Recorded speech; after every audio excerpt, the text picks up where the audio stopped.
every night. The conversation goes live, where opinions are strong, voices are heard, and the chat never sleeps. From breaking topics to unfiltered reactions, this is Triple T Live. Real talk, real time, no script. The stream starts now.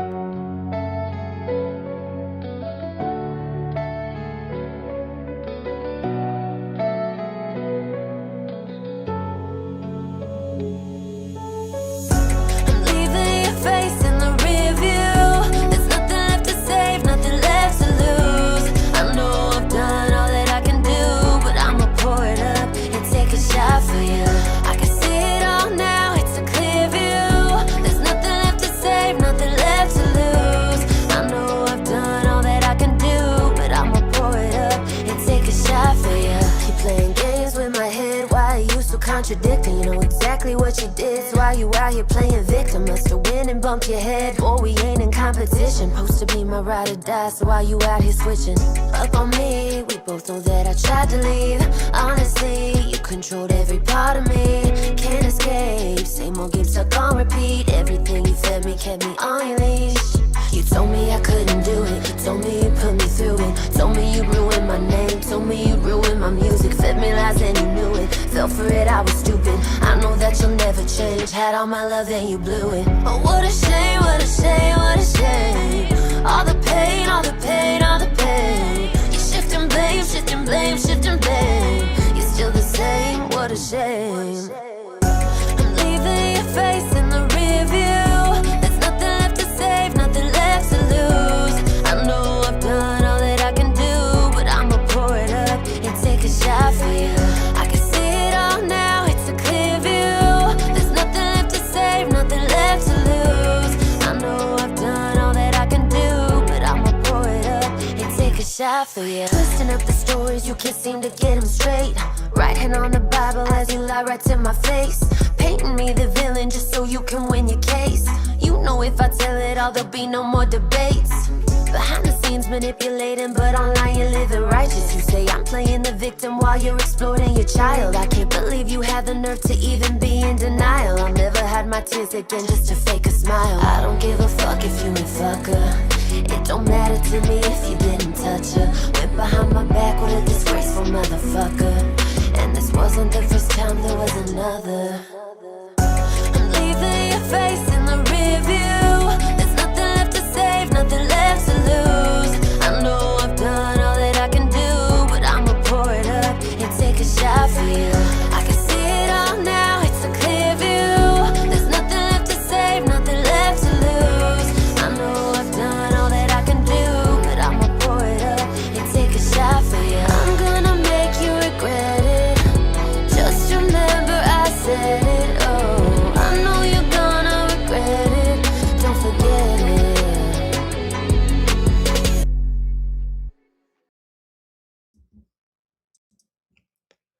What a do, what a do, what a do. What up, everybody?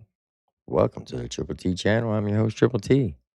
For those who were up over on Unity, I appreciate you come checking it out tonight. It was a very interesting show. So,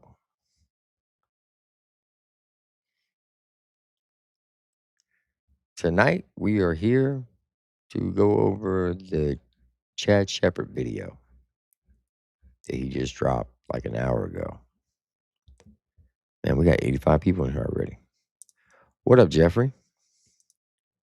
Jack Rabbit Slim said, don't wear a dress and don't break the law, asshole. Facts. Facts, Jack Rabbit. The lovely Justin Roberts in the house. What up, Inferno? What up, in Charger? What up, Christopher Cunningham? OG Pop Crawfish is in the house. Jason Static, how you doing? Maybe before even Triple T got here. I'm not 80 minutes late. Nope, you are on time. What up, Space Dad? Coming in with the nose. The nose knows. What up, TJ Collins? How you doing? Salute to you. Miss Ashley, it's good to see you. What up, Catcher? Haven't seen you in a while. Where you been at? Salute to you, Lloyd McKinney. Double D's in the house with the yo. The king of all kings, Todd Dabkeegan's in the house. He said, what it do? Cincy Mr. Redlegs in the house. Welcome. What up, T-Bone? The lovely Janie AR-15's in the house. Welcome.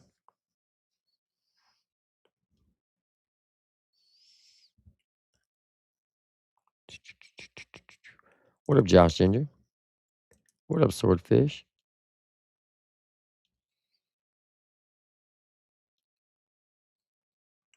Lloyd McKinney. Daniel Berry Sports Highlights. How you doing?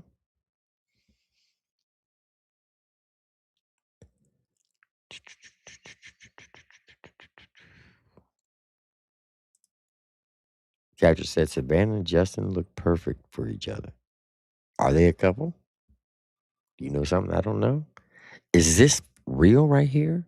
Beauty and the Beast? Are they the country rap love story of 2026? Only time will tell. Only time will tell. I appreciate that, T-Bone. What up, Lone Wolf? Let's see.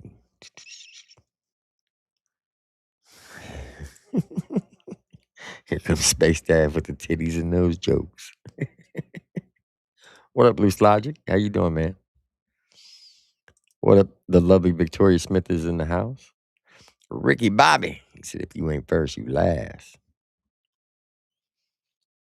What up, Charlie T? What up, David Wesley? He said, Ryan picks his nose with his nipples. Damn.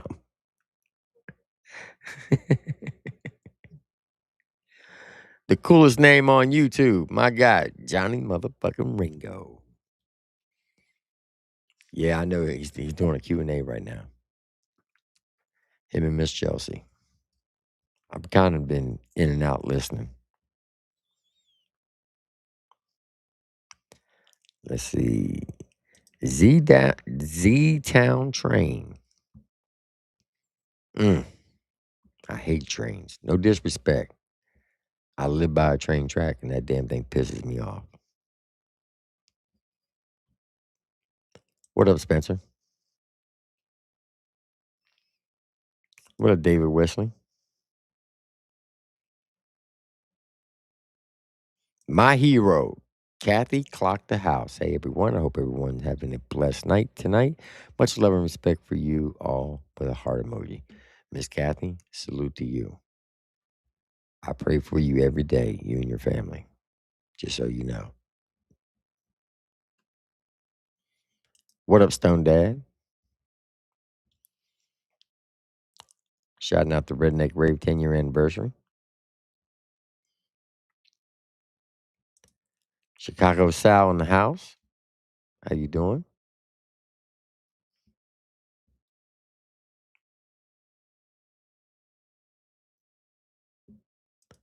Another Jeffrey in the house. Welcome. What up, Root? It's good to see you. What up, Slayback?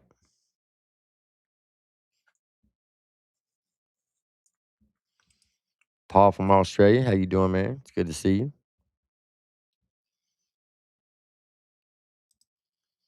Tara Jean, welcome. Rebel Rose Cowgirl, how you doing? What up, Is? Big Country SRT's in the house. We got EPO Joe, Jerry Busey. What's good, my guy?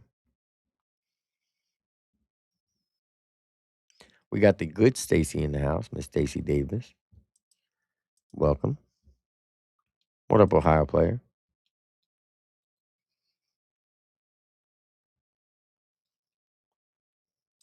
The lovely Tanya's in the house.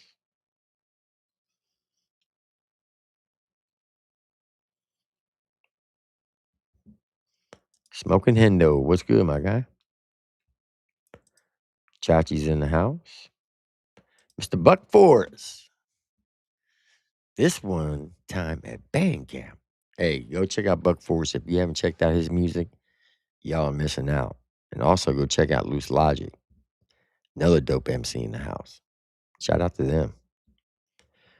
Frank the Tank, what's good? What up, T-Bone? Kicks by Famous. He said, got me some good news today, chat. Mr. Colt Ford messaged me. Hey, that's awesome. That's awesome, Kicks. Let's see. Who else we got?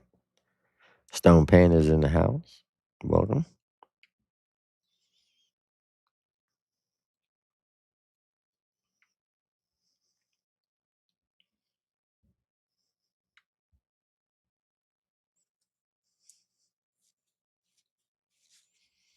Always, Miss Kathy, always.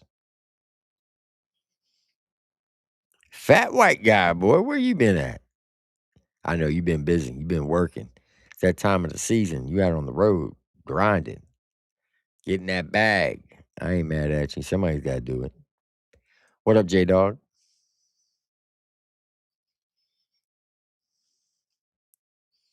Let's see. I think I got everybody. If I didn't get you, if I didn't say hi to you, I do apologize. But I hope everybody's doing good tonight. All right. So, y'all know that Chad Shepard's being sued by Ryan Upchurch. This is his first lawsuit against somebody. He's been sued many a times by a lot of people. So far, he has sat around a court, or the case has been dismissed. It never really went to complete trial on any of his court cases. So, when you look at his record, he has a very good success rate when it comes to lawsuits. But this year, he's facing 3 that I know of. Plus, he is suing Chad. You got Uncle Dub's lawsuit, you got the Kylie Rodney lawsuit, and you got Deerdorf's lawsuit. So, I say that he will lose 2 out of those 3. Now, this is the first time he is actually suing somebody. And when Chad got served with the paperwork, basically came out and he dropped episode 2 of Decent People and said he didn't know when he was going to be able to drop another one because they were being sued. Well, tonight, they dropped another one, episode 3. And this is called Top Secret Empire Meeting That Ryan Never Knew About, allegedly. So we're going to jump up into it. So y'all know the deal. Sit back, relax, strap your boots on, get your popcorn out. This one's 39 minutes. I will be pausing it and talking about it. So get your drinks, get your refreshments, and let's get it. What up, Meg? My little sister's in the house, Meg. Everybody shout out Meg.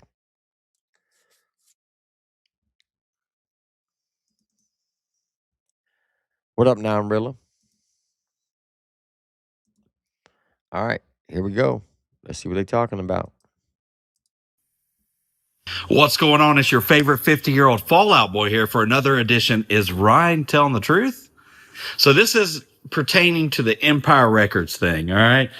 So he tried to spin it as it was this big conspiracy that involved artist assassination and insurance. But the truth of the matter is, it was really just a conversation of a couple people trying to help the guy out. And guess what? I didn't actually set up the meeting. He asked me to attend on his behalf as he sat in his control room watching with bated breath. When I first came around, I didn't know who to trust. All right. I didn't know what was going on. I was taking kind of a lot of things he said at word. So when he was telling me there was problems over here with distro and problems with the accounts and all that, I kind of came in blind. I said, I'm going to figure it out. It became very apparent after a few meetings with different individuals that a lot of people were trying to help this dude out, and he was just literally trying to sabotage the whole thing, which made no sense to me. This is all, in my opinion, allegedly. I'm going to let you watch this and decide on your own. But before, let's get a refresher of what exactly Ryan said. And then after that, I'm going to post some text messages. We end up paying for this program called the letter iMazing. And essentially what it does is you can download your entire phone to it, and it will catalog all text messages to a number.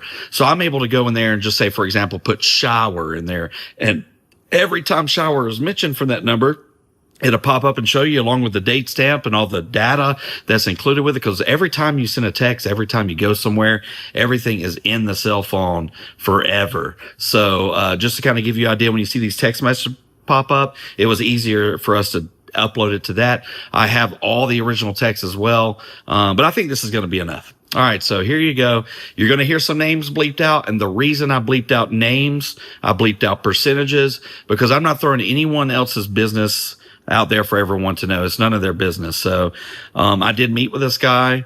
I was asked to meet with this guy. Another artist facilitated this meeting. But anyway, you decide. Allegedly, in my opinion, allegedly, in my opinion. Blah. Remember when All right. I'm going to put a poll up. Now, the reason why I'm putting this poll up, because, hold on.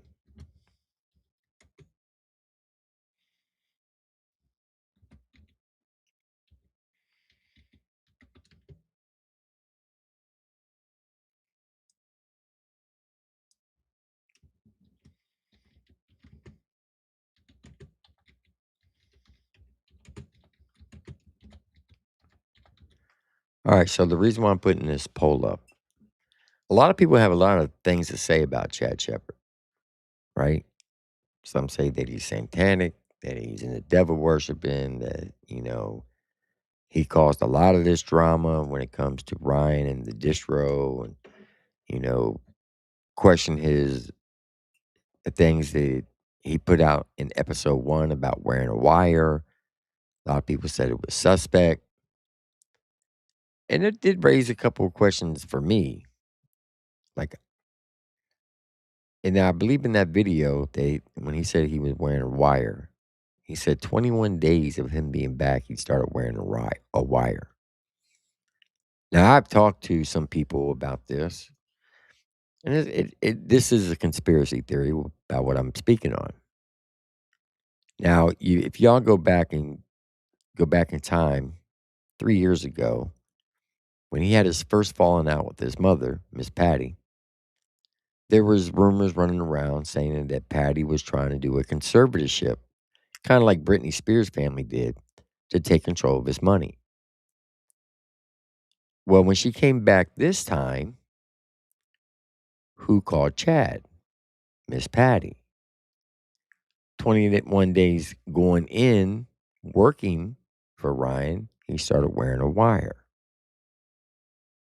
Now, I'm not going to lie, that seemed kind of odd to me. Why would you wear a wire 21 days in when you're just now being brought back in to the inner circle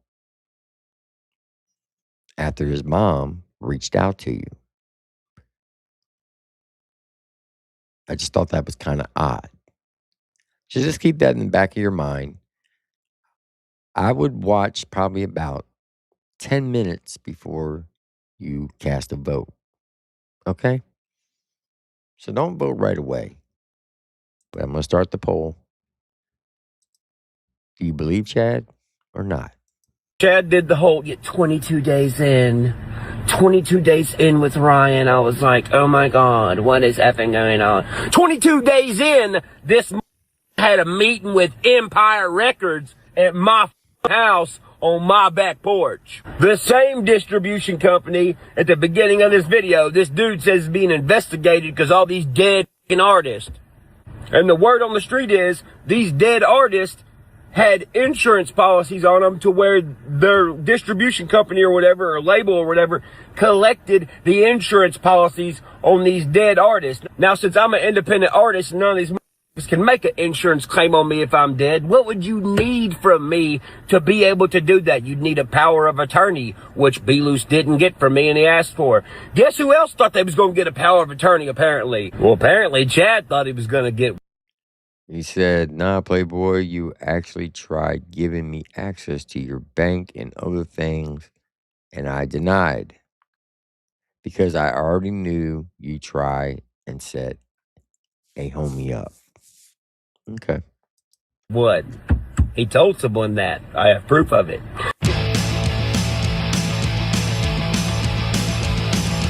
I don't know how to be a decent person. Says the top secret Empire meeting will little Larry crack the case. This is for entertainment purposes only. Little Larry watches from the smoke-filled controlled room after taking a shower, and devious looks overcomes his face as the Empire representative pulls into the driveway. Chad is in the position. I don't know how to be a decent person. I don't know how to be a decent person. I don't know how to be. Little Larry, meaning Ryan, blue team, do you hear me? Blue team, yes, boss. Little Larry, red team, do you hear me? Be a decent person. I don't know how to be a decent person. I don't know how to be a decent person. I don't know. Red team, Roger, Little Larry. Holla boys, are you ready? Holla boys, yes, Lord. I don't know how to be a decent person. I don't know how to be a decent Lights, camera, action, and go. That's hilarious. person. I don't know how to pay my bills on time. I don't know how to wait my turn in line. I don't know. What's going on? Yeah. All right. I'll try to speak up so it catches my audio. So we talked about the music and releases, and he's been interested in moving that and the catalog. Is the whole catalog? You talking about moving the entire catalog? Well, I think he's open to it. So right now, I mean, obviously, I think because we talked about this last night, kind of like some of the key points as far as questions and stuff. I mean, obviously, he's in the mindset whatever he can do if it adds to him. Yeah. You know, whether it be more exposure, definitely on the money side. Mm-hmm. If the percentage is different to where he's making a little bit more money, you know, that might make sense. So yeah, I think he's kind of.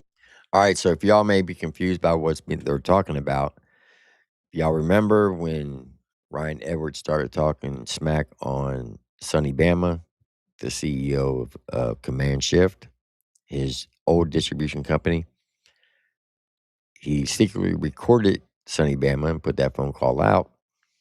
And after that, he started smearing Command Shift and dragging their name through the mud to try to discredit them in the independent lane, because a lot of artists use Command Shift as their distribution company. So Sonny Bama said, okay, you want to play that? I'm just going to drop you. Here's your letter. You got 30 days to find another distribution company, because after 30 days, it's coming off of Command Shift, and it'll come off of all streaming platforms. And the longer you wait to upload it, the longer it's going to take you to get paid again.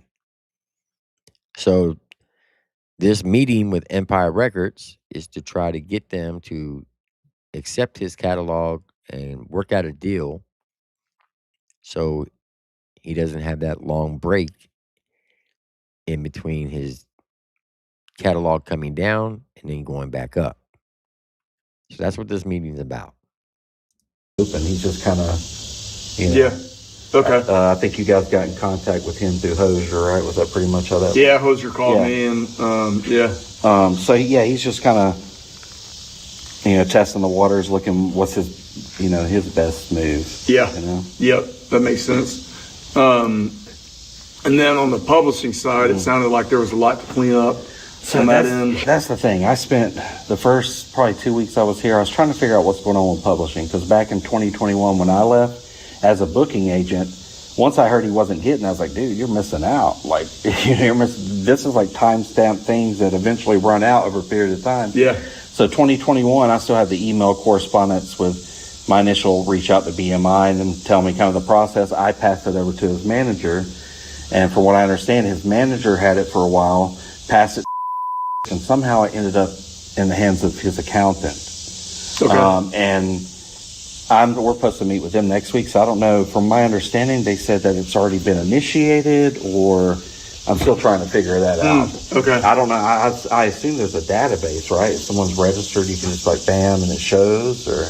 Yeah, I mean, the quick search is, checking. I mean, a lot of people think, okay, I'm going to register with my PRO. Yeah. A lot of people overlook the MLC, That's music what, reports, and I'm learning about a lot of that stuff. But the MLC, I understand that's a huge loss too. So. Yeah, that's a easy, quick search to see if anybody's claiming on behalf, because you might see something that's in BMI that maybe another writer registered, and Ryan's name is attached to it. Yeah. But that doesn't necessarily mean that Ryan's gone in and claimed that, And that's what I need. I mean, that's one of the things that I think he is probably most excited for with the potential of moving the catalog. Somebody can kind of walk us through that process to make sure every avenue is explored, and any revenue we've missed, we can get that to him. One thing worth pointing out is in these conversations, like, you're talking about the label side and then there's the publishing conversation. Those don't have to be,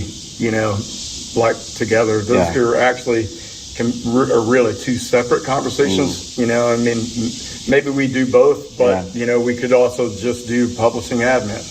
And make sure that everything's all buttoned up, cleaned up, do an audit on the catalog, and make sure there aren't any disputes. That's another big thing too that a lot of people don't realize, especially with the MLC, is that you might see something in there, but if it's registered improperly or there's a duplicate work in there, it's gonna pause that royalty flow, and those won't be paid out until those disputes are cleaned up. Does that happen on the music side as well? Not so much on the music side, like for the royalties on the masters, the streaming income, that stuff's going to be paid separate directly from the distributor out to Ryan. The publishing side is a whole different beast. Because it's just a lot of different channels of royalty flow. Distribution side is pretty cut and dry. As long as he's got that deal in place with the distributor, they're paying out to him. Or should be. That's what we need to find out, because I want to make sure all that's on the up and up, and that no one, because from my understanding, and I won't know until I meet next week, but the accountant also has a publishing company or something, so I'm trying to figure out, because there's a lot of things that he was just so detached. He really counted on Brandon to handle everything. And now that I'm getting in it, I mean, he hasn't been doing anything. I mean, and I'm just here working, 18-hour days and driving home and sleeping a few hours and coming back. So I feel like my goal is by the end of the year to have all this done so we can get back to just like the creative flow and let him do his thing and what he does best. So I guess one of the questions I know he was going to ask, what would be the advantage of, from him leaving to go to Empire? It kind of depends on, what he's looking for. I mean, that was part of what I wanted to come out here and find out. My conversation with Hosier, and of course, you and I spoke a little bit. It sounded like he was looking to make a move. Whether it's to Empire or to somebody else. And exploring what those options are. I'd be curious to know from him and you guys, where. For lack of better words, what does he not like about So they're obviously talking about command shift. That's why they beeped it out twice. So far, this doesn't seem like some type of crazy meeting. It's just a business meeting with Empire Records, meeting with Chad, who was his manager at the time, trying to discuss a possible distribution deal. Now, there are a lot of artists who were signed to Empire Records, like Jay Wick. Y'all know the guy who did Pork pork chop sandwich song. He signed with Empire. Yes, Hozier signed with them too. So they're not a actual record label. They're more like Command Shift is, like a distribution company. So a lot of people are assigned to distribution companies.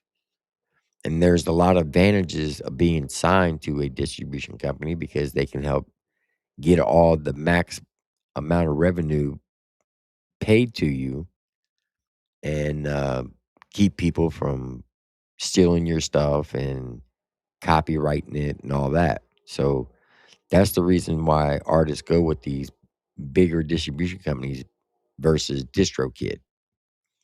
Because DistroKid, you pay $29 a year and you upload the stuff yourself and they put it up on the platform. Basically how it works through distro. But there's a lot of things that the actual distribution company can do that DistroKid can't do. It protects your assets. It gives you all your streamings, numbers. It catalogs everything, keeps all the data, and makes sure that you're getting the max amount of money that you're supposed to get. So just because he has a distribution company, he's still independent. Because I know a lot of people are going to say, well, he signed to Empire Records.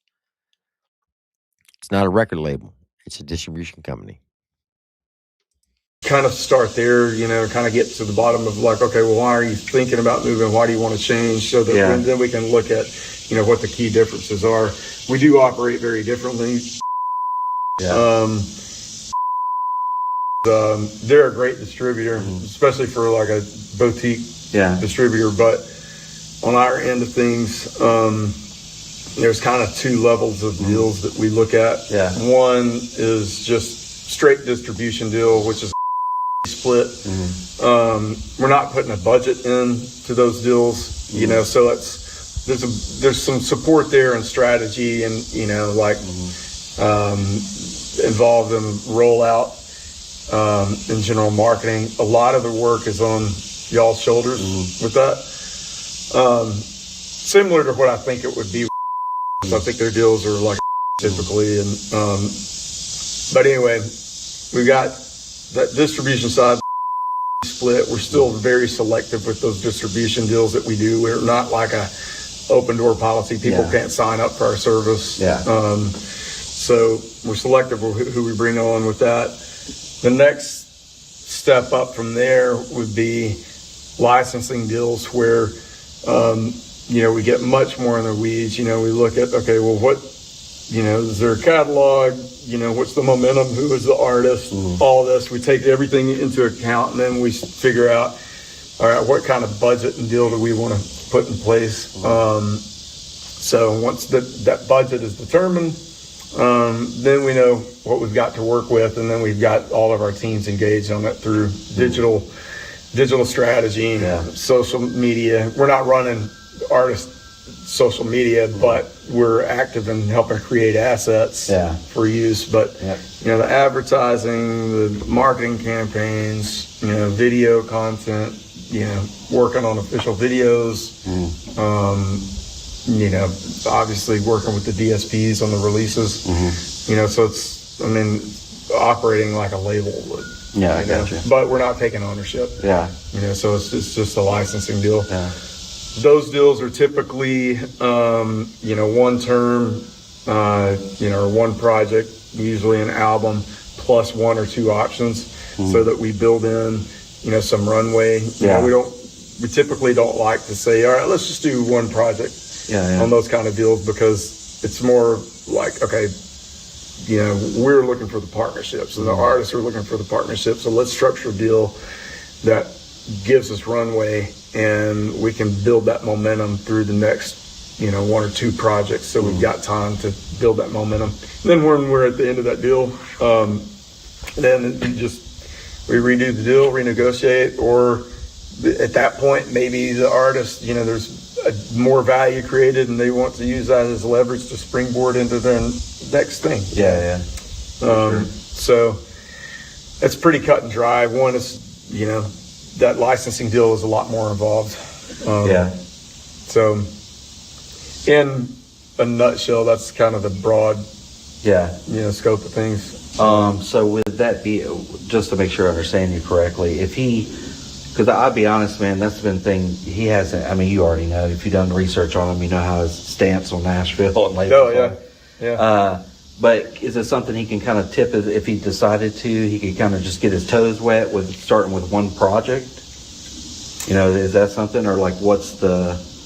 Yeah, usually on that, I find it best to do, to start on just a straight distro deal, to kind of get in the flow, see how the company feels to somebody, because those are, for the most part, easy to get in and out of. They're non-exclusive, so. Well, I think the major setback on that is with split when only take. Yeah. That was negotiated when I was around. And with that being said, like just, especially if you've got an artist who's bringing in, let's say $500,000 a month, or whatever the number is, it adds up to, be a significant chunk. Yep. Yeah, for sure. Because a lot of people that work for him are working on a percentage basis. So. Yep. With him, if we're talking about the catalog, which obviously his catalog earns a lot, I think that Empire would be flexible on that split. I don't know that they would go down just because we are more involved than is, but I think that there's room to negotiate in that. Well, that's what I was saying. If it could start, because if he sees a significant difference, because I'm smart enough to know that even if you guys had, if a record's doing 4 times what it did over here, then it kind of evens out. But like I think that for him, just the best case scenario would be with a project, and I don't know if that's something you guys would even give into, where I could start and he could kind of see, oh damn, this is what all they did for me. This is a huge difference between what I'm used to. They're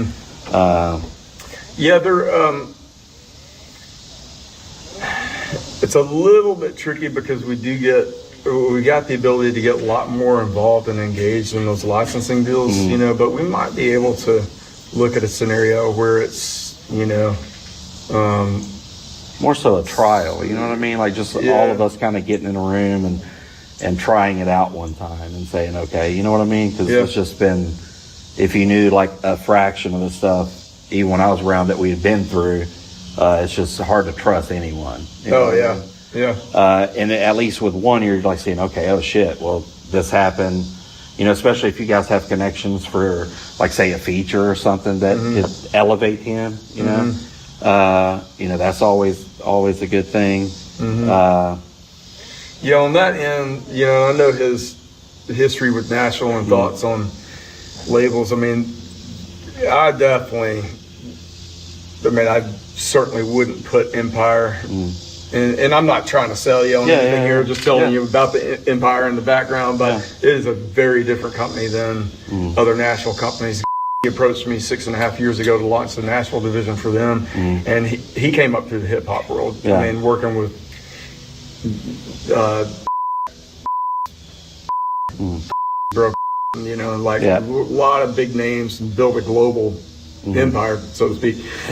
All in the hip hop side of things. And so when he wanted to get into Nashville, it was really about expanding genres that he works in. And along the way we signed which has been great, among other artists.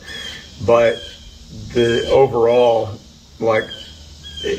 our company isn't siloed out like other labels. Like, let's say, you do a deal with Sony or whoever, then it might be hard to get LA or London or whoever involved, because it's just like they run those like different companies. Ours is more one. So we got like artists big on the Afrobeat side, like and others. That market's blowing up for us. People in the Latin market, obviously a ton of rappers. So we're pretty good about figuring out how do we bridge the gap for features or cross-promotional things, tying into other opportunities. We've also got a massive studio compound in San Francisco where the headquarters are. It is an insane studio, and a new place in Burbank. And those studios are there free for our artists to use if anybody goes out there or wants to. We do a bunch of camps, so we just had a big camp a couple of weeks ago out in San Francisco with a lot of our Asian artists that came in and a lot of our producer writers on the publishing side. And so a lot of people involved in that, and we just hold up all week working on records. And So, if he wanted to go cut a record out there, that facility would be at his disposal with enough timing and planning. Yeah, I'm working on something right now with in conjunction with Hybe, that K-pop label that has BTS, all that K-pop stuff.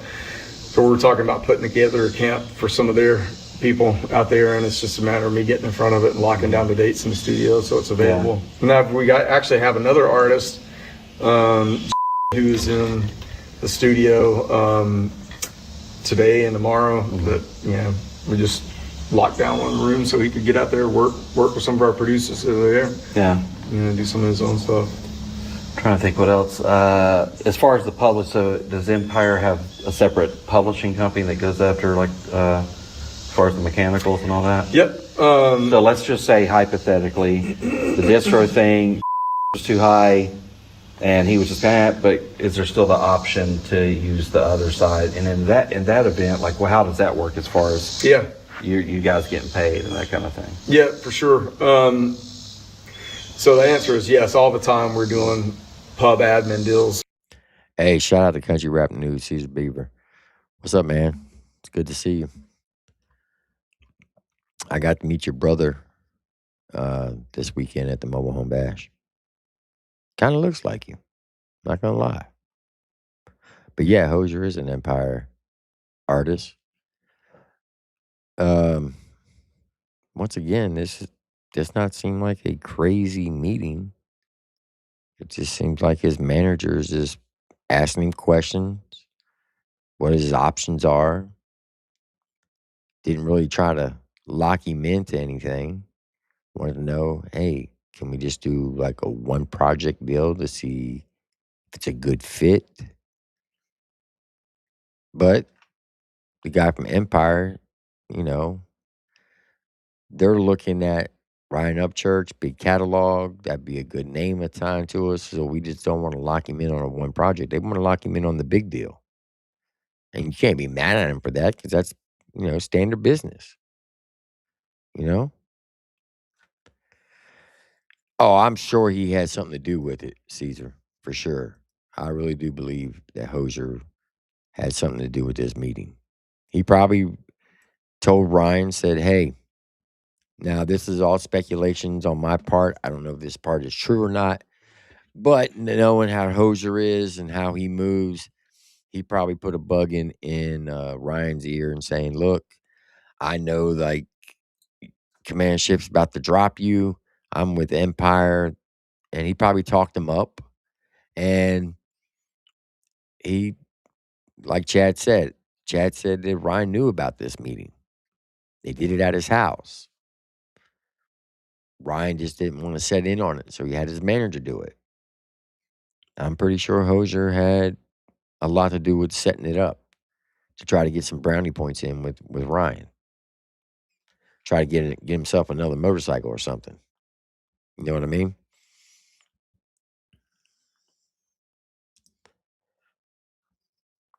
Yeah, I agree. Everything does sound good on both sides. So I don't know why Ryan made a big deal about this. But we all know he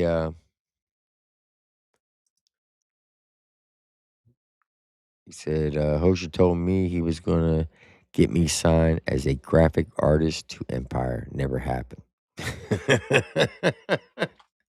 Do they? Okay, so that's a good question. So here's my question. Is that even a thing? Will a distribution company sign somebody of your skill? I'm just asking because I don't know.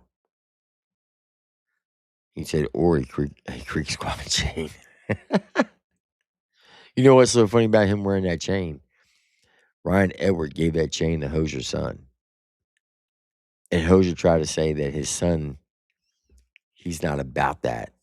he didn't like it, so he's wearing it out of respect for his son.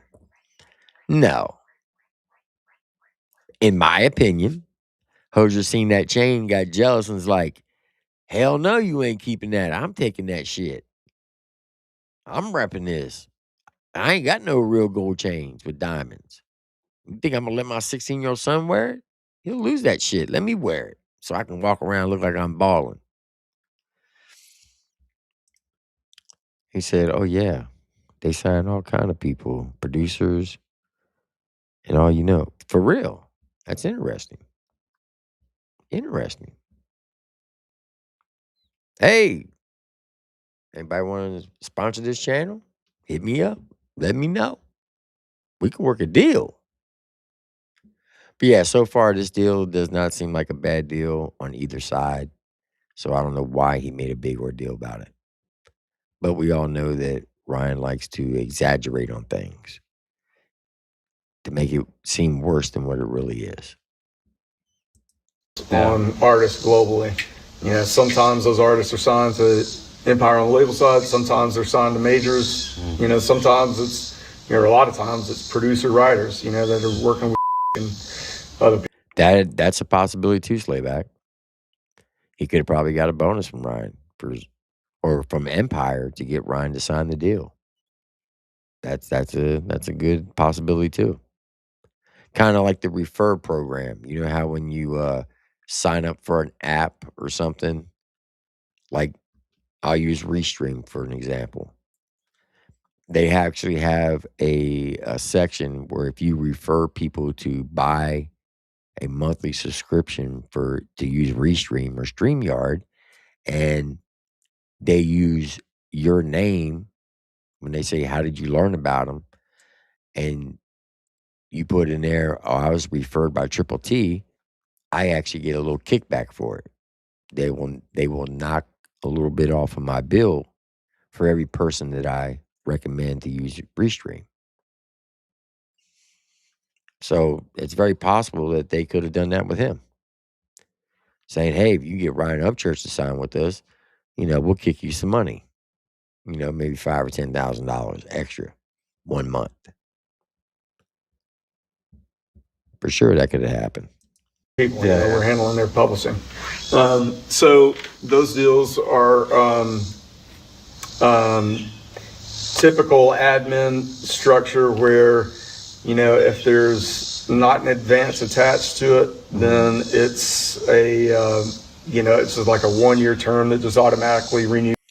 Now, I talked to Johnny Cashville about that. And Cashville said that Chad Shepard had nothing to do with Rolling Stones. Once again, you don't know who to believe. There's 3 sides to every story. You got Cashville's side, you got Chad Shepard's side, and in the middle, you got the truth. And that's what we're trying to get to. We're trying to get to the middle of it, to the truth of it. Now, according to Ryan, no one has ever wrote any of his songs. He wrote them all, hooks and everything. And I know that's not to be true. I've actually seen handwritten hooks written by certain people who wrote the actual hooks for Hillbilly.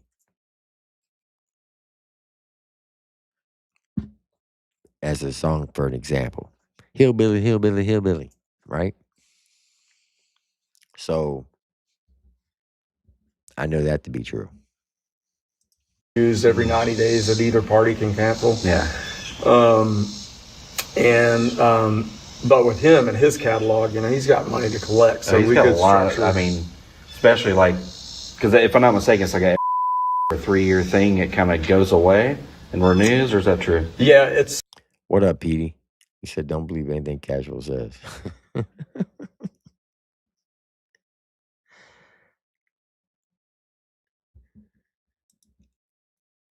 Slayback says that polygraph test says otherwise.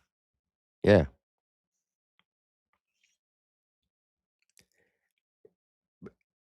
So here's the thing about the polygraph test. How do we know We didn't actually see the actual printout of the test. Not saying Chad did it, but some people may say, because I've seen this in other comments, how do we know that was a real polygraph? He could have hired that guy to pretend to do a polygraph. It's a possibility. Unless you see the actual printout of the needle making the marks as it goes up and down. Someone can take a screenshot of it and send it off to someone who does polygraphs and says, hey, is this a real test? You never know.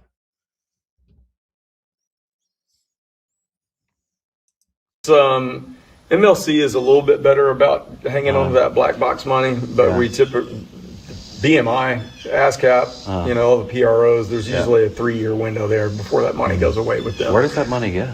It is redistributed back into the industry based on market share. So the major labels pretty much. Major labels eat up that is so a bunch wild. of it. And just like the MLC, for example, they're sitting on $500 million in black box money. It'll just be paid up. That's so wild. So is there any way, in addition to all this other, you can kind of do some research and kind of see if these other guys are correct, that we are signed up with BMI, if we're missing anything here and we're not signed up here, kind of let us know, because that is something I know he's excited about, is getting, figuring that out and knowing that that's done, it's a done deal, and he just has that coming in every month, because that's a lot of missed opportunity. That's a lot of, if that hadn't been handled correctly, then there's been a lot of money left on the table. Somebody, because he wasn't managed correctly, left millions, in my opinion, probably on the table.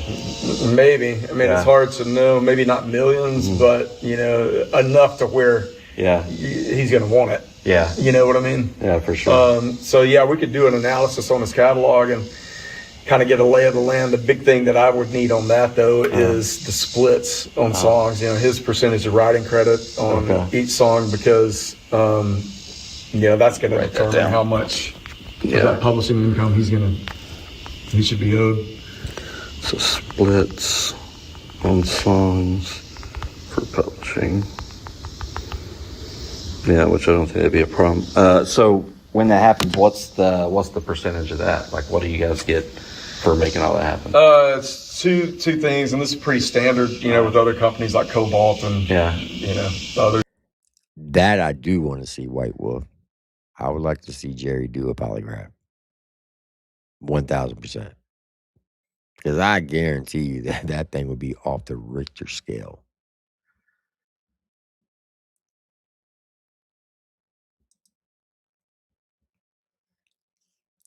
Either he's talking about Cashville or he's talking about Be Loose.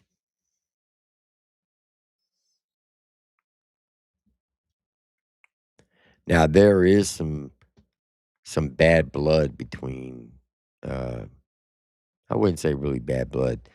They don't see eye to eye when it comes to Chad and Cashville. I know that for a fact.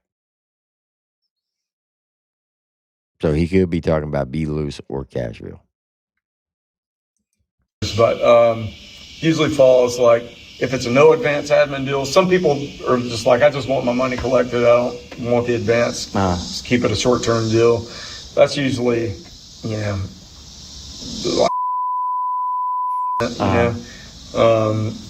on a deal where we have an advance, then it starts off. That is true, Inferno. People do lie so much that they end up believing their own lies. They convince themselves. Like, seriously. Like, if you tell everybody, like, for an example, if no one has ever seen me stand up or seen me in person, and you only see me from chest up,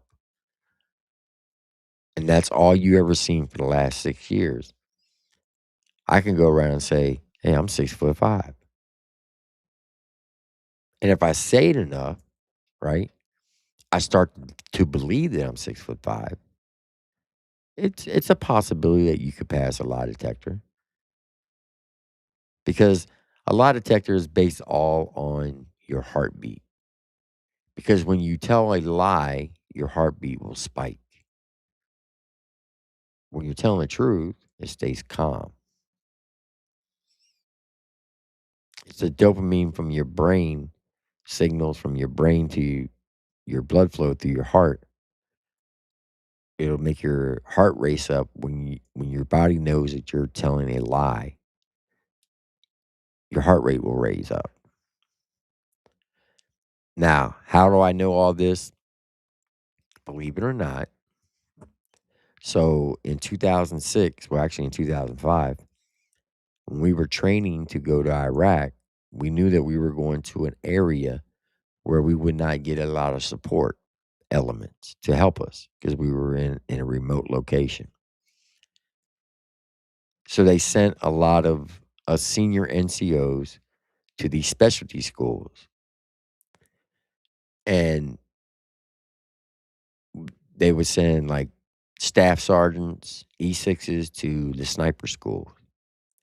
And it wasn't an actual sniper school. It was like a refresher course to teach them the basics of what a sniper goes through. Didn't make them sniper certified.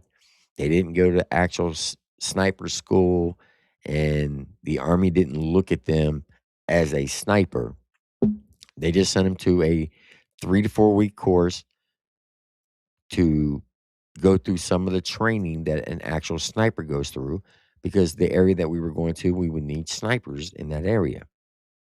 So we picked up the best people who had good fundamentals with a weapon and shot really good, expert with the M16 or an M4.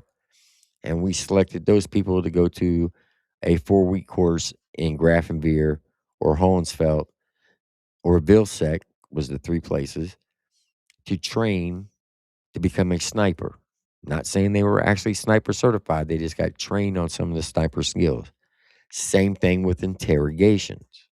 They sent all the sergeant first classes, all the platoon sergeants in the brigade to Vilsek for 4 weeks to learn how to interrogate prisoners, because we knew we wouldn't have any interrogators.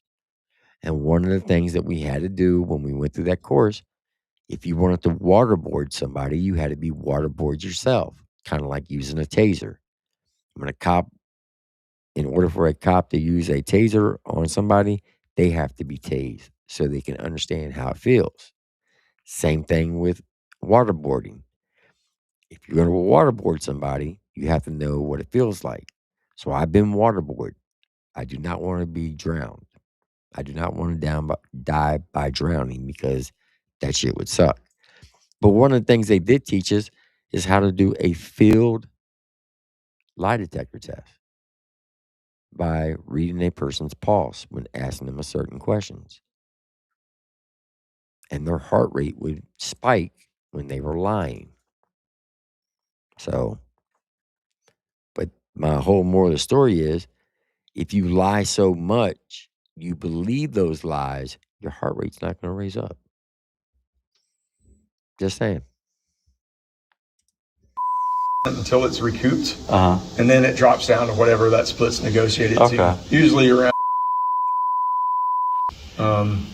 So, like, for example, like if you gave him, say, $250,000, until you guys recoup that $250,000, it's a recoupment until that's done, and then it will drop And it down to drops whatever down. you guys come up with. Yeah, and that's pretty standard. Another thing to point out on that, those are 3-year deals.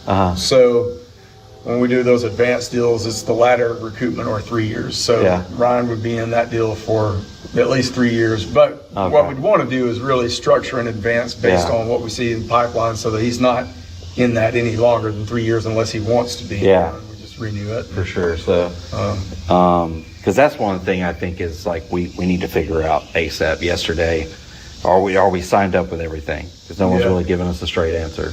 And once we find out that, okay, because that I can see him, because right now if you have nothing, I understand there's work involved, and the idea of having a team that can go and make things happen that we couldn't make happen, that's worth to me, to have like a good negotiated percentage, and then to rock with somebody for a period of time. Let's just look, for example, here. Let's say Holler Boys. That's got 106 million streams on it. All right, let me check here. Let's just do a quick look here.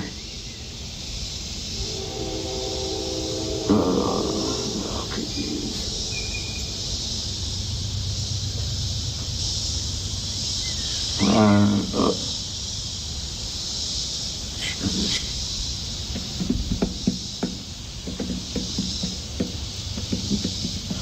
All right, so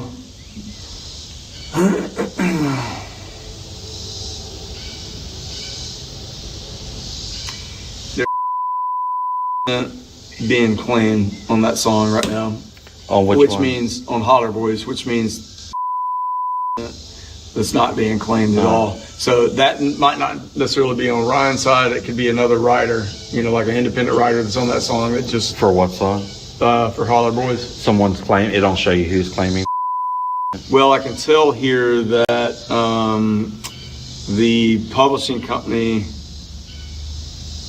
that looks like it's being claimed for is Greenway Media Group. Does that sound familiar? No. Okay.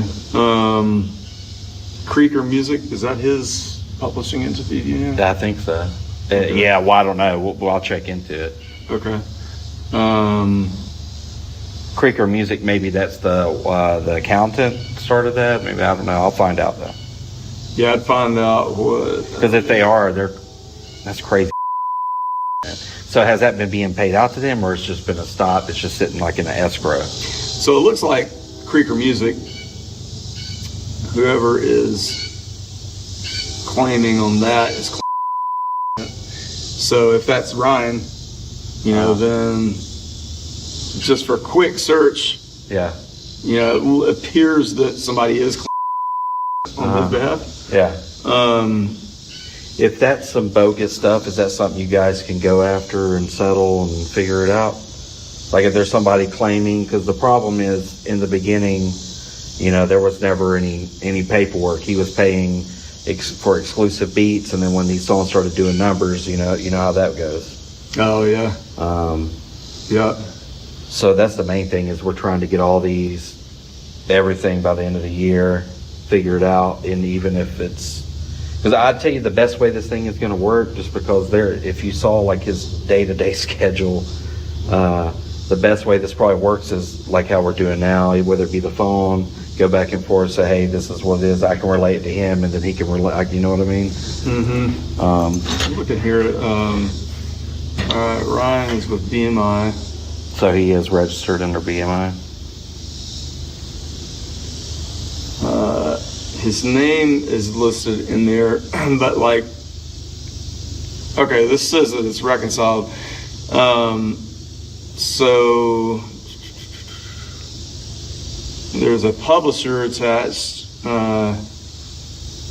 This wouldn't be him. Sound Punch Studio. That's probably this Harachida, because he's the only ASCAP writer on the song. So Ryan might not have a publishing entity set up with BMI, and might just be, being paid out directly to him. But it looks like that somebody has registered that for him. Mm-hmm. But I can't tell here, who's handling admin on it, but at least with BMI. Well, that's what I'm saying. If we go back to, because I know one thing, he's a numbers guy. So if we go back to the accountant where the current, let's just say they did some of the publishing, and then we found out that his old manager agreed to give them, and then I can say, well, these guys are just going to do that. He's going to be like, that's going to be a no-brainer. You know what I mean? Mm-hmm. But I don't know without being able to see that. And when I meet with him next week, obviously that's on top of my list. Yeah. To see what's going on with that, Yeah, I guess the main thing, if you check maybe all those different things, let me know what it's not being collected on, because I can see that's something we want to fix in the immediate future. Yeah, I'll hit up our admin team in San Francisco and get them to do some initial research, but I will need, to do a deeper dive splits on. Yes, so that's what you need that prior. Yeah. Another thing too is maybe whoever's doing his accounting has been handling the registrations of these songs, but I'd also, want to know, like if I were you, I'd want to know, are they handling, are they doing this themselves and just registering this stuff themselves? And if so, are they registering this with all the societies globally, not just BMI and the NLC, you know. I got you. Are they registering globally?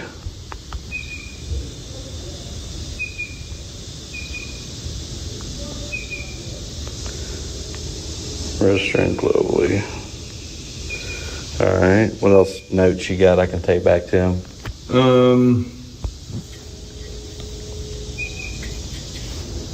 I think that's the kind of the main thing. I mean, if you get me some of that information. Then Oh, well, I have this whole thing recorded. I'm just going to send it to him. Okay. He can listen to it. I know he's going to fire questions right back, and I'm just going to send them to you. Yeah. Communicate. My apologies, dude. Things have been super hectic. So hours have been crazy. But when I got here and found out that he would probably be, well, I didn't want to stand you up or anything. So. Oh, thank you, man. Yeah. I hate it. I was looking forward to meeting you. I hate it's not up. Well, we could wait. Yeah, we could wait a few minutes. I mean, Yeah, I see what happens. You tell me whenever you got to leave. But Yeah, man, I've got a little bit of time. We'll hang out a little bit more. I'm trying to think if there's anything else to kind of mention to you. You know, some of this stuff is really on the research level. Yeah. You know, the big thing, if it were me, that I'd be trying to figure out first is that publishing piece. Absolutely. You know, because he's already got, I'm not saying that we wouldn't be interested in the distribution side, but he at least has a good distributor set up right now. Yeah. Well, I understand. I know that that's a good percentage. You know, and a lot of people aren't going to do that. You know, but I think that he came at a time when that was really good for them. So yeah, for sure. But yeah, we can dive into it and kind of see what's what. Yeah. Let me see if he's waking up. Maybe at least do a handshake. Did he just say that? Let's see if he's waking up.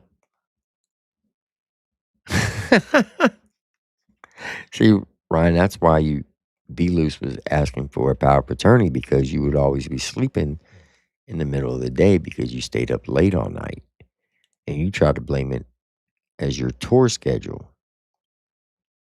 Now, I get it. When you're out on tour, you stay up late because your shows usually end anywhere between 10 and 11 p.m. And then you do your meet and greets. And you probably don't leave the venue till probably around 1 in the morning. And then you go decompress while the bus is on the road. So you probably don't go to bed till about 4 in the morning. And you sleep through the rest of the night, half the day, get up around 1 or 2, and then start it all over again. I get that. But every day? The last time you were on tour was, the last show you did was in August of 2024 in Taylorville. That was your last very live performance. Your body would have reacclimated to regular sleeping hours, like most normal people. Most normal people go to bed between 10 to 2 a.m. and get up between 6 and 8 a.m. Most normal people. But damn, you're sleeping while this guy's at your house talking to your manager. That's crazy. What about, you ever work? So I actually need to soon. The last time I talked, been a while ago, and it was before I came over back to the team, and it was a whole different conversation. I was furious at the time and then to find out what Brandon actually did, you know.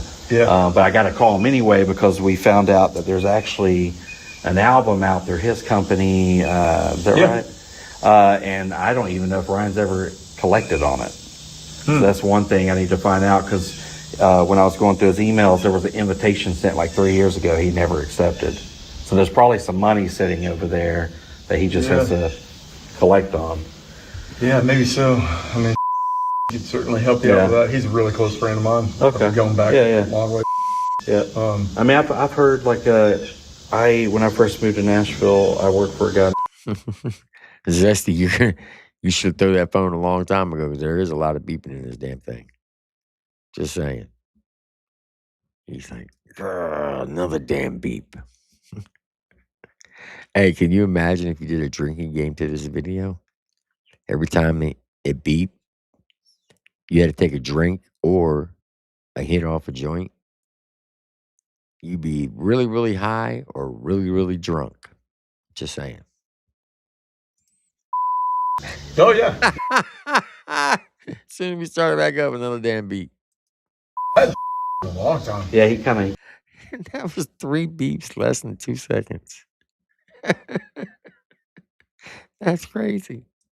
disappeared. Or he's doing his own thing. I think he moved to Alabama. He's doing construction or something. Oh yeah. But I started working for his company, and then it came to a point where he's like, "Man, I got to get back to work. This just ain't doing it." He's like, "You want to buy it?" And then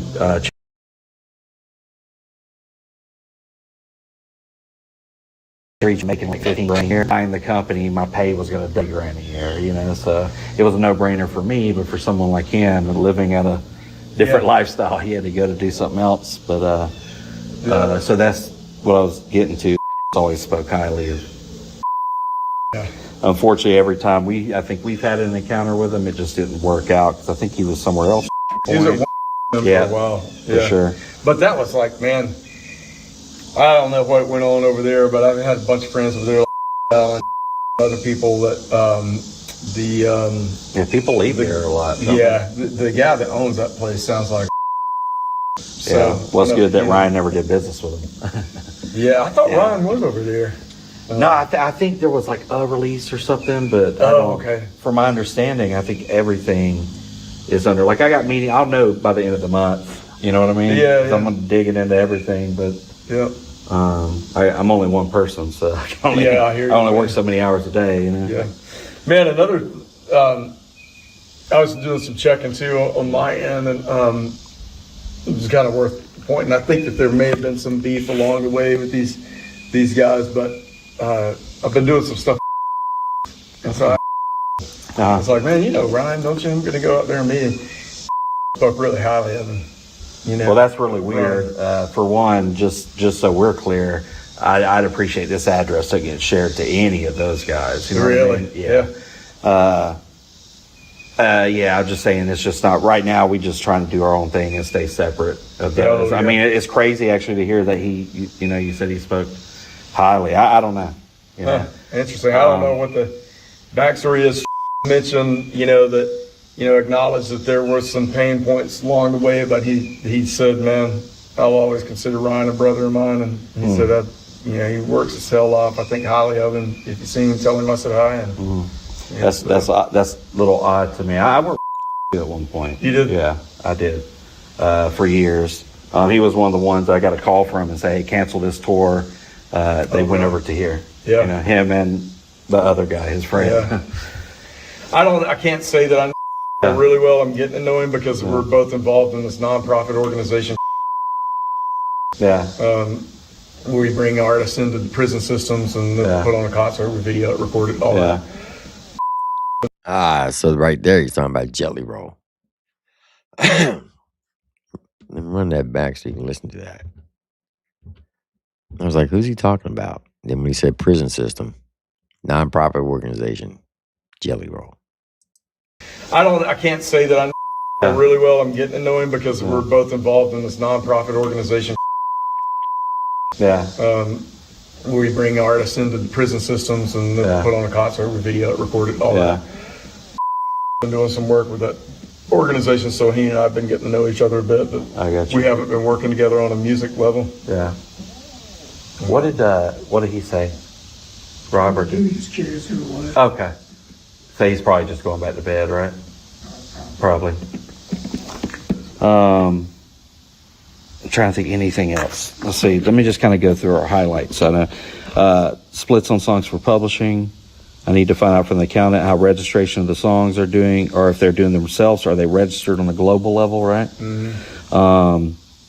As far as I've got that idea as far as what you guys do distribution wise. Now, what about this? What's the benefit with being with you guys as far as like protection towards things? Like,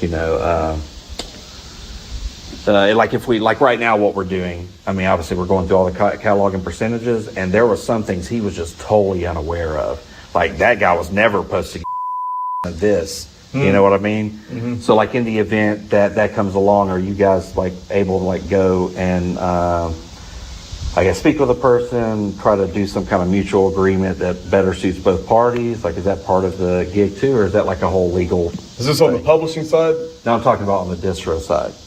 Oh, like somebody's getting paid out on master or whatever. Like on a large amount that he was just unaware of, you know? Man, some of that stuff gets sticky because a lot of that, no matter what deal we're in, you know, it's really business that, you know, Ryan and management need to handle on the front end to make sure all the agreements are in place and everybody is clear on who gets what. Because if that's dealt with on the back end and we get in those situations, it's really hard to go back and I figured that was going to be a thing. So basically what I need to do is I probably need to have conversations with about 200 and something people. Yeah. So that's how we got like, I mean, you know, Hoser's a good example. I mean, I think he got in a mess with some of that stuff. You know, people coming back and claiming stuff from, you know, before we were involved. And, you know, I think it's turned out to be kind of a mess for him. So, yeah, that's stuff that we have to kind of sort through. And that's another thing on our end, on the distro side of things, or especially when you get into the licensing talks, that we'd really want to clarify of like, where are the agreements, or their producer agreements on these things, and are we about to enter any kind of legal landmines? You know? For sure. No, that makes sense. Man, I think that's it. I was hoping. I don't think he's not coming out. Okay. Well, it's good to catch up with you, dude. Absolutely, and we'll make it happen, dude. It's just been the last few weeks been severely hectic too. It's been a wild couple of weeks, but I'll relay all this. I'm going to literally send him this thing. He can listen to it, shoot me back things. If he wants to talk to you personally, obviously, I'll just give him your number and try to give you a text heads up, because typically he'll FaceTime. Trying to think, I think that's about it. Okay. That's all I could think of, man. Sounds good. Well, you know where to get me, man. If you have other questions along the way, hit me up anytime. I'll be around, and then we'll take it from here. All right, good to see you, man. Hey, same here, man. Nice meeting you. Yeah, you too, man. I appreciate it.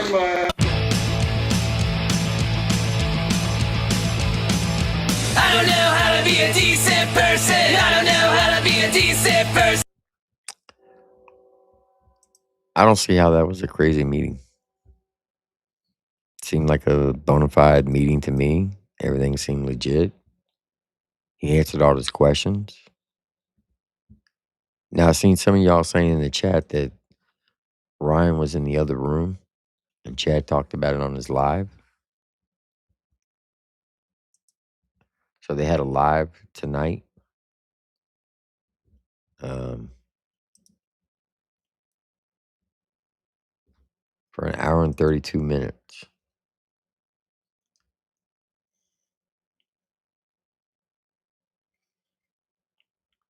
I guess him and his wife Chelsea.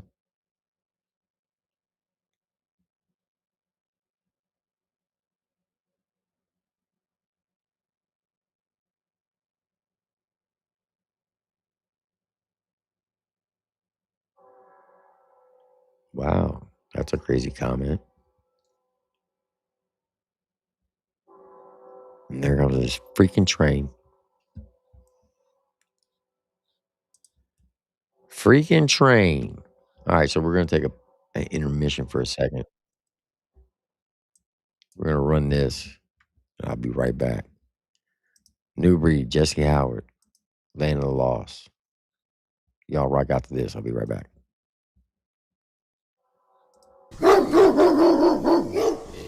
On the back roads where the alligators crawl in the swampland, we ain't worried about no law. You can find me in the woods with my dogs under pine trees in the land of the lost. I've been drinking on this whiskey, got my head up in the clouds. And if this world keep fucking with me, I ain't never coming down. So fuck this mask and all this trash that y'all keep trying to spread around. Tip your glass or kiss my ass, but I ain't dealing with you clowns. Bless them all.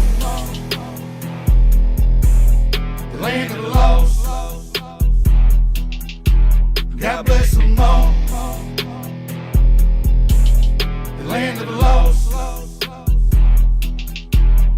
I was raised in the country, and I paid all my dues.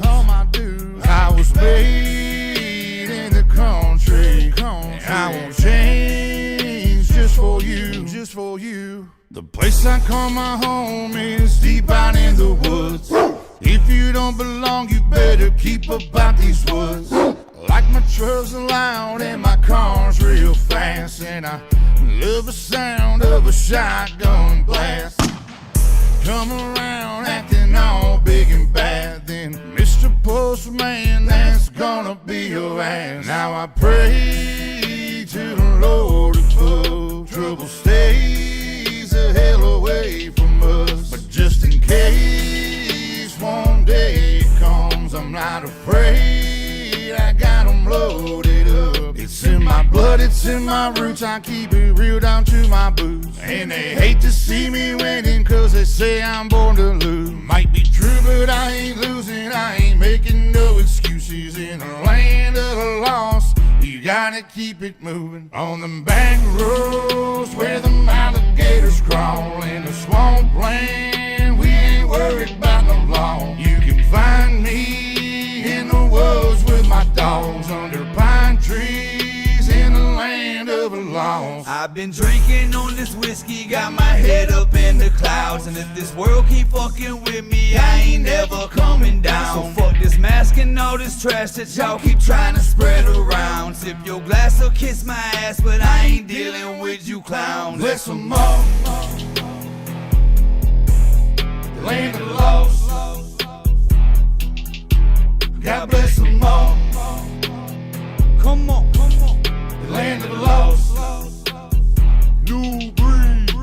It was backwoods and fishing holes, wild hogs and tadpoles. It was bobcats and backhoes. We were haul ass on these back roads. A bunch of assholes and country hicks, outlaws and lunatics. They would chew tobacco, smoke cigarettes, and the breath smelled like old Milwaukee's best. Back then, no one even ever heard of meth, but nowadays everybody wanna flirt with death. You better hurry up the guy for the ones that's left. But between me and you, it's a hell of a mess. I mean, drive through the country, take a look around, y'all. You can smell the meth cooking like a fucking hound dog. And I put too many of my friends in the ground, or they locked in the pen and they ain't never coming out. Then the pills came and shit for real changed. Childhood just don't feel the same. Daddy strung out and we got bills to pay, so we caught a case and got locked away. Back in the day, it was different times. I guess I came up in the nick of time, cause I still seen hell and been victimized. But I'ma get what's mine, cause I'm a different kind. I'm wide awake, I don't sleep good. I'm from Rock Ridge and Creekwood. In the deep woods, I was raised up, so this bullshit don't faze us. No government gon' save us. Ain't no way in hell you gon' play us. We prayed up, these masks off. In these last days, this is last call. Your soft ass won't last long. You better stand up and be a man, boy. Don't back down when it goes down. You better learn how to throw hands, boy. On them back roads where them alligators crawl, in the swamp land, we ain't worried about no law. You can find me in the woods with my dogs, under pine trees in the land of the lost. I've been drinking on this whiskey, got my head up in the clouds. And if this world keep fucking with me, I ain't never coming down. So fuck this mask and all this trash that y'all keep trying to spread around. Tip your glass or kiss my ass, but I ain't dealing with you clowns. Bless them all.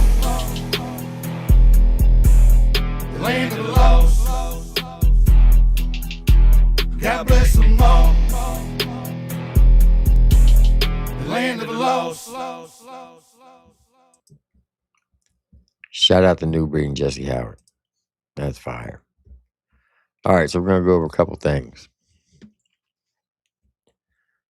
So y'all know I've been putting out this thing called the Triple T Chronicles, right?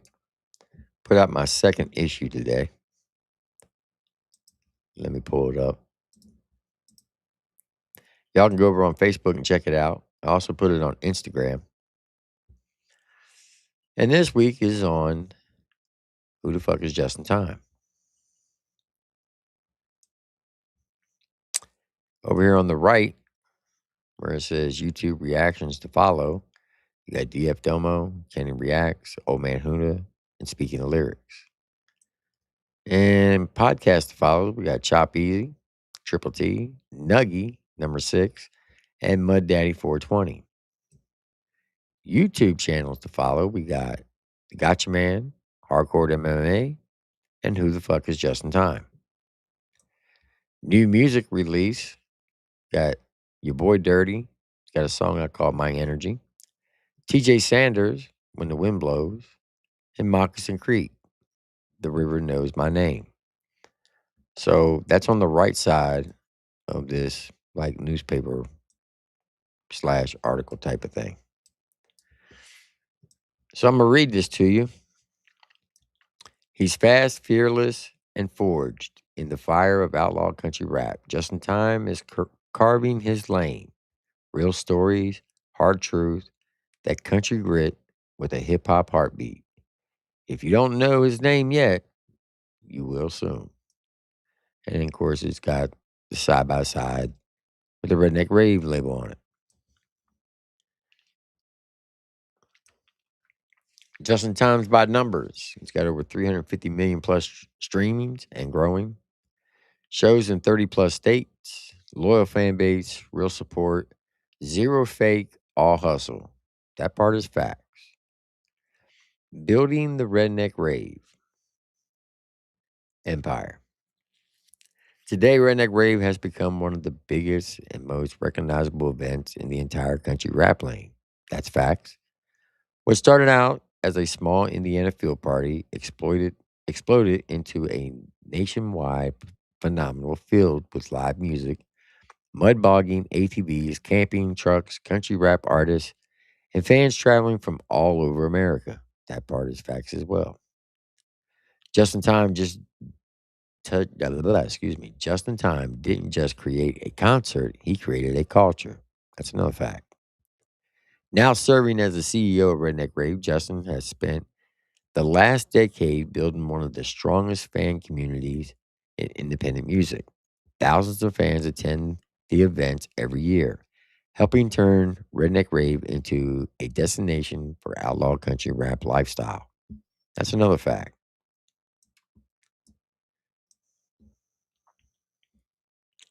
The 10-year anniversary celebration set for West Virginia.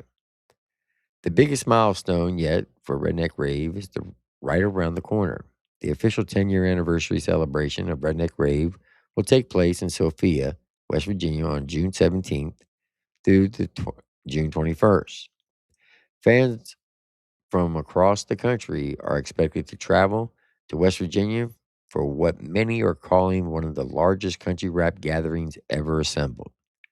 The event will feature multi-artists, camping, mud trucks, off-road action, and nonstop entertainment throughout the week-long celebration. The official headliner for the 10-year anniversary event will be Savannah Dexter, one of the most recognizable female voices in country rap and independent music scene today. With Savannah Dexter leading the lineup and thousands of fans preparing to attend, the anniversary celebration is expected to be one of the most memorable moments in Redneck Rave history. That's also facts.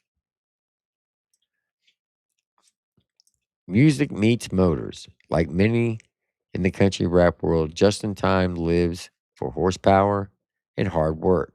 He's not just in the studio, he's in the garage, on the road, and in the community.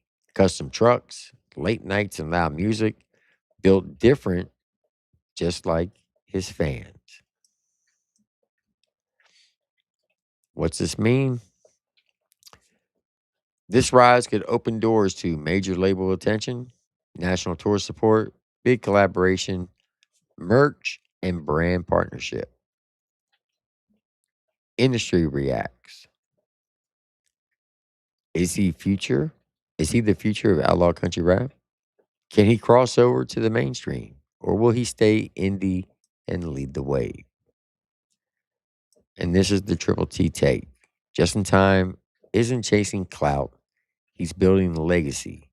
Keep an eye on this name because real ones move different. And the bottom line, Just in Time isn't waiting on his moment, he's making it happen. And that is also facts. So that's what I put out this week. Next week, believe it or not, will be on my guy SMG Jimmy. So I hope you all enjoyed these when I drop them. I hope you all share them, read them, enjoy them, get it out to the public, and hopefully I can do more than once a week if it gets big enough. And it all depends on you all.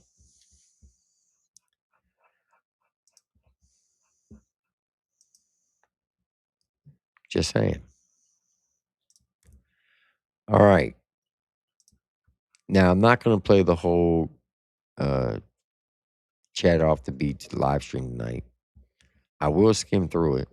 But before we do that, listen to what Ryan Edwards said on Instagram today.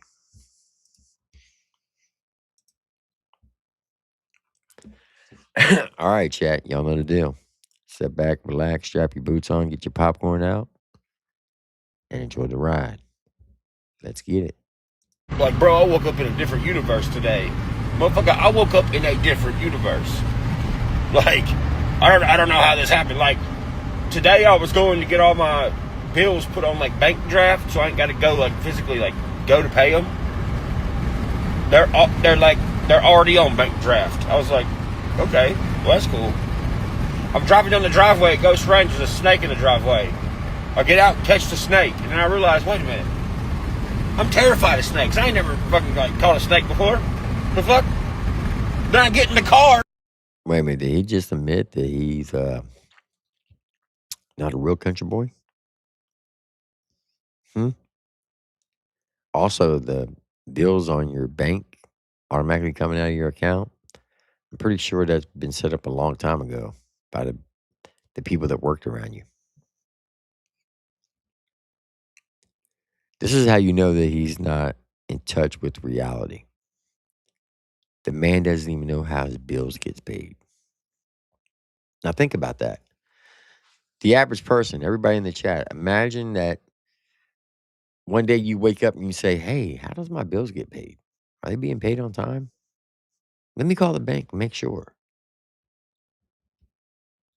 If we all lived like that, we all would be broke right now. Just saying.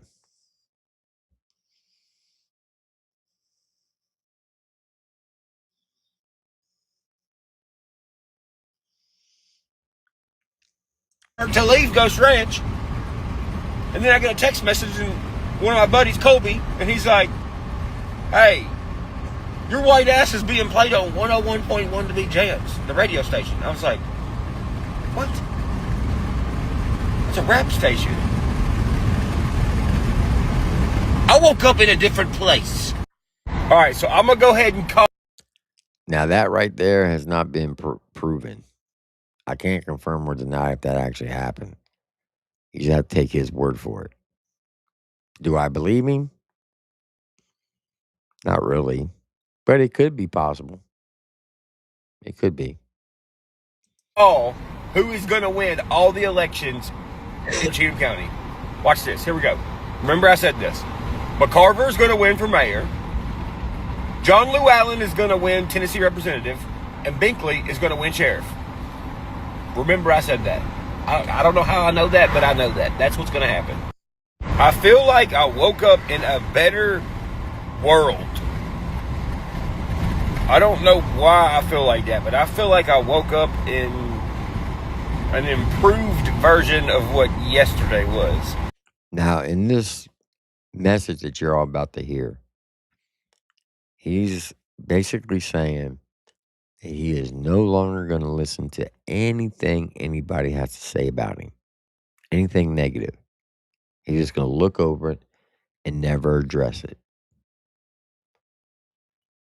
I believe that is about as much as I believe Mr. Primerville. He'll probably stay on a positive path, maybe a week or two, and then he'll be right back to his old bullshit, especially after May 12th. What's so important about May 12th? Well, in exactly 7 days, Mr. Brian Edward Upchurch will be in court for the Kylie Rodney case. Watch what happens when that comes out. But it's like improved better for everybody that's on the planet. I don't know what happened today, but it's just we're in a better place today. Bro, you cannot make this shit up. I'm going to get mulch right now, right? For the flower bed in Kingston Springs. I'm behind this truck. And look at this shit. This truck right here, hauling mulch, look, hauling mulch, just turned, and all this mulch fell out, so I get out, and I move it out of the road. He comes up to my truck and goes, fuck it, I don't give a shit, you can have it. I was like, are you serious? He's like, yes, I'm over this shit. I was like, dude, the universe is doing some crazy shit today, cuz. Dude, I'm going to do a self-experiment, bro. From this point... If you notice, his pupils are very, very small. It's amazing what happens when you get off of stuff that makes your pupils huge like that. Just saying. Forward. Ain't no negative shit coming out of my mouth. Anybody that's... All right, who wants to do the over and under bet? Who wants to do over and under? Who wants to bet that what he said right there, he said he's not going to talk any negative shit? Who wants to take a bet? Because I guarantee you, by the end of the May, his ass is going to be back to his same old bullshit on IG. Anybody want to take that bet?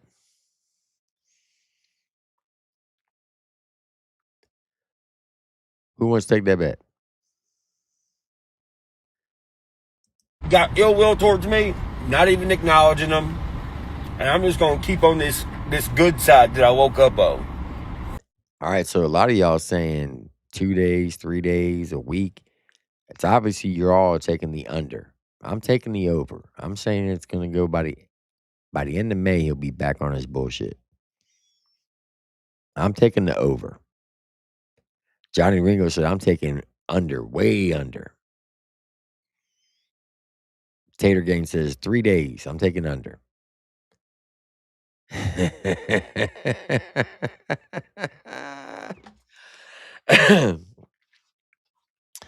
Well, you know what? You actually might be right, Johnny Ringo. Because on May 12th in 7 days, most likely he's going to be held in contempt of court. Because he was never supposed to put that deposition out. It was court ordered that he couldn't do it. And he did. So they filed a attempted court charges against him. So there's a good possibility that he may get locked up for 2 or 3 days on May 12th. Just saying. Just saying. And we're going to see how much good happens in my life because of just only speaking good shit. Let's see what happens. It's called karma, Ryan. It's called karma.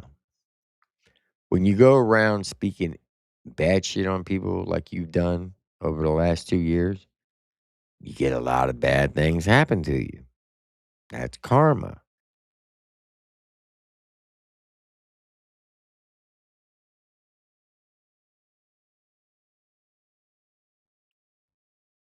It's called matching the energy. If you put negative out, you're going to get negative back. If you put positive out, you'll get positive back. I'm just saying. Now, I will say this. You ain't been on your bullshit like you have been in the past. You've had a couple little rants, but nothing major. And when I say major, remember those 82 story days that he used to do? Where he, like right after the Country Rap Project in November of 2025, no, 2024. Right after everybody left Nashville, he went from 37 stories a day to 82 stories. That was his peak. And for like 14 days straight, he was doing 82 stories a day for 14 days straight. Now, it's been a long time since you did one of those. I hope and pray that you stay on this positivity. I really do. Because that'll say a lot as you as a person. That means that you're growing, you're doing the right things in life. But then there's reality. And the reality is no one believes that you can go that far or that long of staying positive. And I'm not trying to wish anything bad on you.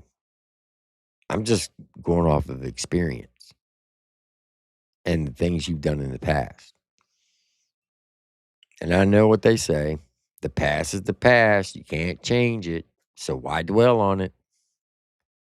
Right? I get it.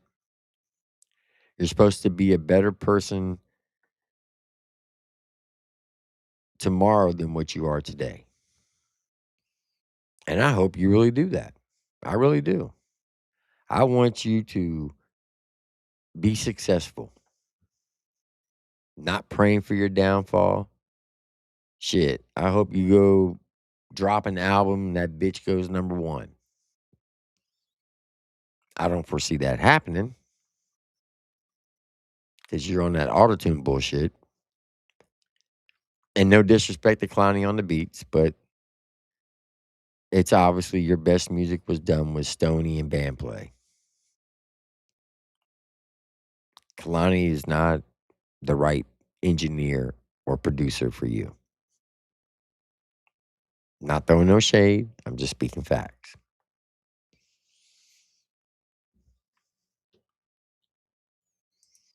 Dude, so y'all know I've been having a good day, right? Universe been doing some things. Everybody's like, go get you a lottery ticket. Go play the lottery. Dude, I just went and got a jumbo book. Look at this. All right. The giant jumbo bucks went up to $150,000. So his numbers are 19, 48, 14, 26. He's got 19, 19, 14, 14, 14. Hold on.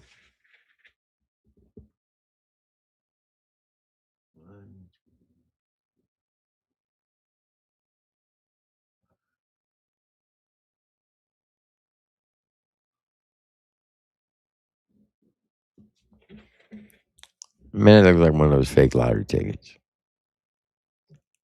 So according to that, he has won 1, 2, 3, 4, 5, 6, 7, 8, 9, 10, 11, 12, 13, 14. He won 15 times. He's got every number.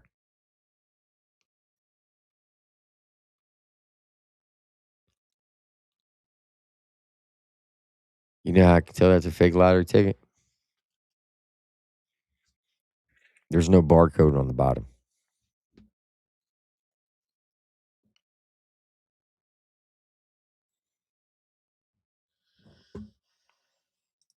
Let me see something.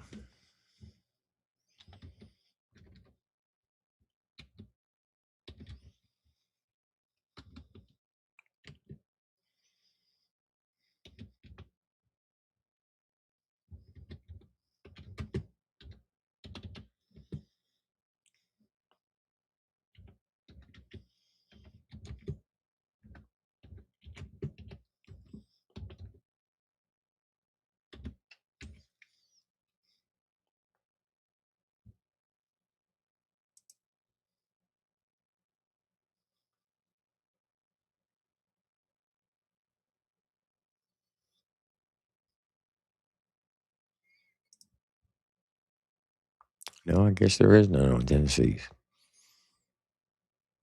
No, I guess it is a real one. Okay. So you probably won $1. How much is the monetary value? So it's a $5 ticket.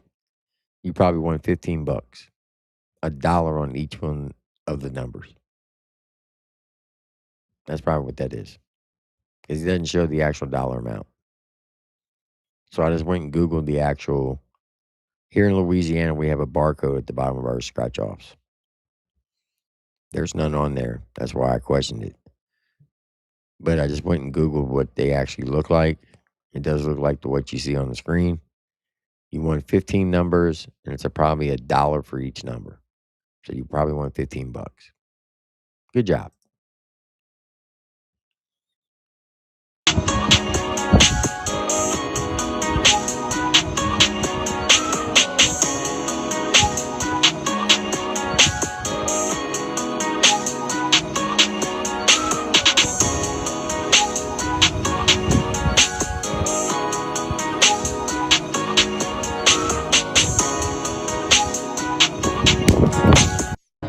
He had hard work caked on his overalls, sweat on his neck, chaw in his jaw, when a stranger pulled up and met him outside his barn. He said, "Sir, I don't know if you ever would."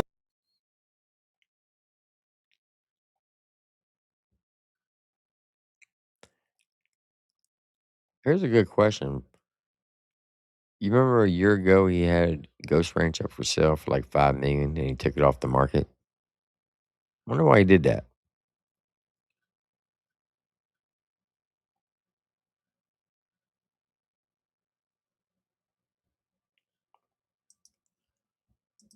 Relentless said bro was flexing his least side by side.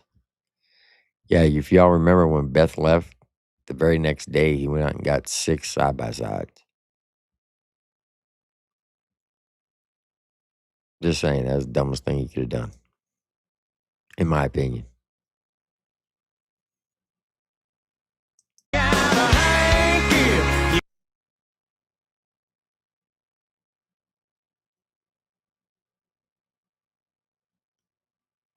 He's really trying to prove that he's country, isn't he?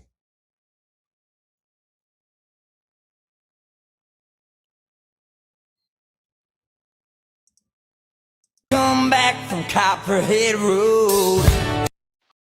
I just realized Star Wars is connected to E.T. We know in The Phantom Menace, when debates about the taxation take place in the Senate, you can spot various representatives from across the galaxy, including familiar extraterrestrials. At first I thought it was just an Easter egg, since Lucas and Spielberg are friends. But check this out. In the Cloak of Deception novel, it is told they're Asogians, and they come from a planet called Brodo-Asogi. At some point, during an expedition on Earth, one of them is left behind. There's a reason why in E.T., the extraterrestrial recognizes Yoda and screams home. How did I miss this? They are the Alcatraz escapees. Do you know the real names of the Apollo 11 astronauts before they became astronauts? Neil Armstrong, Buzz Aldrin and Michael Collins. Yeah, that's it. Yeah, but that's not their original names. Oh, okay. What were their original names? Michael Collins was known as Frank Morris. Armstrong was known as Clarence Anglin.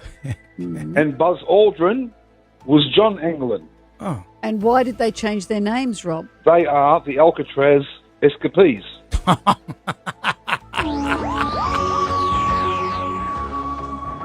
So, Rob, they escaped from Alcatraz to become astronauts? They were given a pardon if they would join in and comply. These people are really wearing aluminum foil on their heads? What the hell? But what about all the Right. training for years they would have had to do? To do what? Yeah. To go where? Oh. Even if you could build this in that period, why would you just go the most elaborate, over-the-top route for a little frontier state that was brand new like Iowa? You would think you would build simple and small first and maybe eventually work your way up to this level of beauty and intricacy. But no, in a state with no more than a few 100,000 people at the time, less than 25 years old, they made a massive 5-domed capitol. And just look at some of these interior shots. The most beautiful library you'll ever see. A beautiful spiral staircase in this capitol always impresses me. Another very hilarious construction photo, because you always see all of these old world buildings like these built in the middle of nowhere, just Oh, just in time. So we got Grime and Octane, August 27th through 30th. See, we got Riz, we got Anthony Beast Mode, we got Lil White, we got Jesse Howard, Just in Time, Savannah Dexter, Keith Cash, Project Pat,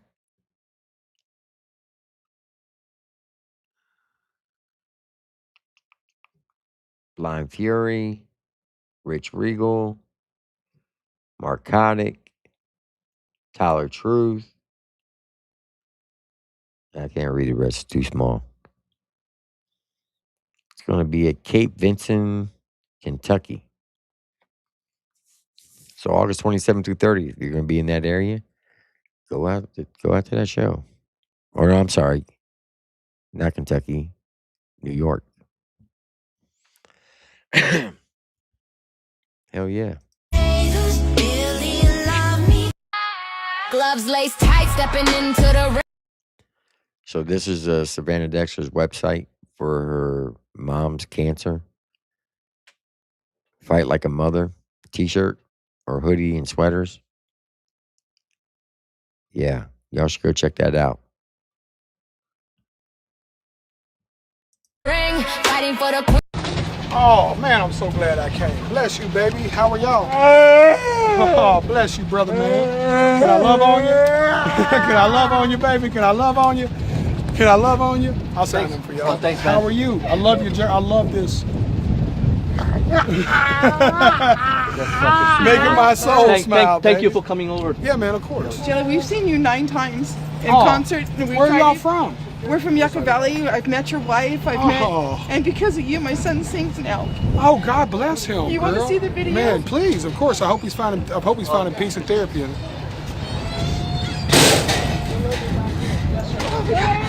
You want a picture?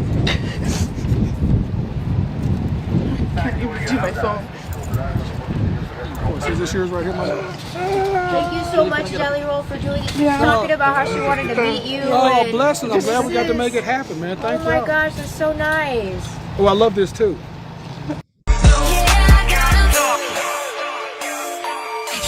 Girl, I put that fire back in you, lit that spark you lost before you was dimming it. All I needed was somebody. But hell, what can it hurt? Cause I just wanna spin you round and round this dance floor, get you drunk on love like mine. Might wind up and steal a couple kisses, get your digits if I can find a right line. Well, you don't do feelings, but baby, if you're willing, I'ma do my best to change your mind. Cause the way you This emotion party, you cannot get in. Don Julio on drink gin. Bad bitch, you love me. I just wanna take you out and show you off. You already know that you the perfect one. Girl, when I'm with you, feel like a champion. All right, so here's the not the mobile home, the Redneck Rave, June 17th to the 21st in Sophia, West Virginia. Hosted by Who the Fuck is Just in Time. At Burning Rock Mud Park, got Savannah Dexter, Just in Time, Adam Calhoun, Jesse Howard, Little White, Anthony Beast Mode, J. Michael Phillips, FJ Outlaw, DJ Highlight, Taylor Ray. I can't read the rest, it's too small. But yeah, that's going to be one hell of a show. If y'all don't come out to the Redneck Rave this year, you're missing out. I'm just saying. What is up, y'all? It is Savannah Dexter. Listen, 20th, I am headlining the Redneck Rave in West Virginia. First female to ever do it. Get your cricket tickets at redneckrave.com and show up because we're about to mud it the fuck up. Go. Keep giving these folks on the hate on. Yeah, I like that, I'm popping in major. Yeah, give me. He put, one bold move can rewrite your entire story. Take the risk.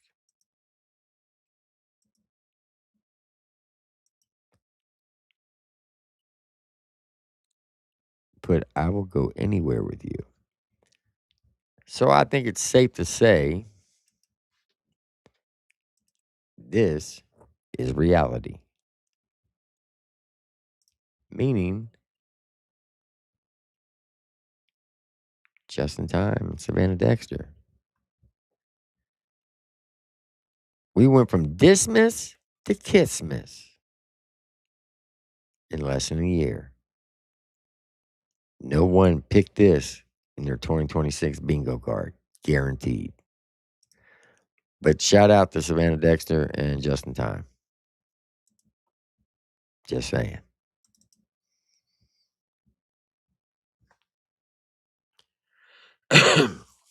All right. Y'all probably wonder why I'm doing up so late. Well, I ain't got to be at work right away tomorrow. Yeah. We got 161 in here. If y'all could, hit that like button. Just tap the screen. It's free. It doesn't cost you anything. Even the haters, go ahead and do that for me. I greatly appreciate it. Now, we're not going to watch this all the way through. I'm going to skim through it. But here's Chad Shepard's live from tonight. Get your popcorn out. Let's get it.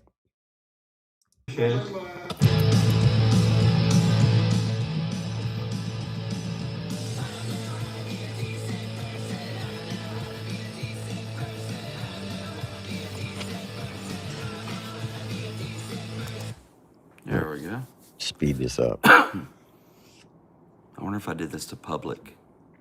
You did. I'm gonna wait until I see somebody pop in here. I don't know yet. I don't know.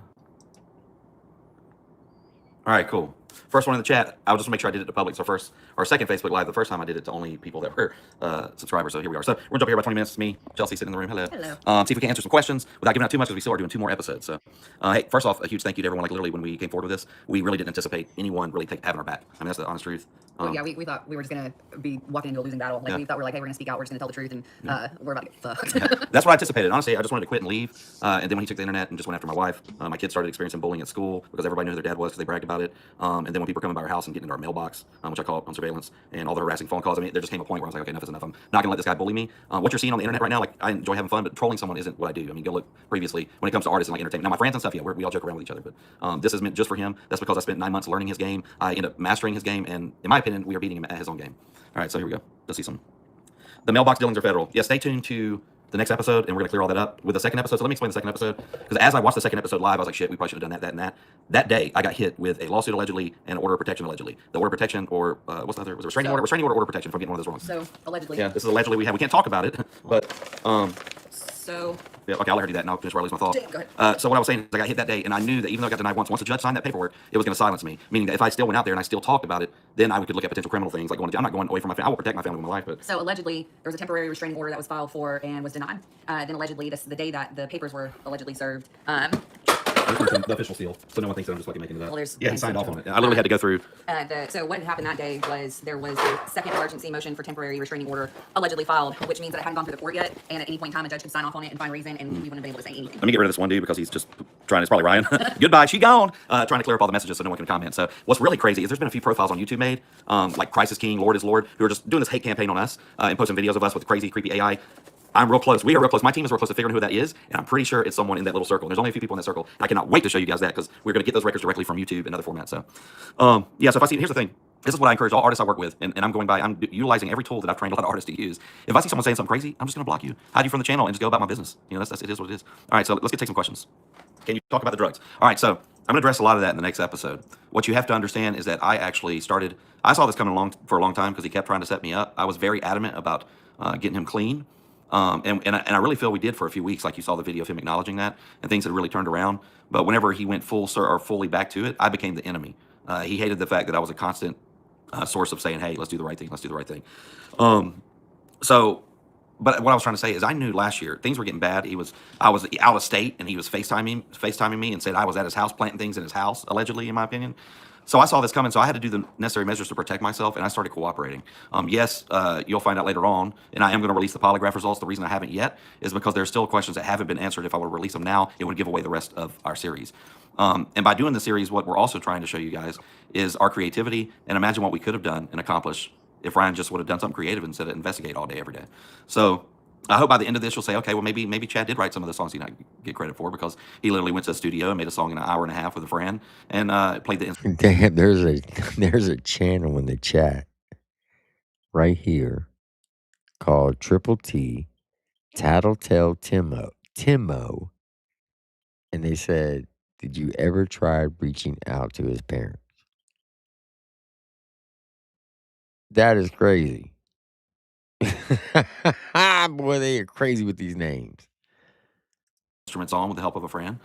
So I'm doing these things as a way of showing you our creativity level. And most of my good ideas, if not all of them, come directly from Chelsea. So if you guys sometimes are seeing something and you like it, it's probably because my wife had her hand in it. And that's been the case for our relationship. You know, that's why we work so well together, because we're both creatives. I'm surrounded by a really awesome creative group right now. I do have Trevor. Trevor's our tech guy, but he's also helping out doing camera stuff. And So what is the song you wrote for him?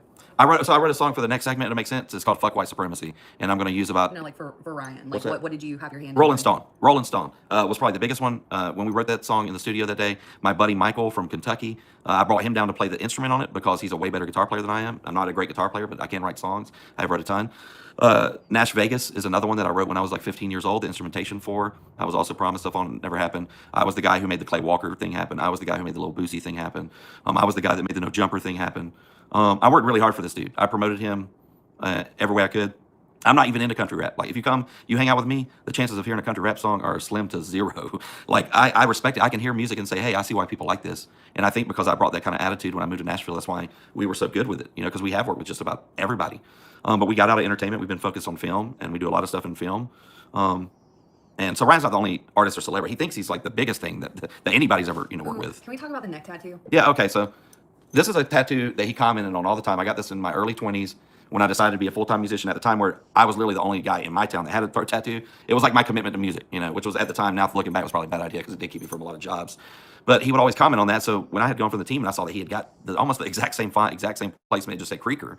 I was like, this dude right here, like a lot of things he said over the years is literally from what he says to the way he walks to the way, I mean, just go look at him now. I saw him do like a story thing someone sent me, and he's imitating Cashville's voice. You know, so it's whoever's around. I've never seen another tattoo in the same font as yours until he got his. Like, yeah. So what does Ryan's sleep schedule look like? None. Here's the deal: is I couldn't compete with the dude when I was living in Kentucky and driving down here because I didn't get officially asked to be his manager until close to where that Empire record label meeting was, the one where, you know, we were out to get him. You know, as a plot of assassination by Nashville. You know, which is not the case. When I came back to work for Ryan, I know all the other guys. You know, I've worked with most of them, but when I came back to work for Ryan, I had to block all of them, and I had to focus totally on him. And he really encouraged me to do that. He would go and look and be like, why are you still following this person? You know, that stuff. So when I first came back around, I tried to mend some bridges.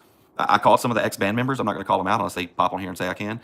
I called some artists. I was trying to repair things, but we never got there. We never, because it would turn into this thing. Then he thought I was working with him to secretly ruin things. And honestly, I was just trying to do the right fucking thing.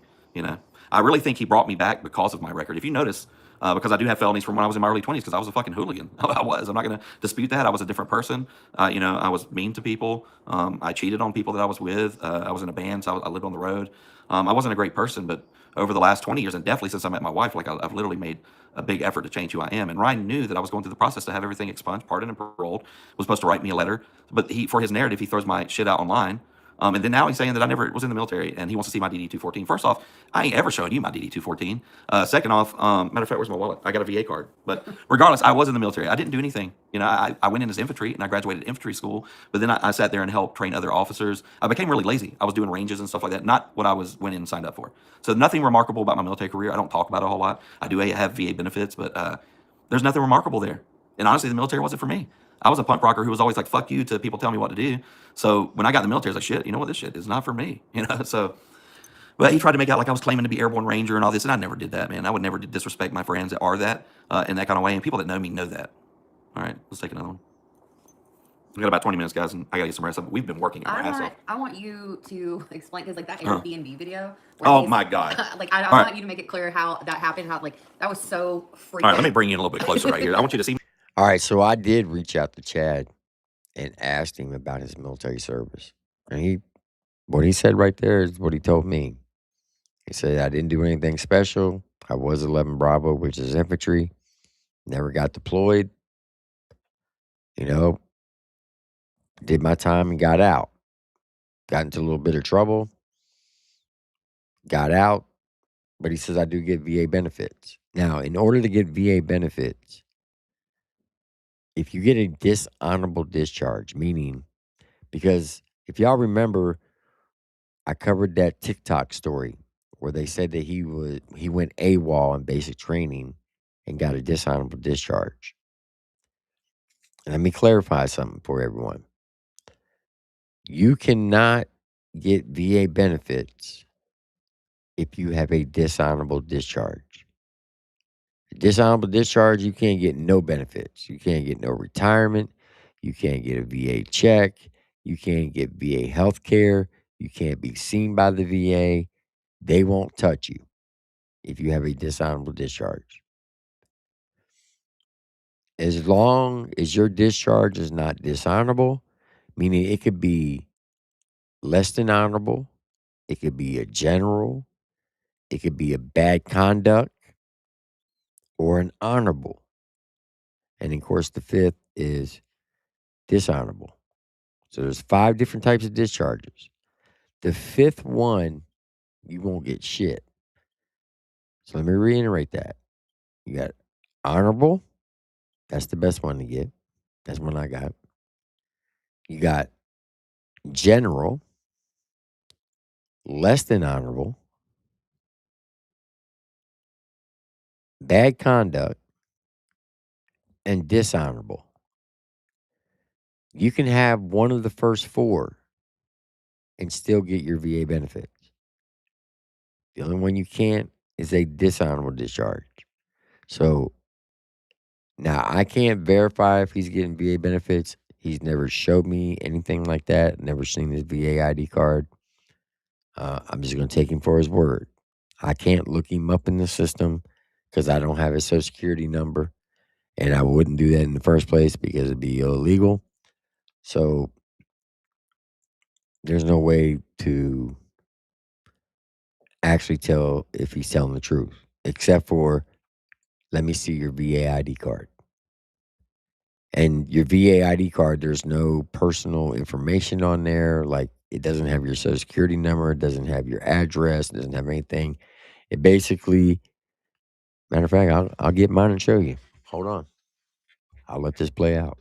My eyeballs, because there's flare on my, maybe not. I've got tan lines. All right, so here's the deal with the fucking Airbnb, dog. And many a text on this. When I first came back, the first thing I did is wanted to see how things were looking. So I set up appointments with whether it be distro, the accountant, or whatever. So when I went in there and I saw where his monthly budget was, I was like, holy shit, I better jump in here and fix this, or none of us going to be working in a year from now. So one thing he was spending a lot of money on was hotels. Well, not only was the hotel we used 35 minutes from his new place, but it was a lot of money, several $1,000s a month on hotels. Well, I found a rental that is also an Airbnb. It's a whole house They have sections at Airbnb. I talked the guy into a rental situation where we were paying $1,200 a month. We had 2 rooms in there. And right off the rip, we had 2 guys staying there for a couple. It paid for itself for months in the first little bit of time. His accountant was paying for it. Everything that his accountant paid for, Ryan had to approve via text message, phone call, some way thing. That was how I set it up when I first came in, just because of how things looked with the previous manager. So he absolutely knew about it. Now, where was I when I got the call? I was here at the house. So the video he showed you guys where he's talking about the tracker, and I'm saying, call the cops. Because that was my response every time he called me at 3 in the morning. Because it'd be like, someone broke in my house and planted a gun under my pillow. I'm like, call the cops. That was what I did. I was like, what the fuck am I going to do about it? So when he called me about Airbnb or the rental, he went over there, and there was an engineer staying that works with Ryan a lot. You guys probably know, but I'm not going to call him out. He was staying there. He had some guys go there and search the car that he let this guy borrow over there. They found a tracker, and here's the deal. It was probably Ryan's tracker. He put in his car to. All right, so let me show you what this looks like. And this is the only way that I can tell if he's telling the truth.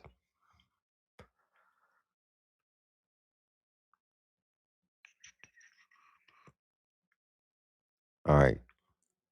I'm going to put my thumb over, or my finger over a certain number. So here, hold on. Let me turn off my green screen.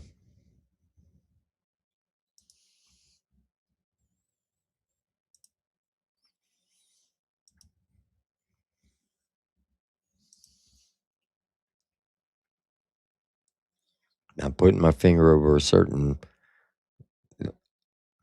there is a number on there that I don't want you to see. But it'll look something like this. And it has your name underneath my finger, right? That's your VA ID card. So if Chad Shepard says something like this, he's telling the truth about his military service. If he don't show something like that, he's lying.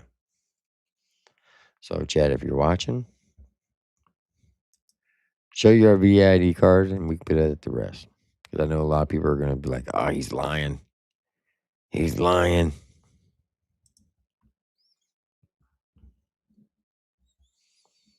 Whoops, wrong background. What did I have up there? Oh, this one.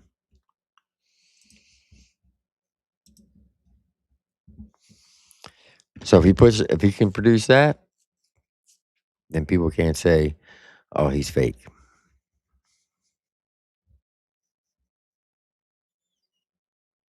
Tater said, don't tell me what to do, old man. What are you talking about, Tater? I didn't tell you what to do. Oh, I agree. He's definitely not country. Deerdorf already proved that. Deerdorf pulled his redneck car.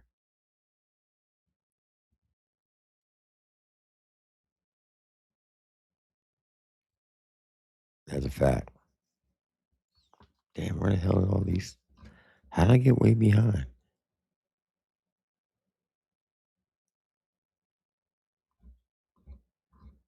What the hell?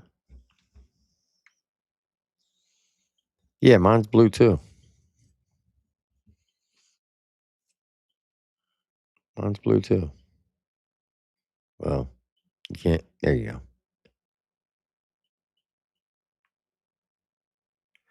Now, they probably got a newer one out. I got this issued in 2009 when I retired. So this is a very old ID card. All right.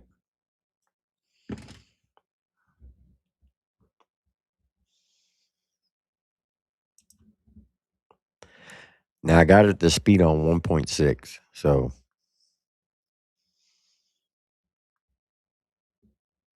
Track everybody like he did that. I mean, it's on the polygraph.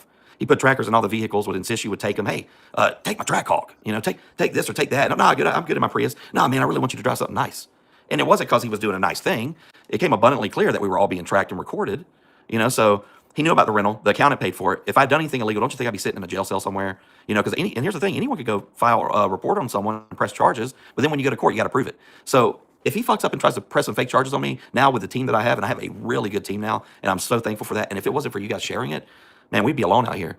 And we were prepared to lose everything for this. We had to sit down and have a conversation like, all right, let's be honest, it's him. He's going to try and take everything back from us. Even though he never paid me percentage on royalties, even though I started a multi-million-dollar company with him and built it up, and he kicked us to the side, and for 2 years, we didn't say anything. We didn't talk on it. We didn't do anything, but he didn't come at us on the internet either. You know, so, but I already know he's going to try to take all of our shit back. So we sat down and said, okay. Now, if y'all go back and look at the No Jumper interview, he admits that Chad helped him start Blue Moon, his booking agent. Chad was part owner of it. And according to Chad, he never got any money from that. Never got any royalties. Now, Cashville came out and did his roasting video against Chad. He said, "What did you do? You got a free house, a free Cadillac, a free motorcycle. For what? You didn't do anything." And he added it up to like $600,000 worth of material things, right? And some people may say, well, damn, that's a lot of money. It is a lot of money. But think about what Chad did when he was with Ryan the first time. Helped start Blue Moon. He was part owner of it. Set up the No Jumper podcast. Got the Little Boozy feature. Helped write Rolling Stone. Now, according to Cashville, he ain't never helped him write anything. Once again, there's three sides to every story. There's Chad's side, there's Cashville's side, and in the middle is the truth. You have to figure out what that is. Just saying. Now, believe it or not, this individual right here, Mr. Tater Gang. Tater, if I send you the link, will you come up on the panel? Because you know more information that you let on to be. Just saying. Would you come up?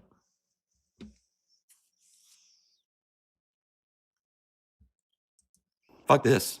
We're not going to let this dude do this to us, and we're going to fight back. And that's what we did. And I didn't anticipate the outpouring of you guys. I didn't anticipate positive things happen. I didn't think I would start getting calls from artists like saying, hey, man, I would love to work with you again. Will you work with me? I didn't expect the dream legal team scenario to happen, but it all happened. And I'm very thankful, and that's because of you guys. Because without people sharing this and making this a big deal, we'd have been fucked. But I'm okay with being poor. Most of the best times of my life were spent with my wife in a fucking van, touring across the country, making $30 a day, and spending $25 on cigarettes and beer, and figuring out how you're gonna eat on $5. Like, I'm okay with that. Like, the things that matter the most in life are your family, and I have 4 kids that love and adore me, and I love and adore them, and that's all that matters to me. So I don't care. Come at me with what you got, dude. So a couple comments about Sorry. like where you were on for the Justin Adams era. Yes. I didn't know you had been there for so long. Okay. Yeah, here's the deal. So here, like, Yeah. so where do we start with this? Here's where we start. Let me tell you why I was in the shadows all the time, because now I know it to be abundantly clear, and it's my gut feeling, it's my heart, but it's also my opinion, allegedly. I think he intentionally kept us in the shadows. I think he did that because he knew how creative we were, and we helped do so many great things for him. His biggest fear All right, Tater, check your IG. was probably to lose us. So whenever he did let us go because he could no longer afford us, and the thing is, if he would have came and told me, hey, I can't afford your worth, I would have been like, I'm not going anywhere. Matter of fact, when they let me go my wife first, and I stuck around, I didn't get paid for 3 months. I worked for free before I was let go. And we tried to bring stuff to the table. I tried to bring opportunities to the table. We When literally told them, like, hey, we'll eat what we kill. Like, we're here for Yeah. you. Let's keep I was rolling like, with yeah, it. I was like, I can make my money. If I can get you opportunities and you carve me out my little 5 or 10%, I can still eat. But they didn't want to do that. Not only did they let us go, but they went out and told promoters, they told friends of mine, everybody that we had worked with in country rep ghosted us for 2 years, with the exception of like 3 or 4 people, because they took Ryan's side. And I understand that. I get it. I'm not mad at them. But they also have to understand that whenever I went back, when I initially went back, things were never this bad when we left. When I got back, it was a whole different thing. I saw immediately, oh, this is going to be hard. You know, and then literally, like when I say 22 days later, that was the first time he tried to set me up. And that was me trying to help a past team member and mend a bridge. And he fucking burned it to the ground. We've been around since the second show. We were there right in the beginning when Cashville started. He was only around for like a year. He acts like he's been around for 25 years, but I think maybe a year and a half. We were there all the way up until 2022 or 2023. And then we were pushed out. Brandon was still called. I trained Brandon. B-Loose learned everything he knows because of me. And he said that to a few people with me in front of him before. And I'm not being braggadocious, but at this point, I'm just letting it all fucking come out, you know? So after I left. All right, so let me give you the rundown of management. The first manager was Cashville, and he was there for about 18 months. He came on in He came on. Let me see. I'm gonna get my timeline right. So he came on because Raise Hell Eat Cornbread dropped in June of 2014. Cashville came on in December of 2014, and he left January of 2016.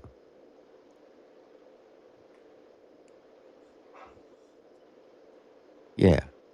So yeah, he was. Yeah, damn, he was only there for a year and 3 months. So he's got like 15 months as Ryan's manager. What up, Tater? What's up, man? What do you think about all this? You already know what I mean, dude. I've been on this spiel for how many years now? Yeah. It's I mean it, I mean it wasn't like I was getting anything from it. It was just like, hey, man, I'm a fan just like you guys. This is this bullshit that's going on, and I know 90% of y'all wouldn't even agree with this shit. Well, you know what happened to me. You don't know what you're talking about. Blah blah. It's crazy. The number of subscribers you have on YouTube just kind of defines you as a person. You know, when really you go around and you look at all these other guys, man, they got like 200 subs on Instagram or whatever. Dude, that'd be the guys that are like right hand man to your favorite artist type shit, Right. But man, I just think all of it's coming to light, and it's what needs to happen, dude. And I've been talking to Chad. I talked to his old lady over this past weekend, and dropped some things on them, and they were just like, basically just like, yeah, you know what you're talking about type shit, Yeah. Of Did you course. see? Now here's my question. So you remember the video Chad put out where he puts the phone clip out? Here, this one right here. Let me show you. About the pictures? About his daughter's pictures. Yeah.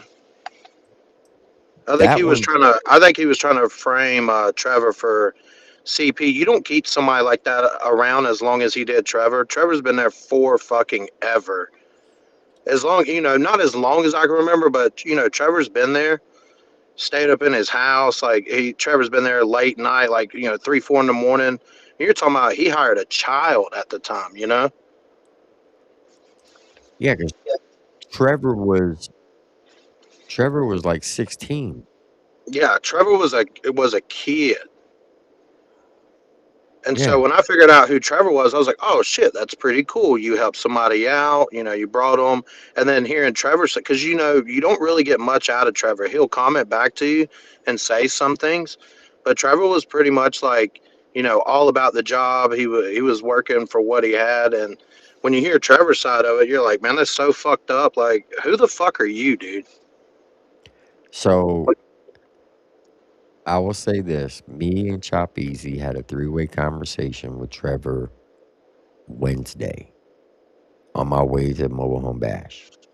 Yeah. No, Thursday. Yeah, it was Thursday. Was it Thursday? I think that's when I DM'd you that video, but I knew you was on the way. So, yeah, it was Thursday morning. I got a phone call from Chop. He's like, hey, I got Trevor on the other line. You mind coming in on the conversation? I said, sure. So as we were conversating, he said something to me that kind of threw me off. And he said, I just want you to know I'm not that type of person, and I want to apologize. I was like, apologize? For what? He said, you just got to know that I did what I had to do to take care of my family and to provide for my family and to save my job. I said, okay, what? I can already see where this is going. Well, personally, what I feel like. Well, what do you think? Where do you think it's going? Well, from what I'm picking up is I think he put Trevor. Because, dude, all right, let's just put it how it is. Ryan's dumb as shit. if y'all don't remember, he posted an Instagram photo about him not being able to work his washer and his damn dryer in his home. He can't function. We're starting to see now that dude really couldn't make it without the people around him. And I think he put Trevor up to a lot of malicious shit to look into people because of Trevor's skills. And I think, a lot of shit went down like that. And Trevor just whatever, I'm not on screen type shit. And that could shy a person away from being so vocal online. But he's probably got Trevor to do some shit and, Well, basically, hack in, dox people, look up people, get people's personal information. he basically paid Trevor to sabotage my channel and Chop Easy channel. Wow. So, okay. So okay. Wow. Imagine a millionaire that's the best in the world and nobody can fucking hold his jock strap and he's out here fucking with people's channels. Yeah. It's crazy, isn't it? It's very crazy. The whole Trevor thing pissed me off because it's like Ryan's always talking shit, and then you wanna go try to put your hands on the smallest person, and I like after that, man, I was just fucking hot, dude. I was hot all last week about that shit. I don't know why, because I haven't been giving a shit about none of this stuff. And then when I was in your chat, somebody sent me a video of Kansas Redman talking shit about me a year later, and I'm like, dude, you were, and I think it spews over into friendships, bro. I think like, oh, Kansas is fucking paranoid. And I'm like, what are you so paranoid about, dude? Like, I mean, you're over here thinking that I'm running a smear campaign on you, dude. I know the truth about you. You ain't shit compared to me. Like, I don't care what you do, bro. Like, you don't make or break my day. So I feel like that shit like spews off, man. And that's so crazy because he's paying BX Beast Boy. I ain't even saying that fucking dude's name. And me and Chad talked about him and his wife talked about him. I sent them all the videos that I had on him. And then, I'm pretty sure maybe he might. I'm not for sure, but hell, who else is he paying? But I know he is paying BX Beast Boy for sure to run his whole little exposed industry bullshit. I mean, there ain't no telling, man. You get these low IQ people, and I mean, you give them $5,000, the most money they've ever got in a lump sum, and they'll probably just do the craziest shit for a guy they never met. Yeah. For sure. People don't understand it, and all these comments I've been reading this past week, man. Either those are just like bots, or I don't know who they are, man. But there's some very low IQ, uneducated people out there that just don't pick up. I don't know how they are able to watch murder mystery series or anything like that, because there's no fucking way, dude. They want to dig into everybody else's life, but they refuse to see the truth and the cheat codes right in front of them, man. I don't get it. Yeah, I don't get it either. The whole Creek Squad movement, man. I'll just be honest, it's a lose. It's gone. It's gone. It is 100% gone. Next week, it's going to be even more in the dirt, and that whole franchise, that thing is going to be something that we talk about 10 years from now. I'm like, man, you remember that one cool artist, dude? Yeah. What's he doing now? He's hanging out with Dirkie White over in West Virginia, shaking a bottle or up in the hill. We don't know, but I just don't see coming back from all this, dude. I really don't, and I hate that because there was a way out, and after all this, when you have your closest people, what are the odds of the closest people around you? All of them are dirtbags. Come on, bro. Yeah, the common denominator is one person. I was in when I was in the army, I was in treatment, dude, for alcohol. I went twice for alcoholism. One time I went for 3 weeks and I was still drinking all through it. I just had to go to, make the commander happy. The second time I went because my platoon leader got pissed off at me about a situation that happened with a 5988. And so I went, ended up staying there for 6 months. And by then I was an alcoholic. I was, drinking, going to the PX. I was fucking pawning whatever the fuck, not my army gear, but, and there's one thing you got to learn when you're an addict is, man, if you're sitting here blaming everybody, that's the one thing they look for is when you start blaming everybody, That's a red flag for them. When that therapist or that counselor starts talking to you, as soon as you start blaming everybody for your own shit and start explaining it, and they're like, "Come on now, not everybody can be bad, bro. You got to be a grown up. It's time to be a big boy, you know." All right, so let me ask you this. Is there a possible chance that Ryan Edward Upchurch can turn everything around? Literally, man. If he just comes out and just, I mean, some people are like, some people just want to see him absolutely dug in the grave, you know, not literally, but I feel like, man, if he's not going to go on this apologetic, you know, train or nothing. This dude, there's got to be a way. There's always a way. He's just got to be willing to figure it out, and it could be as simple as starting off by saying, "I apologize." Creek Squad Killer. I can only tell you what Trevor said on the phone. I don't know if he actually did it. I just know the man apologized to me and Chop and said that Ryan put him up to sabotage us. I'm not making it up. You can ask Chop. He was on the three-way with me. And I believe it because there's shit like that that's happened to other channels that wasn't even you. And I've been in conversations where, you know, people's went and attacked other fucking channels. I've been on there in the positive conversations where people's went and boasted other people's channels, you know? Like when my phone number got put on IG. That's one incident. When he put out my address, that was another incident. When he put up the video of me talking to Square. Now I know he got that from Johnny, and he gave it to Trevor to upload it on Facebook and push the narrative that I was a pedophile. Just like when Chop Easy got arrested, they put up those fake pictures of all the drugs that were laid out on the table and try to say it was Chop's. But what they didn't do is they didn't cut out the Tennessee Police Department badge. Chop didn't get arrested in Tennessee. He got arrested in Illinois or Indiana. These people aren't that bright, man. They see all these other channels do it and they try to do it and mimic it, but they fall short in some aspect, man. So yeah, that's what I'm talking about. And you get these slow IQ people, Tim, that they take it like even in some chats when I'm sitting there trying to explain something in chats, they don't read the full thing. No. And they just make up words as they go, and I'm like, what the fuck is this guy talking about? And next thing you know, me and some random dude on a stream are arguing. I'm like, it's not what I said. But well, it's just like the guy who came after you. You know what guy I'm talking about? Oh, And you did that whole video on him to make him look because it's too easy. It's too easy. That's what I'm saying. It's like, dude, I'm just right now, bro. I'm freestyling on you because it's so fucking easy. And I had a great week that week. Like, it didn't fuck my week up. Like, I still got up and cooked Thanksgiving dinner for my family that day.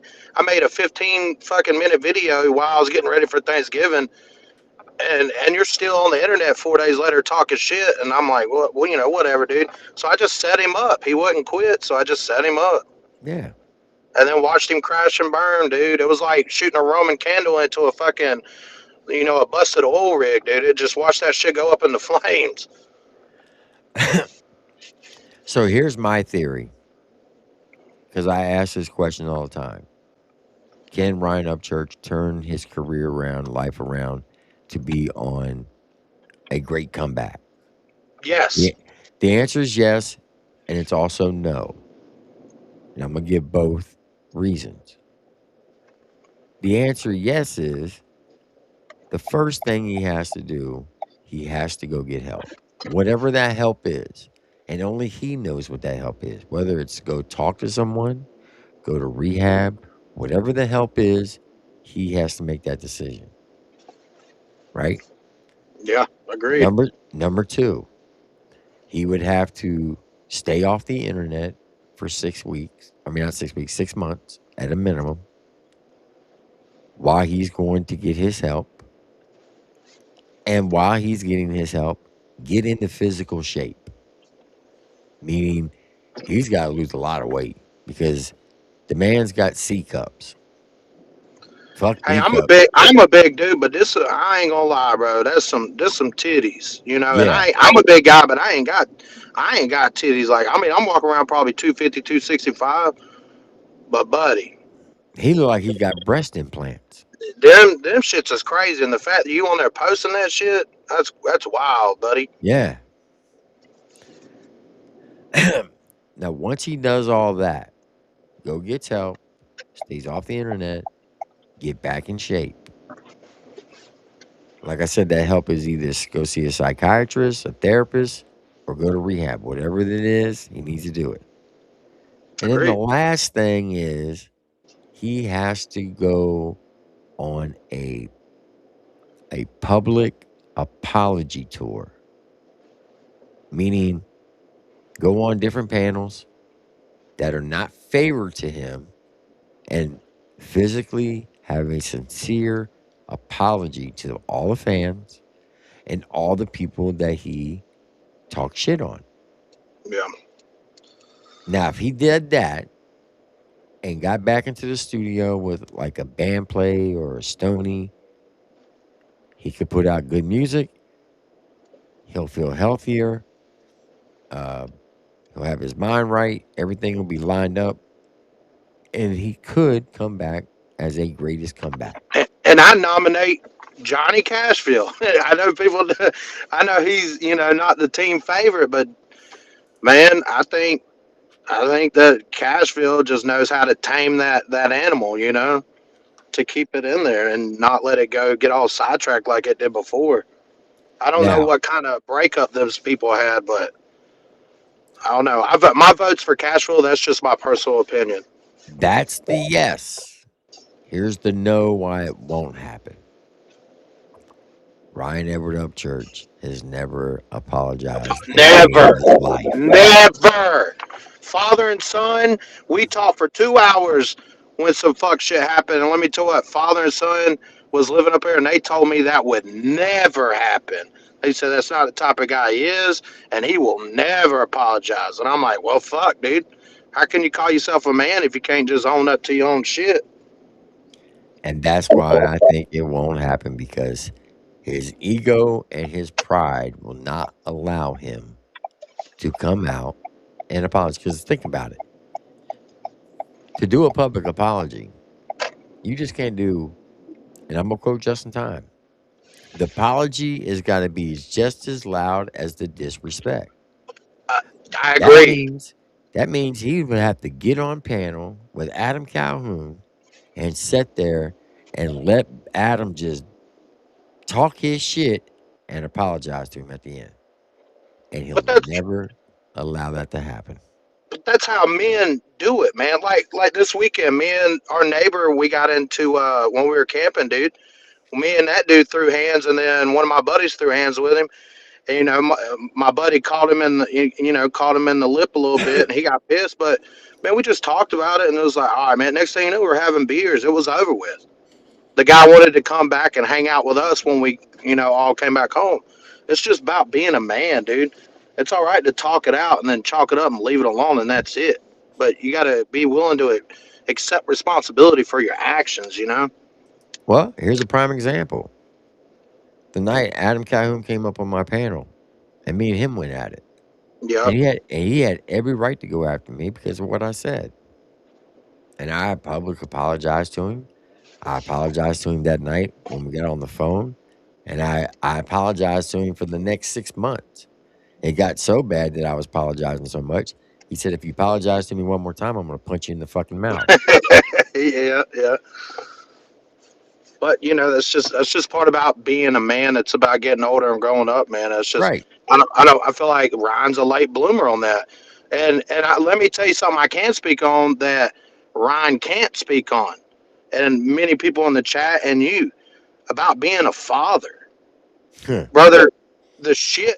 I know I get a little wild on my stories, but you don't be seeing my kid or nothing around there, bro. You can't be flipping the fuck out and talk all this crazy shit, and then like 2 stories later, man, it just doesn't. It's just not fatherly to me. The shit he does, the shit he talks about, the way he talks nasty about people, and how nasty he gets on his fucking content. I'm like, bro, your kid's gonna grow up one day, and as famous as you are, and as many of these channels are screen recording and doing reviews on them, she's gonna see this shit, and it'll break your heart, like Ryan's heart, to see that his daughter sees that shit. Most definitely. I mean, I feel embarrassed for him because there's no way I could have any of my 5 girls look at that and me be proud or be like, well, they was picking on me, or like, no, Dad, you were fucking heinous. Like, what are you doing? Okay, well, answer. Look at it like this: if you came home from work and your wife and kids were gone, are you going to go straight to the internet and say, "Oh, my kid's missing"? No, fuck no. And I've done that. When I was in the army, my first wife, man, she up and left. You know what I did? I fucking called around and be like, hey, where the hell are you? Blah blah Yeah. blah blah blah. That's for a whole nother personal story time. But I didn't go on the internet, and I was posting back when I was in the army, but I didn't know what a content creator was. But I didn't go on my story or my Snapchat and, man, she fucking left me. I don't know where the fuck going on. Blah blah blah. And you I just definitely called didn't her go that. phone.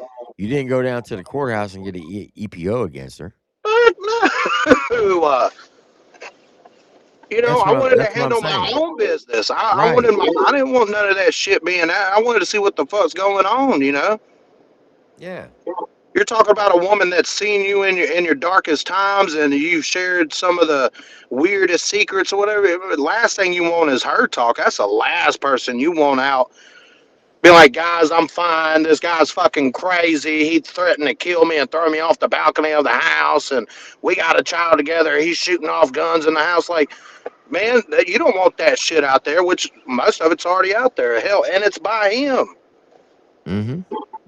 So, I mean, I'm not saying dude's a bad father because we don't know what it's like, with him and his kid. And I don't want to call someone a bad father or anything like that. It's just, buddy, you're a father now, and you have to switch up your actions, and you have to switch up how you used to do things. Yeah, you could be your little rebel, not give a shit redneck or whatever, bro, but that shit don't cut it when it comes to fatherhood. Kids don't give a shit about that. Right. Now, rumor has it, Beth did go back to him, and that's great. I mean, me personally, I wouldn't have, but Yeah, I don't want to see a family break up. exactly. And no matter what it is, but unless it's like some crazy abusive crazy shit we don't know about, then Exactly. you know but If he can get his shit together and be an actual good dad and a good provider for his family, hey, salute. Do your yeah, thing. agreed. Like for Agreed. real. Agreed, man. But on the other end, to where why we're even talking today, or all these other podcasts are talking, buddy, you've done a lot of fucking people dirty. You've Yeah. done a lot of people dirty, and it's all it is just like that story. Is like, bro, just figured out what karma is. Like, why do you figure out who Jesus Christ is, buddy? It'll blow your mind. What Yeah. are we talking about here, man? You've done a lot of people dirty, and you wake up and you're just having a good day. I'm glad you're having a good day, man, but those are limited for you now. And that's also, you would think, after becoming a father to a daughter, you would have still would have never went online like you did not even 6 months ago, 7 months ago, and called a dead child a bitch. That's yeah, that was a big problem for me, when he was having a kid and all this was going on, and I'm just like, bro, what are you doing? So now I followed you down this rabbit hole. Now I'm pissed off because it's just mush. There's nothing credible here but you ranting. All right, man. Well, now your daughter comes in the same blah blah, and now you're like to the point where you're calling this dead child, this underage child, a bitch, bro. Mhm. You have lost your fucking noodles. I tell I'm you what, sorry. I'm sorry. A lot of people want to get on here and say, "Oh, that's not bad, dude." Then maybe y'all need to check yourself, because I don't know. I didn't grow up where people, even the dumbest redneck cousins I have wouldn't even appreciate that shit. No, you don't disrespect the dead. No, or a child, like, in any matter. Like, that's crazy. I'll say this: the moment that my ex-wife got pregnant, I was like, I'm having a boy. I know I'm having a boy. And when she went into labor, I'm like, my son's gonna come in this world. I'm gonna have a mini me running around. She was having complications, so they had to do a C-section. When they did the C-section, and I'm looking, and they pulled my child out, the first thing I seen was her head. I was like, oh yeah, that's a boy. For sure that's a boy. And the doctor said, congratulations, you're a proud father of a bouncing baby girl. I went, Yeah. oh, fuck. Yeah. I got hit. Baby Tater was like that, man. They told But me I she tell was you going to be a what, boy. And she was born and ended up being a girl. but I tell you what, the moment I held her in my arms for the first time, I didn't want a boy. I wanted that girl. Yeah. And I would do anything to protect her. And if anybody would say anything out the way, I was going to hurt them. Mm-hmm. Like, I went camping with the boys this weekend, dude. It's a new group of friends I just started hanging out with that's local to around here. And man, we went camping, and my homie, he's got a little girl too. And man, we were just sitting there. That's all our Saturday talk was about being a parent. And hell, man, I started tearing up because I started missing baby Tater. So I'm a big wuss when it comes to my kid, dude. Yeah.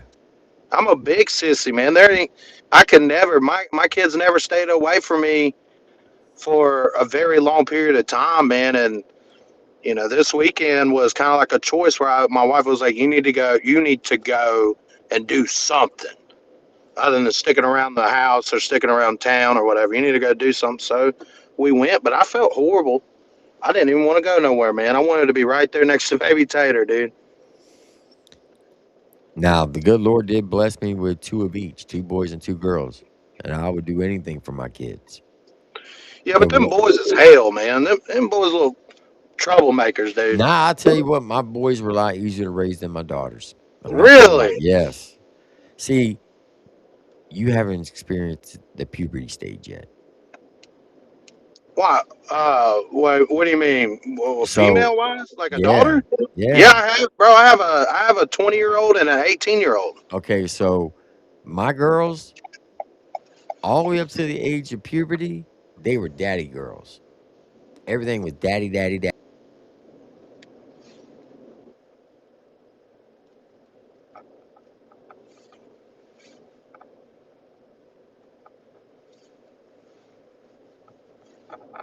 Might have cut out a little bit. You there? Oh, sorry.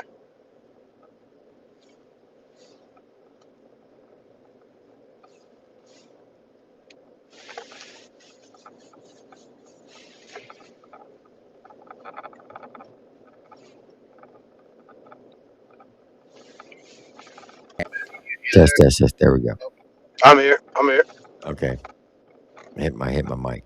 All right. So with my daughters, all the way up to the age of puberty, everything was daddy, daddy, daddy, daddy. The moment they hit puberty, I became the devil and they became mama girls. That's what I'm so scared of. The other ones didn't like me. I'm their stepdad, so I was just like I was just that punk asshole that married their mom. When they were 10 and 9 years old, and I tried, and we got somewhat of a relationship, but nah, it's fuck stepdaddy on my head. My boys,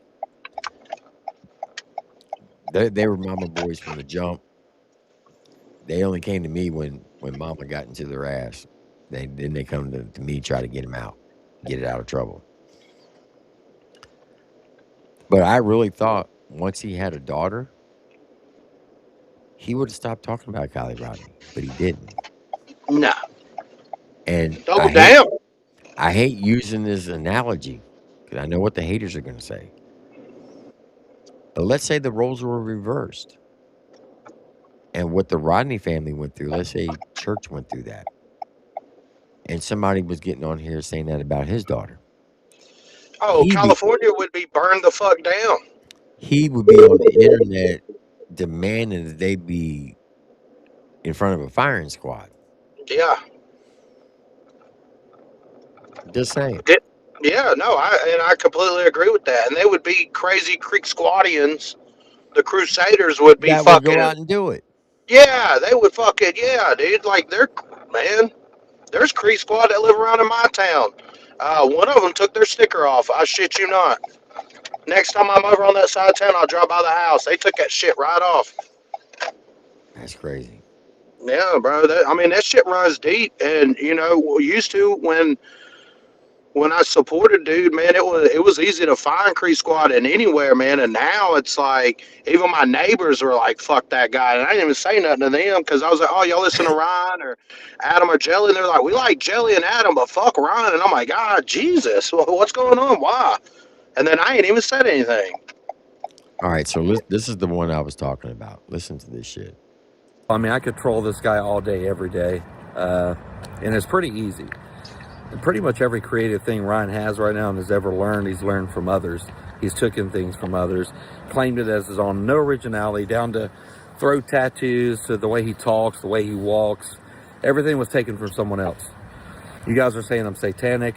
You guys are saying I love my wife, that I love my family. So what? The main thing is, how are you guys looking over this part of the audio? And how is there not anyone out there who's a detective, who is in law enforcement or anything, listen to this, not doing anything right now about it? Listen to it. I'll tell you one thing. If what I think's on this phone when he gets here, and there's naked pictures of my kid on there and Beth, I'm calling the cops. And you're going to get picked up for child.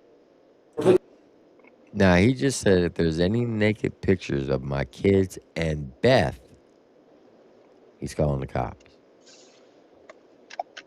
Now, he's trying to imply that Trevor's been stealing shit, like stealing pictures. Right, but listen to this. It's on a phone because you're the one that created the iCloud. And who took the pictures? Whose phone is it? It's your phone. What? Try to get out of this, and dude, I swear to God, I'm not with you. I'm not even doing anything. Do you think this is funny? No. Because if there's pictures of my daughter on this phone, that iCloud that was made by you, that knows how to do this, that means I took the picture and it's on my other phone, and you took the picture and put it on another phone. I didn't. That makes you the one who done it, Trevor. I didn't do anything like that. You just said on that recording right there that you made it. I made the iCloud. That means you transferred the data, dummy. No, I didn't. That's a brand new. Hey. All right. Now, I know Ryan is not tech savvy. Neither am I. But I do know when you take a picture and you send it to the cloud and you go get a new phone, they link your new phone to your cloud. The pictures are going to be there. Even though you took it with an older phone, it'll still be on your new phone. Am I wrong? No, if I was to take my iCloud and sign in to another phone, I would find pictures back from when I had my first iPhone. When you remember that artist that I was hanging around, Griffin Smith, that passed away? He bought me all my studio shit before he died. All of it, down to the last fucking, like, anything that I have, he bought it for me. And when I never had an iMac before, so when I put in my iCloud to get in so I can have an account on there, all my shit transferred.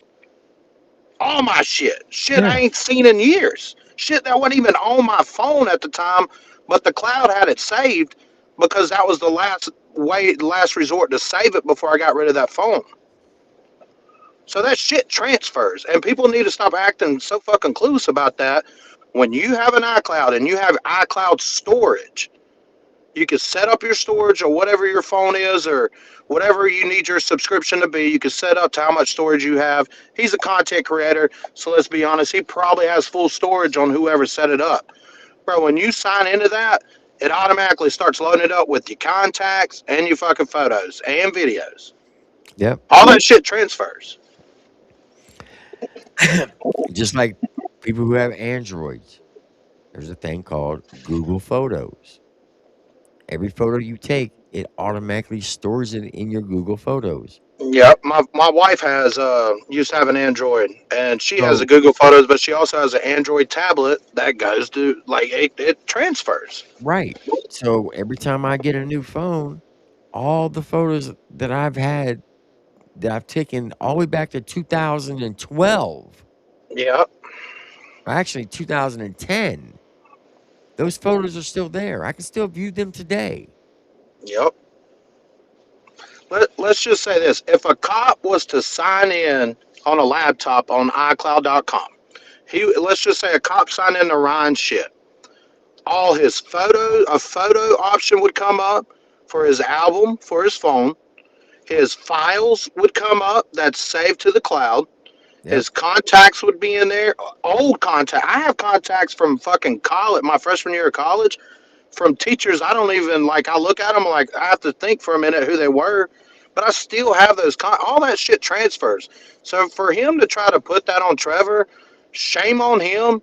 And that right there, that should be dealt with because you're in a conspiracy to pin a crime on somebody, and it's plain as day audio of you admitting to that. And he's trying to imply that Trevor's is doing CP. I would have told him to call the fucking cops. And like, for what? And I'd have smacked him in the mouth. But Trevor's smaller.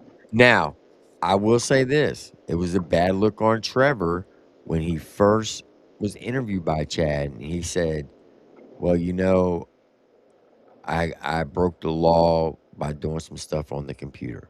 Yeah, he hacked in. He hacked into his high school's district's Well, control center. yeah, It's not but it's not the end of the world. he later he later came on and said that on his second video. But initially, when you say, well, I was a teenager and I did some illegal things on a computer, and then you got Ryan coming out talking about CP, what are people going to run to the conclusion of?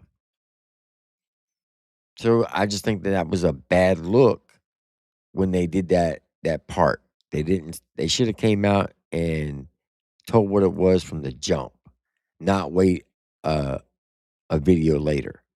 Because you know how Creek Squad is going to run with it. Oh, a 16-year-old get arrested for doing things with the computer. Of course.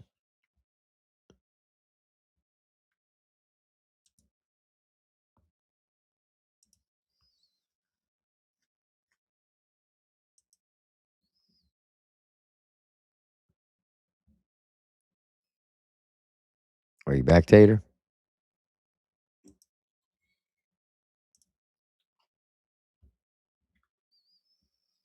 No, he fell off.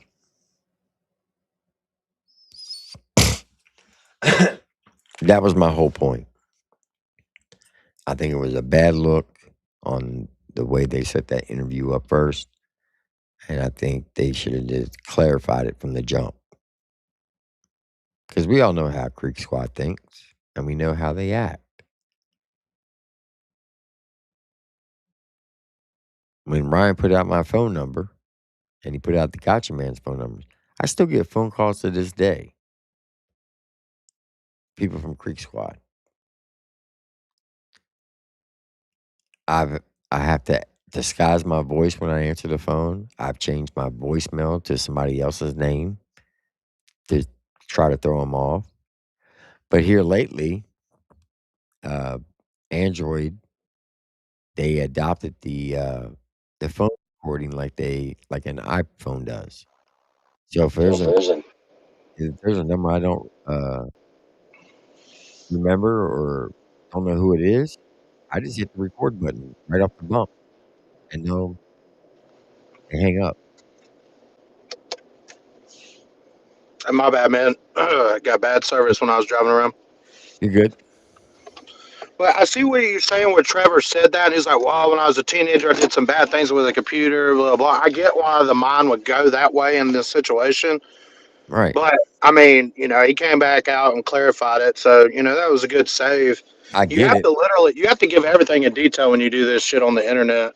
Yeah, because you know how they play the game. Oh God, yeah. They will spin a narrative to try to drag you through the mud just Oh to yeah. make you look bad, just to make him look good.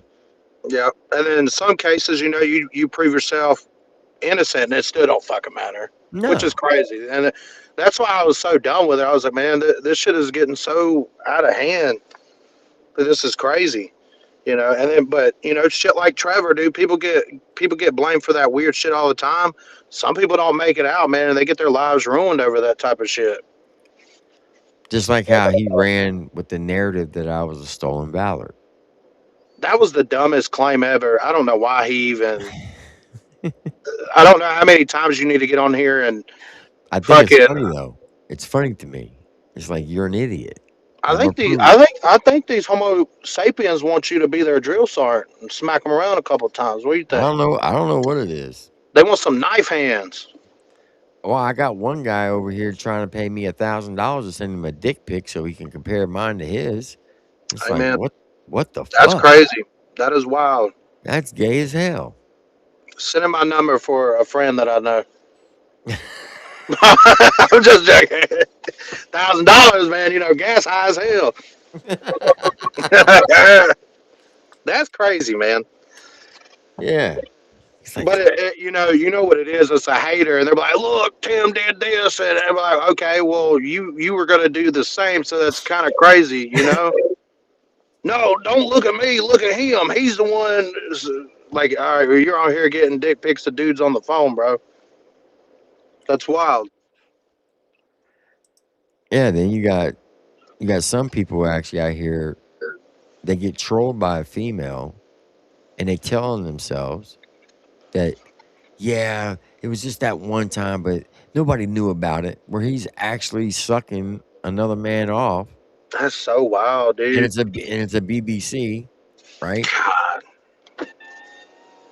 And he lives in the same area as that country rapper who fucking was wearing thongs. that's crazy. Yeah, Dub, that's fucking weird. I'm not sending you no dick pic. Oh, was he the one? Wasn't he the one on live or something talking about that? Yeah, he said he'll pay $1,000 if That I dude's can a trip. if I can if I can prove to him that my dick is bigger than his. I send That him the dude's a dick pic. trip. I saw him talking about that. He needs to just dress up as Joker, act crazy, and make content. And after that, just don't do anything else, dude. But according to him, it's funny to make fun of people who been blown up by IEDs. He said the IED makers should be sued because they made faulty IEDs. Does he Which know who the father of the ID is? no. Wasn't it homeboy in Iran? Wasn't it? Hmm. So I mean, it just goes to show how uneducated people are, bro. And the internet's all they have. They get on here and they just say the craziest shit, and they learn that boredom doesn't sell. Actual facts don't sell. Let's stir up some shit and let's get into some drama because that's the only way we're gonna get any kind of attention. Oh, my bad. That's not Uncle Dub. That's Uncle Dub 2.0. That's the good Uncle Dub. I apologize to you, but the other one I don't. Uncle Dog's a trip. I remember he was making claymation putty faces or something, and sticking porcelain in on them to have a face, and he was selling them $25 a pop. And I was gonna buy one because I felt bad. Well, if you look at a lot of his bongs that he makes, Yeah. they look like a dick. Ah, boy. Like seriously, he's got the veins and everything. Yeah, we're not doing none of that. Yeah, gay as fuck. I don't want to have that good of a time. That's wild. Ain't no way you can get a photo of me taking a hit out of that, Hell no. buddy. Yeah, I felt bad for old dude back in the day. I like, about, I would say back in the day, I say about 6 years ago, he was making some claymation. I was like, hell, I'll send $25. And then I couldn't figure the shit out. But I was like, hell, I just felt bad for him. I thought Mm-hmm. he was just old crazy old bastard. And then he started rapping a little bit. And, there was one or two good verses in there. And I was like, all right, cool, cool. he just get on there and talk shit. And I thought him and Adam was really gonna throw hands at one point. I was like, Adam would fucking crush this dude, man. Well, he did go stay at Adam's house for like a month. Yeah, I know. He showed up and Adam, they like hugged it out, talked like men or whatever, and that was cool. Had Dub out there fucking running. You remember Yeah, that? They was out there running, dude. They was on a nice little trot. Went up there for a fight, and Adam fucking P90 extra ass had you out there getting in shape. for sure. Yeah, but back to the Trevor thing, dude. I wish people would stop. I mean, they can do what they want, but it's just kind of irritating that people don't use their common sense with technology, or maybe they might be uneducated on how that shit works. But I highly doubt that Ryan had a man living up in his place, has been through all this shit, and then all of a sudden you want to hit him with some CP. Come on, bro. Yeah, We're all that's just waiting crazy. on the sausage files. Can I get sausage files in the chat? Sausage files in the chat, please. I can't even see you. Can't see you guys, but I love you. So when Gotcha put out his video, That's bro. He's such a goat. He he's really like, is, dude. "Here's the Easter egg," and he pulled up the cardboard and he zoomed in, and it says, "Sausage Castle video XXX blur out." Yeah, yeah. I was in that chat in here when y'all was So playing that night. Yeah. so when I went to IG and I asked Chad. I said, uh is what Gotcha Man is saying, is it real? Is it?" And only thing he would say is he's on the right track. Yeah, he said in that live that you were watching, man. They brought it up, and he said he went through the whole story about him and his wife working down there actually for the guy, and then it's basically he was beating around the bush, but he was like, "You guys are gonna find out for sure," and I was like, "Oh hell, dude." To be Yeah. honest, man. To be honest, I'd hope he just drop it all before Crybaby starts talking about suing and doing all this other crazy shit. It's like, dude, you can't just. What's up with this freedom of speech? You rap about it and talk about it and always standing for the conservative side, man. You're over here. You're the worst person when it comes to blocking out free speech, bud. But then you want to talk shit about a dead child and their family, and then cry free speech. Yeah. Doesn't make That's any so sense. wild to me. For sure. Now, I did say about 2 years ago, I said that I don't think Ryan should lose this case because if he does, it will affect everybody's freedom of speech. And then when I really stepped back and looked at it, I have to recant that statement because initially it was free speech, but then he took it to the extreme where it was no longer free speech.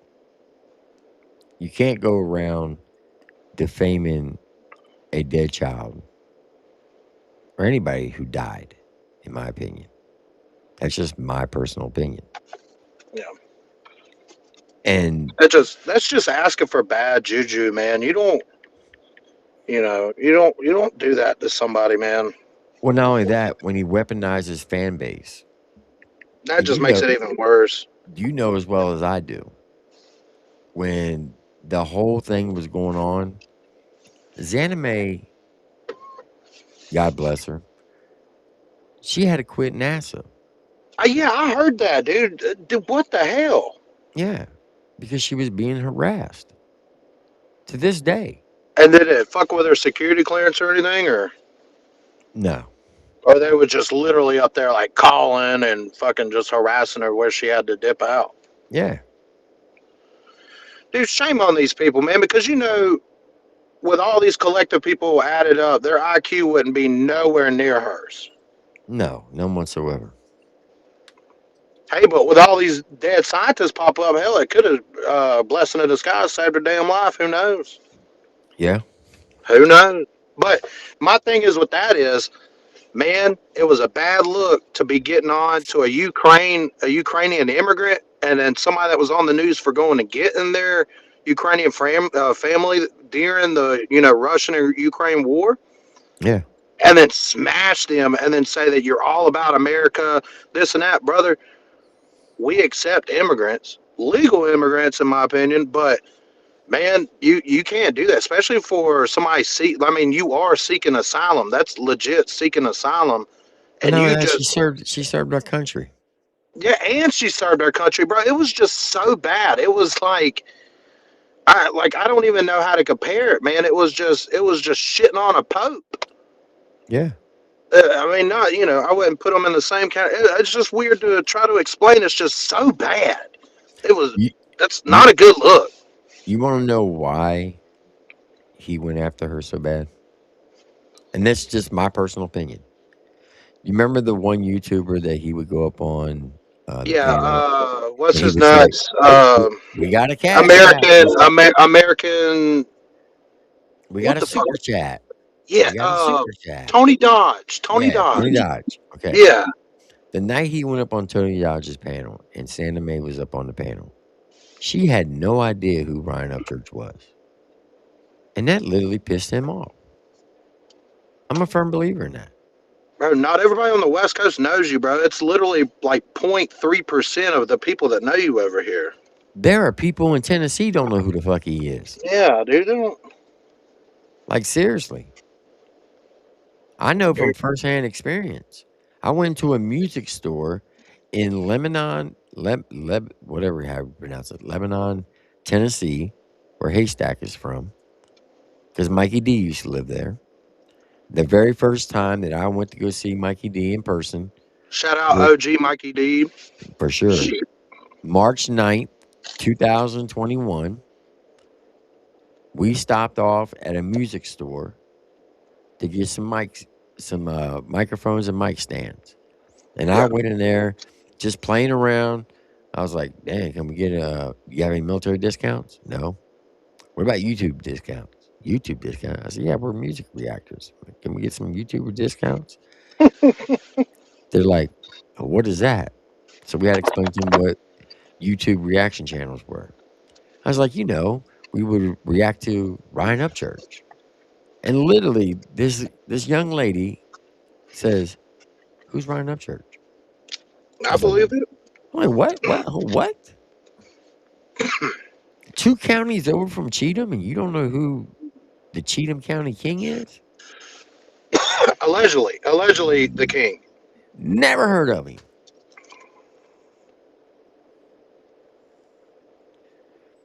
Yeah, there are a lot of people in Louisiana don't know who he is. I believe it, dude. I live in one of the most. Well, I wouldn't say the most, but I live in one of the red counties in this state, and Jelly Roll has stopped here. So Jelly Roll stopped through the town that I'm at, which was cool as hell. And I was like literally 500 yards away from the gas station, and I was home. So I was kind of pissed about that. But people know who Jelly Roll is here. They know who Adam is. Mm-hmm. But I tell you what, dude, it falls off about after that. They don't know who Demon is. They don't, they don't know who Dusty Lee is, nothing like that. But they know, they know Struggle. But they don't. It cuts off after that, man. And it's not that they're being mean or nothing, but they don't know who that dude is. So I'm gonna address this person right here, Creek Squad Killer. You said, in my opinion, Kurt and Power Stroke should be sitting right beside him in the courtroom because they was in it as much as him. If you was around back then, you would know. Okay. Yeah. Hold on. This is where I will disagree with you. The Rodney family put out a cease and desist order to Kurt, Power Strokes, Father Sons Reacts, and Ryan Upchurch. As soon as they all got those cease and desist orders, Kurt, Power Strokes, Father Son Reacts, shut it down. You know what Ryan said? Fuck that. I ain't shutting up worth shit. I'm going to keep on going. And from that moment forth, you never seen all them on the panel again. Thank God, because I was on one of the panels. I was on one of the first panels. And And that's why I went on your channel when you had Zenime on that one veterans mm-hmm. podcast. Bro, I had to. I was like, all right, fuck all that. I was only on there for maybe an hour and some change, but not on that other podcast when we was talking about her. But I tell you what, I felt like a big old dope after everything had came out, and I was like, I gotta apologize. Like that's fucked up. But I was considered a traitor to my fellow country Creek Squad after that. It was the craziest shit I'd ever seen. Yeah, I remember when Father Son, the father of Father Sons React, he did a live stream, and he was coming after you when you After me? apologized. Yeah, Oh, well, hey man, I know he probably felt some type of way, but buddy, they was telling everybody you was getting kicked off the ranch because he was doing meth, yeah. and that wasn't coming from the internet. That was coming from Ryan. So, oh, he all he does is stay up. All they do is stay up in the shack, and they don't weed eat. They don't do anything I told them they were supposed to do, and all they do is sit up there and do meth. They just smoke meth and drink. And I was like, I don't believe that, but hey, that's what I was told. So I even had father sons back, but they didn't give a shit. I was like, man, and they're from where I'm from, which was even more fucked up. That's I crazy. mean, it's all crazy, man. This whole thing is full of lies. But when you start figuring out the lies and you start putting cement in some of the rabbit holes, so because they're already clear, you start figuring out that a lot of it's bullshit, and the people that really do need to go with their gut and stop being such a conspiracy theorist in this. And it's just plain facts. I'm sorry, it's breathtaking because it's like your favorite artist, but hey, it's a lot of bullshit. You getting lied to, and that's just it. It's just plain Well, as day, man. that's the biggest thing. People for the longest time, like Adam would say, they would give him the Ryan pass. They believed everything that he said. Just like when the whole Katie Noel situation dropped. No one knew on December 29th, 2019, at 8:30 a.m. Central Time when he dropped that video called Hell Nope. No one knew what happened that night, earlier that morning, Yeah, because Katie never said anything. She never made one post. She didn't come out and say nothing.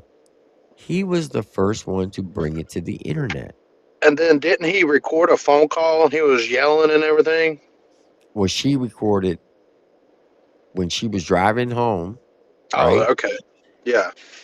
Uh, the guy that she calls her best friend, I forget his name. Is it the black guy that got No, on there and spoke about everything, or? the white guy. Oh, okay, okay. He's the one who was on the interview with her. Yeah, yep. Whatever his name was. He was the one who was recording it while she was driving.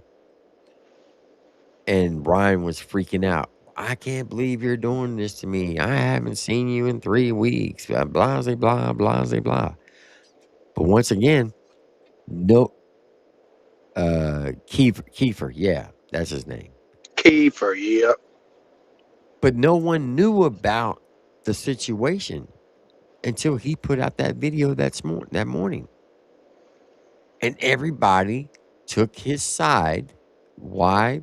Because he was riding Upchurch, and everybody believed everything that man said. They gave He him the was able Ryan pass. to he was able to spin a narrative before anybody else was able Yeah, to, and he tends to do that a lot. yeah. It'll be a private conversation. Like for instance, something will happen tonight. Nobody will know about it. 2 days go later, everybody think everything's cool, and it'll be like, holy hell, something immaculate's done happened on Ghost Ranch. But it's like not on a good thing for him, and he gets on there and starts speaking about it. And we're like, what the fuck is this guy even talking about? Mm-hmm. It's For a sure. man. He's good. He'd be great in the media, like dead ass. He would be an amazing, like a So, editor or whoever puts together the media for us. He'd be absolutely amazing. so Maybe for CNN. you gotta ask yourself this question: why did he do that video? If she didn't post anything and no one knew about it, why did he do the video? And you found Opportunity. out more information later on, right? Yeah. So He did it to get ahead of something. Just like when Beth left with the baby. What did he do? I got to get out in front of this, so let me go live. and then went to the town she was in and was making some crazy videos, bro. Before he went to the town where she was at, he goes to the courthouse and gets an EPO, emergency protective order. And Yeah. then when he shows up, the cops have to be present to him for him to talk to her. Well, if you get an EPO against her, why are you going to hunt her down? Why do you have to talk? Why do you want to be in the same area if you got an EPO? And then actively record it. Yeah. Oh, this looks like a nice town. I might have to get me a place right here. Oh, look, yeah, I like this place. Like, dude, you're intimidating a female, dude. Yeah. His best bet in that situation was, all right, that should have been a wake up call. All right, I need to clear some fucking things up. Get shit, everything spiraling. It's coming from the fucking internet to my real life. Like, we gotta figure something out. But no, fuck it. Well, think I don't back know when, what you're talking about. Me and Beth are together stronger than ever. yeah. Well, think about when Ripta left, right? Ripta didn't say a word. He did come out and said, "Listen, I left the Ghost Ranch. I just want to go live my life. Don't speak on me or my family ever again, and we'll go away." He did it the first time. He put a video out, said the same thing. Look, I'm not going to tell you why I left. I just want to be left alone. And Ryan never spoke on it. Never spoke on it the first time. Second time, nah. He just had kept poking the bear, poking the bear, poking the bear. And then said, you know what? Fuck your NDA. And then when I dropped the link for him to come up on the panel that night, he's like, I only got like 5 or 10 minutes I can stay. He ended up staying 90 minutes and told everything. Had to get it off his chest, and then he got the interview with Savannah. yeah, Savannah. Yep. Yep. Same thing with Deerdorf. Deerdorf comes out, does a 35-minute video on Instagram. Basically, you could tell he was in a lot of pain. He was hurt because this was his best friend of 20 years. Yep. He just wants to be left alone. What's Ryan do? Poke the bear, poke the bear, poke the bear. Well, I think in his mind Running that his keeps mouth. him in the circle. Why he's not dropping music and why he's not. I'll be honest, man. You're not doing that great at music. Mine ain't the best, but buddy, you would drop something and have a million by morning time. Oh, yeah. Back in the day, I mean, but now, buddy, within 24 hours. You're fighting for 20K views in 4 days. That's wild. Yeah, in 24 hours, he would have 1 million views on a song. Now, like you said, it take him about a week to even get it to 100K.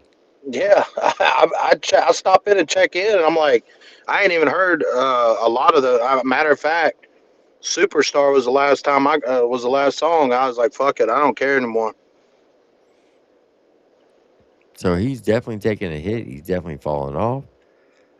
But like I said, with Deerdorf, he kept poking the bear. Deerdorf came up on the panel and told everything. Same thing with Billy. Told everything. Went after his ex makeup artist. Kept poking her. She came up and was dropping gem after gem after gem after gem. It's like, bro, when are you going to learn? Just shut up. I think he gets off on that, dude, because it just keeps him in the loop. That's it. If we were all like, if we all band together and was like, we don't give a shit about whatever Ryan. So let's just say like, fuck it, we don't care anymore. We tried. We've harped on this for years. It ain't changing. Whatever. All right, we move on. I mean, you would see his channel just dwindle the fuck down. I mean, anybody and everybody, like, they stop in on podcasts right here that are coming from other artists that you bring up, like Chop Easy, you got Justin, Adam, all these, good artists that come up and you have their fan base that watch you.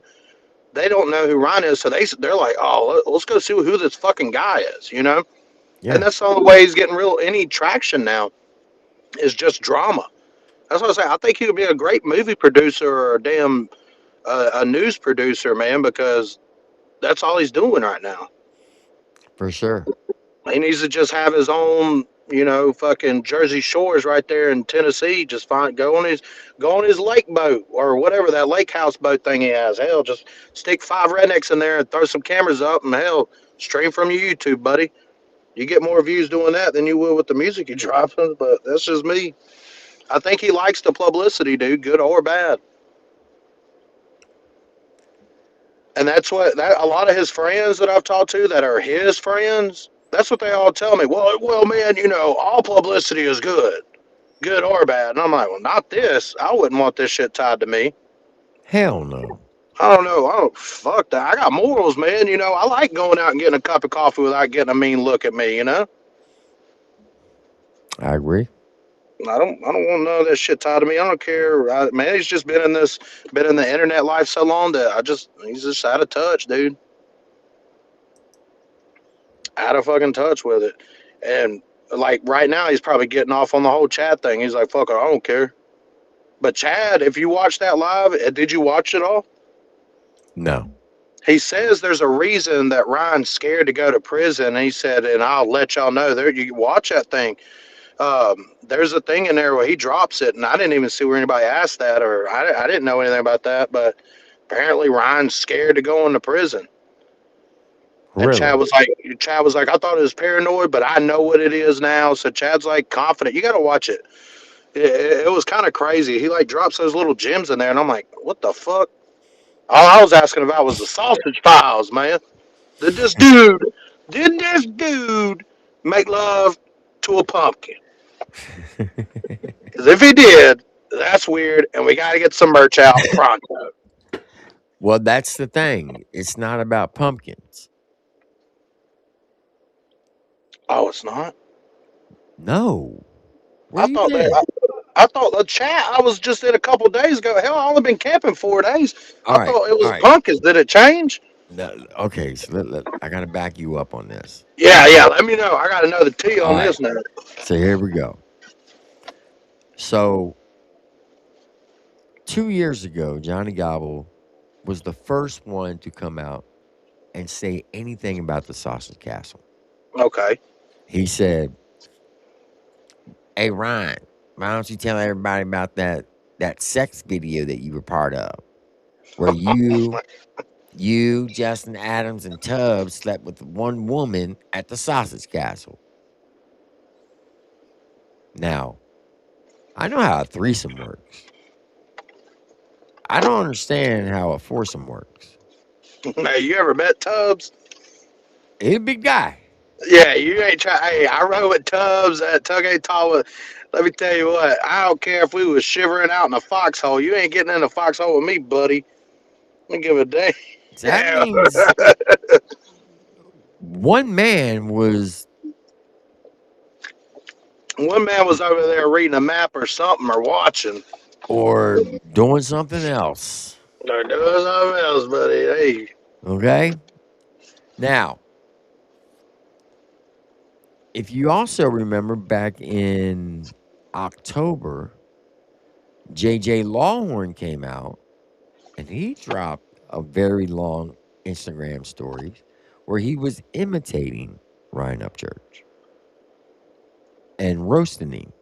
And in that, he's like, and y'all don't want me to let everybody know about a certain video that happened at the Sausage Castle. So I could hear JJ's voice saying that too. So I said, well, where did I hear that name from? Sausage Castle. Then I remember Johnny Gobbles. I said, that's twice. So I get on YouTube and I type in Sausage Castle. And I come across this interview where this pretty big YouTuber goes to the Sausage Castle and he meets up with Gary Busey. And they're sitting there and they're interviewing him. And he's like, well, what do y'all really do here? And they were talking about the WrestleMania ring that he has. He's got all these, all these. It's basically like a never land for adults. Anything and everything goes. There's nothing off limits. See, and I wouldn't be sold on that. Right off the rip, I wouldn't be sold on that. Hold on. This is where it gets interesting. He's like, okay, but what else do you do? He said, well, Friday nights we take everybody out to a nice, classy strip joint here in Florida. Go to the clubs. We got this big party bus we take everybody out on. But then Saturday, when we're back here, we'll pay $1,000 for every man to get on stage. The winner gets $1,000 for the first person who can nut inside of a pumpkin. For $1,000? Yeah. So then they show a clip of 9 dudes up on the stage, pants down by their ankle, and they're all sitting there doing these pumpkins. Now, this is where it gets interesting. Around the Redneck Rave last year, rumors started running around that there were possibly a sex video dealing with Ryan. And I've heard this from, a couple people, but no proof. Yeah. So I'm like, okay, it's just people just talking shit. So when he went after JJ Hughes, not the artist, his makeup artist, who on Instagram she goes by XOXO Love, right? Yeah. She was his makeup artist for 10 years. I reached out to her and said, hey, this is who I am. This is what I do. Would love to have you come up on the panel and tell your story. So I'm communicating with her for like 3 weeks. And then she finally comes up on the panel. I'm asking her all these questions.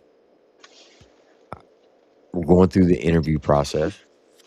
And I'm trying to figure out how to ask this particular question without coming out accusing somebody something. Yeah. So I said, JJ, I got to ask you a question. I said, I don't know how to do this. So I'm just going to come out and ask. I said, allegedly, I've heard there's a sex video of Ryan and he's in a sex video with the same sex. Can you confirm or deny that? The live is still up. You can go verify it yourself. This is her exact words were this. I have not seen it. I've heard of it.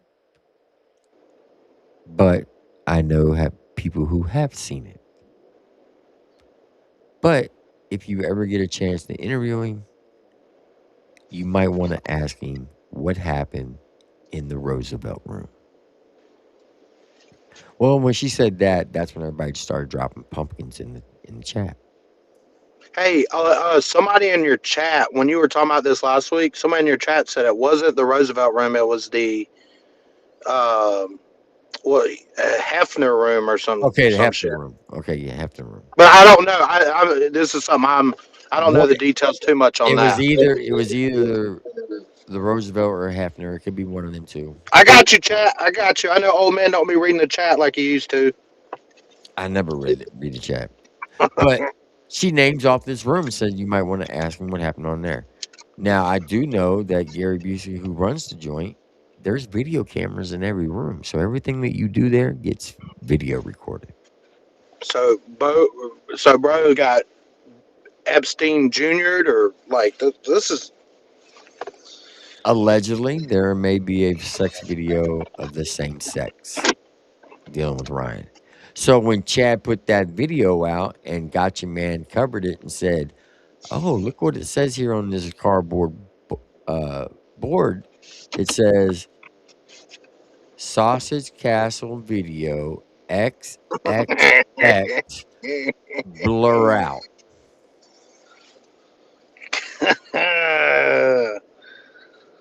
ain't no way, buddy. Or Mike Busey. I'm sorry, Mike Busey. You see what I'm getting at? Yeah. And Oh my gosh, I wouldn't even want that tied to me. I wouldn't even want to like be like, yeah, we was rip Ryan and we went down there, but I didn't go in. I wouldn't even want to be the guy that didn't go in. Hmm.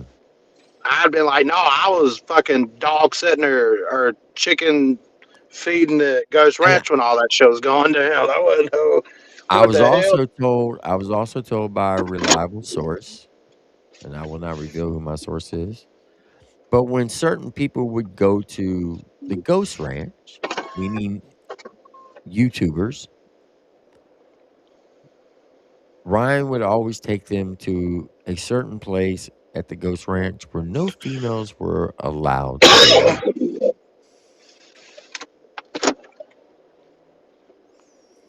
What are they? They got pumpkins in there or what?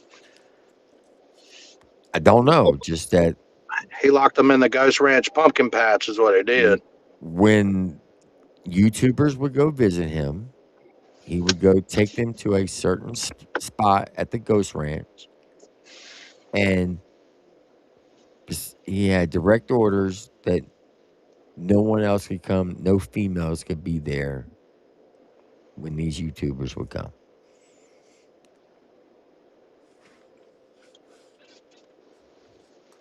So if they What the? came with their wives, the wives would have to be up at the main house with Beth and whoever, and they would go off and do their thing, Their thing. whatever that is. I don't know. Their thing. See, so I've been told not about that, but was told about another one about strippers being hired or whatever coming up there, which Oh, that I ain't don't shit. know. That ain't shit. Yeah, I used to run a strip club or whatever. That sounds like a fucking bomb ass time or whatever. But I never Hey, heard that. if there were strippers there, hey, I salute you for that because you doing some man shit. Yeah, I don't. Yeah, hell, if you can afford them and bring them up there and just throw a party, hey, buddy, Hey, shit. sign me up. Let me get one of them Creek Squad membership cards you was talking about 2 years ago. Exactly. But yeah, the whole I don't know. I swear, man, he wants shit to be more um, secrecy and all mysterious and shit like that. But it just comes off. I'll be honest. I don't want to get your channel hit, but it just comes off gay to me. All right, so now listen to this now. Once Gotcha Man dropped that video of the Sausage Castle Easter egg, it would seem awful suspicious. Within 72 hours, Chad got served. The first time Ryan has ever sued somebody. Is that really the first? And Chad brings that up too. Yeah. Uh, Damn, dude. So he's the one suing somebody for what? Telling the truth or what? Don't know. I haven't seen the paperwork. Well, for the record, Tater Gang did donate to the Chelsea and Chad Lawyer Fund or whatever kind of fund that I donated. So I was like, fuck yeah, fuck that shit. Freedom of speech, dude. We just need to know. We So got to know at this point. when now listen now, Gotcha Man drops the video that night after Chad drops his video of the Walmart video. He comes back and he's like, he messaged me and he's like, bro, I'm dropping a video. You're gonna want to watch it and pay close attention because I got some Easter eggs in there. I'm like, okay. So let me show you. And this was gotcha. Yeah, this shit. I'm telling you, this shit's fucking. I'll be watching Gotcha, bro. He's like my new comedian, Ryan Upchurch. That dude he's the new funnier, like how Ryan used to be back, 2000, 19. 2019. Yeah, Yeah. yeah, like just funny as hell, dude. 2019, 2020, like that. And that Gotcha Man just come in and took that shit over, man. He's funny as hell. But he does have he's got some bomb ass little Easter eggs he brings out in certain things. And he what I like about him is he dumbs it down for people that can follow along instead of just dropping known knowledge that whoever's been around longer or been around long, they already know some things or can refer back to it. Gotcha Man does it in a way where you could watch his video that day and be caught up. Yeah. So I do like him as a content creator when it comes to that.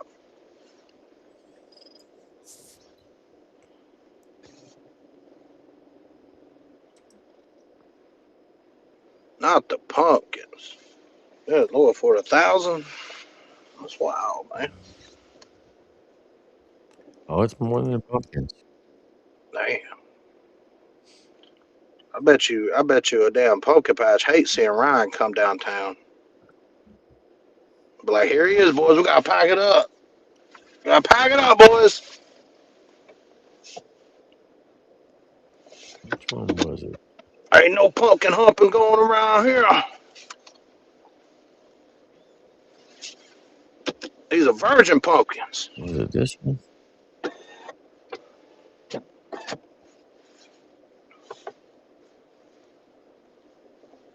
No, this ain't it. Hold on, I got it. I know where it's at. That's not it. It's gotta be this one. Yep.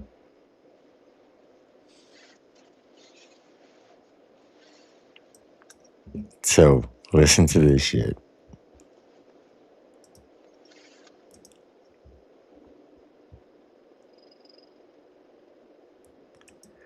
Yes, sir, Stone Panda. I appreciate you, man, for being a member for 12 months. He said, see y'all at the Redneck Rave. Hell yeah. This is how it starts out. Funny as fuck. Oh my God. Now I know why you were that upset, Jerry. And wanting to take, oh my God. Let's just put it this way. That name, Busey, is going to mean something totally different now. So he puts up a castle in his hand. Now let me get to the actual Easter egg.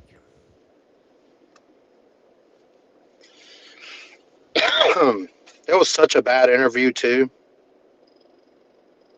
I wouldn't have dropped that bitch either. But damn it if he didn't pull out.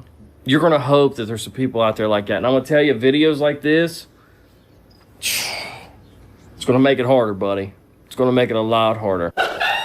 This is fun. No, what's fun is watching you squirm and wondering, why is Ryan squirming so bad this time? Why is Jerry so uptight about this guy? There's been several others that's tried to out you for who you are, and you've never got this worked up and went as far as you have with Chad. And I was like, maybe there's little Easter eggs in the video. Maybe Chad's trying to tell us something. And I'm watching the video, and not going to lie, at first I thought, why is there just a random lady sitting right here as they walk by? That caught my attention first. And then I panned to the right a little bit, and I seen this sign, and I thought, what is that, like a set list? Like for the songs that they're going to make a soundtrack to the Decent Person? And then I zoomed in a little bit, and then the blurriness got me, and I was like, I got to figure this out. So then I started zooming in even more, and then I slowed the video down, and I did AI to sharpen it and to find out exactly what that says. And turns out, it's everything that Chad plans to put out in this Decent Person series.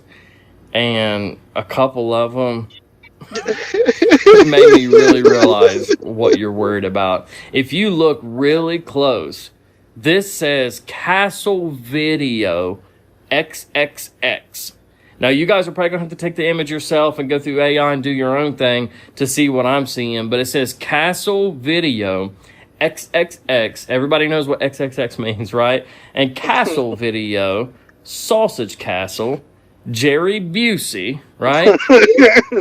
And then a little bit lower, this appears to say the long crying session video, which means Chad must have a video of Ryan just crying his eyes out for a long period of time. Probably about all these mean friends, right, Ryan? So after he drops the Sausage Castle video, which he's going to have to blur a little bit, but I'm sure the point will still get across. And then he's going to put out a video of you crying your eyes out about all your little mean friends. And then, as if Chad isn't savage enough, at the very bottom it says, save the best for last. Oh, you're cooked, buddy. You are cooked. Now, There's so nothing worse than waking up and having Gotcha Man tell you that you're cooked.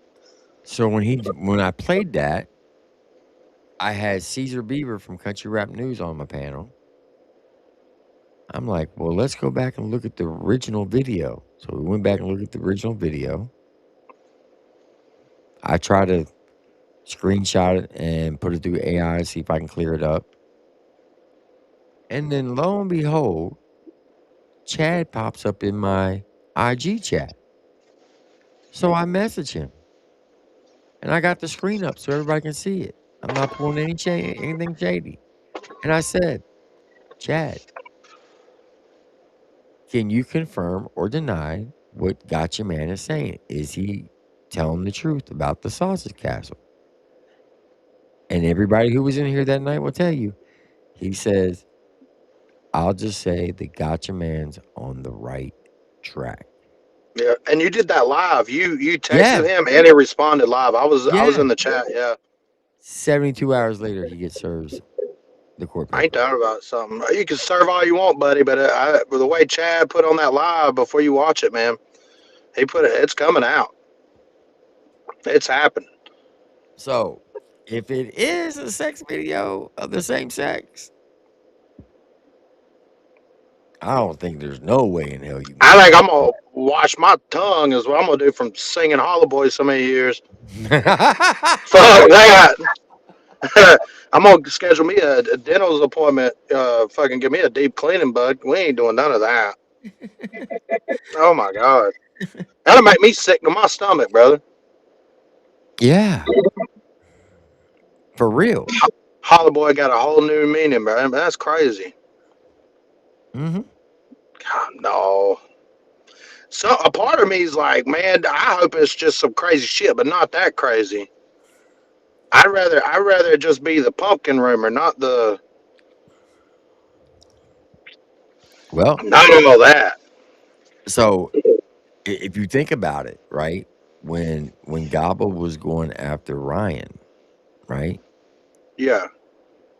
Johnny would always come out with a lot of factual stuff. And we're like, he's just trolling. He's just trolling. But who was feeding him that information? Well, I was feeding him some of it, but not that one. But who else was feeding him? Patty? Yeah.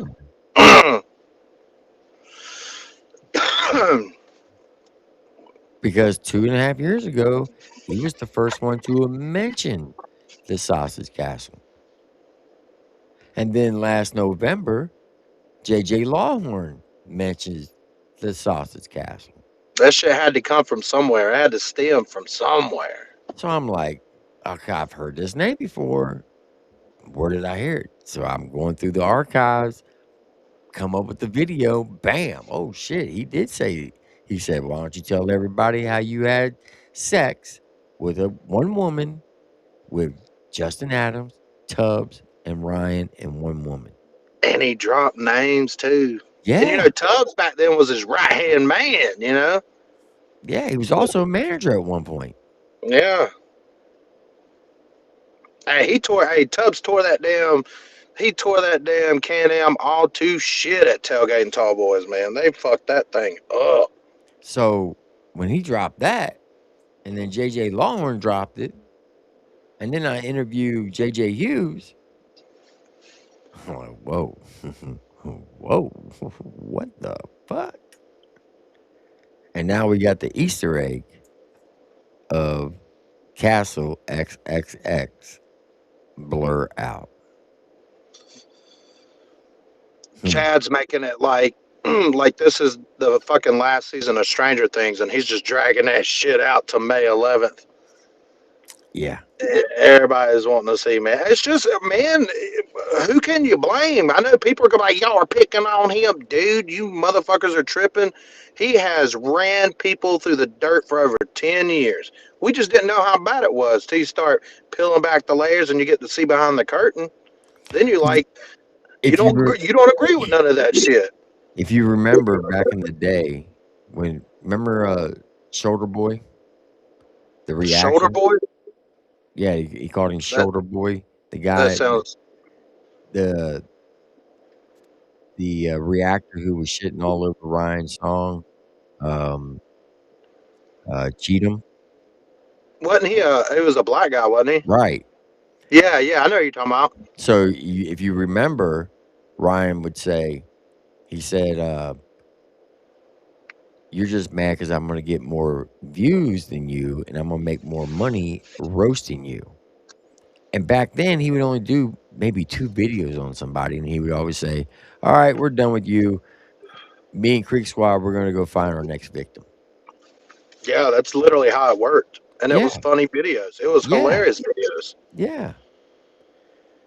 He did the same thing to Daniel Bishop. 2 videos, done. Yeah, Kept Daniel moving. Bishop. What? I don't know what happened to that guy, but he he's a little too serious on here. Did the same thing with Wild Bill. 2 Wow, I videos, talked to Wild Bill when I done. first started making music, and he told me everything. Yeah. Well, Wild Bill actually had people roll up on him while him and his daughter were at the gas station, and they were threatening to fight him and shit, and then was following him up to his job. He sold, you know, those like places you see like little tiny cabins or like, well, I call them like storage sheds. Well, Wild Bill used to sell those, man, and he had to like move and pick up his family and like move the fuck out because he was getting harassed so bad. Yeah. Well, and you also remember what was the one guy that he made funny videos on? He said he was going to take his name and put a decal all over his 4-wheeler. Oh shit! Was it the wannabe army guy? No, the guy would always come on and go, Ryan. I don't know. Shit, I'm Hell, I looking gotta at flip through the damn catalog, bro. There's been so many of them. shit. I had his name right there. I could see his face and everything. What's he look like? Hold on. I'll find it. I know what music video is. He says his name in it.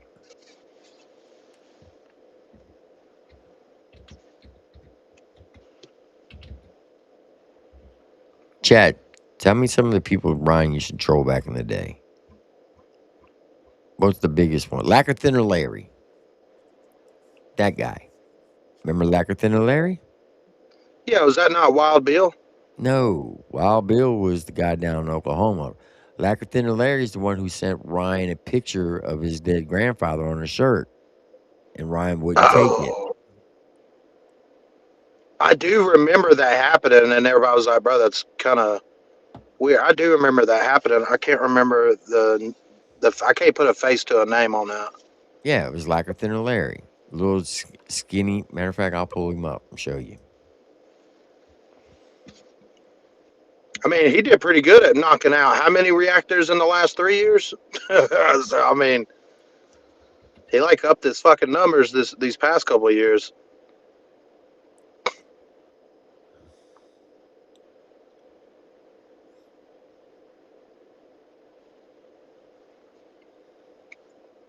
Damn, I wish they would fix this shit where you could see the chat. Oh wait, I think I figured it out. His real name is AJ Love. He says channel's still up too. This guy right here. This is Lacquer Thinner Larry.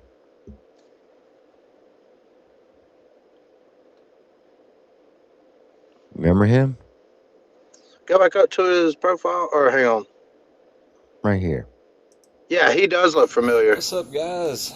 Yeah. I remember. Yeah. You missed me. I've been reading those comments. I mean, there's nothing new being said there. Meth head, heroin addict, whatever. But I've been reading your stupid comments, and right now this is just a quick video. I'm gonna be back with more later. Trust me. But this is just a quick video to let you guys know that I believe Upchurch. I do. I believe Upchurch. That's all. I'll let you skins later.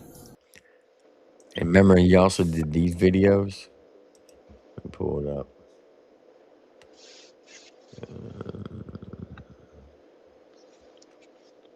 This one right here. This is what he was most famous Talking for. about hits out on me and then mentioning Ryan's name in the process. it's probably not a good idea. Like it's not a good idea, because now, see what you've done. If anybody puts their little grummy paws on me, then some innocent fan in my inbox who was talking about hits and Ryan and all this crap is going to be the one question, because those are the messages I'm going to show the police when they show up. Now you remember him? Yeah, I do. Yeah. Okay. I Now thought he was fruity. here's Wild Bill. Yeah. I still got Wild Bill's damn number, dude. Till this day. Guess why? Because of my iCloud. I don't know if you can still find it, man. Oh, you can. You just gotta put it in the Upchurch with him. Right there. Yeah, that's him. He's quirky. He's shaky. He's slippery and sneaky. All that shit. I had to take a break for a minute. Is that right? Well, it's probably opposite day in your world, so you probably should take off break and go on workation. You know what I'm saying? Do something. Out here doing some great things in my community. Oh, man, I'm doing great thing in my community, bro. Like sitting in my car, making videos that don't have nothing to do with my community, you know what I'm saying? And I'm such a child that miraculously there's an empty car seat in the background of my video, and it looks like I'm sitting in it because I'm a bitch-ass baby, you know what I'm saying? For everybody that been hating on me, talking shit. Oh, y'all talking shit. You just wait till I get out of this motherfucking booster seat and go drink me some stripper titty milk, motherfucker. Oh, y'all, baby's day out, motherfucker. Fuck you. What passionate words about your community. Very beautiful. You ain't about shit anyways. What a beautiful, outspoken piece of poetry you are talking about right now. So timeless. So timeless. You ain't standing on nothing. What a art form of vocabulary. Did you notice he said, you ain't standing on nothing? Which means he's standing on something. He is a spectacular functioning member of society and an amazing poet. Anyways, Upchurch. What, dude, flunky? What? Guess what? Oh, gee, fuck, I don't know. Your face, you probably are gonna say something or do something to try to make me angry, which is fucking impossible because your videos are fucking horrible and you're not good at making them, but you're gonna say it anyways and say something extra fucking dumb here in about 10 seconds, and I'm gonna laugh about it, and everyone's gonna laugh about it. We're gonna forget about it next week. That's my guess. What is it, though? I'm not a rapper. Okay, and then what? And, I'm not damn sure not a comedian. Okay, then what? And Google says you're a rapper. Fucking, I mean, I've seen your rap videos before, and I've seen your rap songs before, you know what I'm saying? And I've seen you charting way up high on there on them hip-hopper things, but I didn't know. I had to quadruple check. I had to Google and make sure it was true, you know what I'm saying? You're a real rapper. I seen it on Google. But you're not a comedian and you make all that shit on the YouTube? I mean, I think somebody should really... So yeah, that was Wild Bill. My point But is, that's how it used to be though, like Right. that, and it was funny. Like I'm still laughing. That shit's still funny. yeah. But Wild Bill, he called me and it was random. I dropped one song. It was called "Cut Tough." I had to take it down because I didn't know about the rights of owning, owning the rights to the beat or whatever, like buying that shit, the copyright shit. So I took it out when we tried to register it under BMI. And so we took it down, and he called me and was like, he just spewed a bunch of shit on me, and I was like, damn, bro, I feel bad for you now. Oh, he called me. I don't know how the hell he got my number, but he called me, wanted me. He was sending me all these receipts. He's like, you need to expose this guy. He was going after Matt Towns at the time with Street Beefs. Oh, good old Matt Towns. I forgot all about that. Yeah, and he wanted me to expose Mighty Mouse, who was part of Street Beefs, and Mighty Mouse was a pedophile.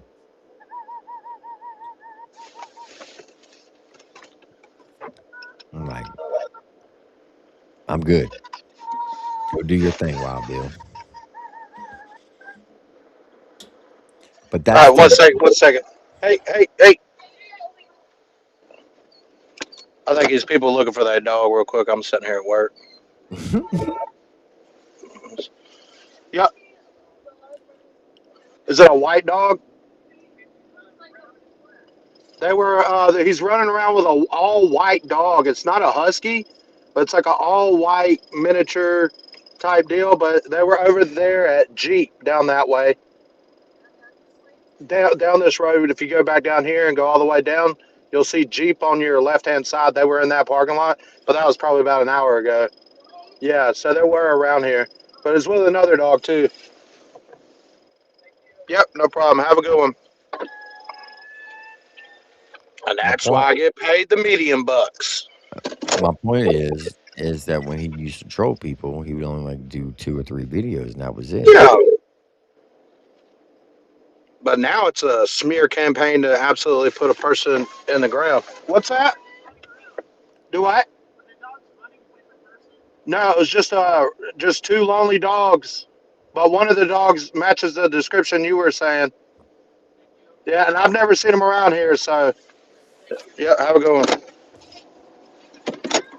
No, it used to be like that, and then that was it. But now it's a smear campaign to absolutely annihilate people's personal life. Hmm. Well, he even admitted that he'll be happy once he'll go away once somebody gets locked up. That's all he wants. So the reason why I think he's saying that is so he can justify to his fan base, look, I wasn't lying. I was telling you the truth. That's why this person's going to jail. Because everything he said up to this point, no one's been arrested. No one's been charged. All the foul shit he said on Adam, Justin, Jelly Roll, me, Ripta, Deerdorf, Billy, Skyler, Gail, Mama Deerdorf, no one's been charged. No one's going to jail. There's no reason to. So it just makes him look crazy, dude. There's no reason for them to go to jail. Just because I can make up a scenario about my in-laws right now and make it sound good and put a bow on it, but that doesn't mean that that a judge is gonna sign off of it and find probable cause. Right. And then did you catch does Chad, I'm not trying to put her business out there too much, does Chad work Chad's old lady, she works as a dispatcher? Yep. So when she dropped something in one of these lives that she was like, I could go ahead and tell you that there's cops that are just getting outright tired of it. Dude, you're gonna make a motherfucker come and look into you. All this pointing you're doing, you're gonna get looked into, dude. Yeah.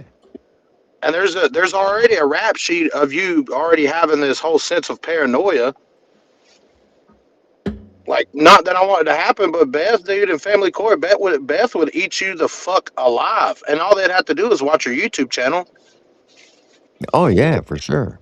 They would eat you alive, man. I've been through family court, dude, and I was nowhere near what that. But I'm from the South, so every man they make you look like a monster. But hell, dude, if I would have had the rap sheet he's had, and my baby mamas would have had all that, oh, dude, I'd have been cooked. Mm-hmm. They would have drove me crazy thinking, I had something wrong with me. Dude, it's just a big mess, dude. And, just blaming everybody else. But, dude, they're going to come look into you, is what they're going to do. And then all this whole drug talk about how you got these people coming in and out and dropping you off drugs, dude. Come on, man. And you shooting firearms off in your house, and your mom's got video of you floating around the internet, you taking a shovel to your car, dude. Come on. Yeah, it's not a good look, for sure. It's a horrible look, man. And It is. and people just need to see that. But I guess people just, there's a lot of people out there that don't have families, and I feel like it's a lot of younger kids, really, in a sense, to that support him. And then you got some of the older fans that like him still and that'll ride or die for him. That just have no fucking clue in life. Yep. They just see his music and like, why are you picking on Ryan? Because he's picked on everybody else, and now all the people he's picked on has came back to collect. Karma has came back. Yeah. Jason Static, I agree with you. He said even when Ryan was trolling these people, he still would send his fan base after just average people. It's very manipulating and gross, for sure. You know, And that's another reason I got, man. I'll be honest. I'll admit it. I got a little intimidated whenever I backed off because I was like, man, if I fight this or if I go back on it, I'm not trying to have people pull up to my place or like I had people talking shit about my child on my Instagram, dude. Yeah, What the fuck? Man. I ain't trying to say all that online, but man, dude, hey, fuck this internet shit. I agree. All right, man, when it comes to my kid, man, I love her to absolute death. All my kids, but it ain't worth arguing with some fucks across the country and get mad about me because you wanted to tell me the truth about shit. That ain't my fault. Well, that's like when you remember the whole Shaka Hustle Man and B Millie thing happened. Yeah, bro, that shit was so funny. I laughed the whole time. I had no dog in that fight, and I pissed my pants the whole time. It was Well, so funny. there's a YouTuber by the name of JC Fresh who just turned 18. While he was 17, he was going over into Shaka Hustle Man's comments and talking foul on his 4-year-old daughter. That's They ain't got no man. They ain't got no morals, and these people would never say this in person to any of these parents, dude. But when I saw that there was one account, it was obviously fake, and they were on there like "fuck your daughter," "who gives a shit," "she should die today," like crazy shit. And I was like, and I remember because I seen this shit, and I went to my boss. He's a old homicide detective. I was like, hey, listen, you know how embarrassing it was, kind of, to go up to someone that doesn't understand that I like to make music because it's just a hobby, and I have to go on here and show him like the shit I'm rapping about or whatever, and he liked it. He ended up liking it. But I showed him all those comments, and he was just like, man, this ain't enough to go off something, to file a charge. We don't know who this is. And so I just kind of dropped it. My hands are tied, dude, but I kind of tied my hands, was done with it when all that shit happened. Yeah. It was not cool. My old lady was mad at me and was telling me, Tater Gang you need to calm that shit down. And I was just like, fuck, dude. I couldn't do a fucking thing really about it because I didn't know what to expect. And then after a while, I just thought about it and I was like, sorry for your channel, Tim. I was like, fuck these pussies, dude. Yep. It just was the right thing to speak up. And I'm still on that. Like, it's the right thing to speak up. I don't get nothing out of it. I got a good job. I get VA. My family's taken care of. I don't get anything out of that. And I'd rather have my problems than Ryan Upchurch's problems. And I'm middle class. I would rather have my problems than a millionaire's problems, quote unquote millionaire. Well, I got people still trying to get me fired. What are you talking about? See, and that's crazy, dude.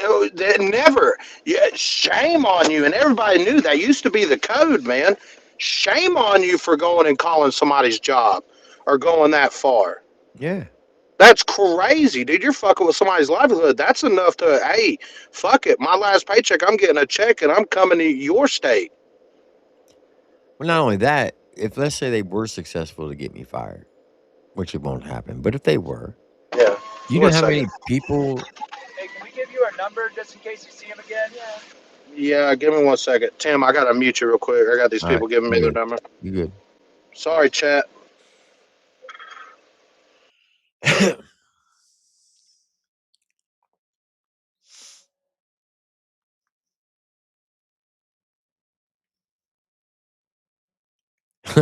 Charger said final thoughts. My final thoughts is, he says, don't do drugs and don't fuck pumpkins on video. Have a good evening, everyone. You too, Charger.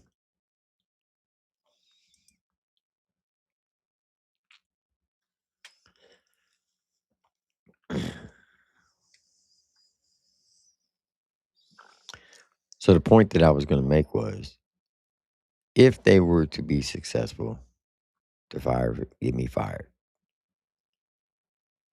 it would suck. I'm not going to lie. I make pretty good money, and I'm not trying to brag or boast. But what would suck even more, the thousands of soldiers who are getting out of the military that I help every year to transition from military life to civilian life and to get the benefits that they earn and they deserve. You're going to screw them over by getting me fired.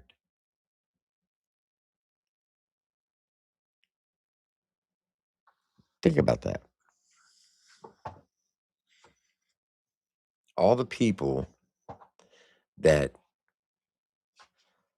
I have helped, like over the last 9 years,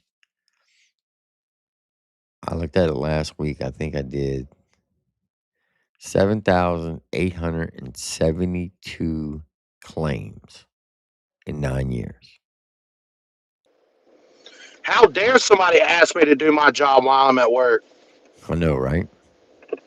So 7,872 claims is how many I've done in 9 years. That's the amount of people you would screw over if they were to successfully get me fired. Yeah, man, and people think that the VA just gets all the man. I'll tell you what, you know more than I do, but from the news I get, it's like we're over here begging for scraps half of the time for employment, find people to fill certain things. So, that's just a scumbag thing to do, man.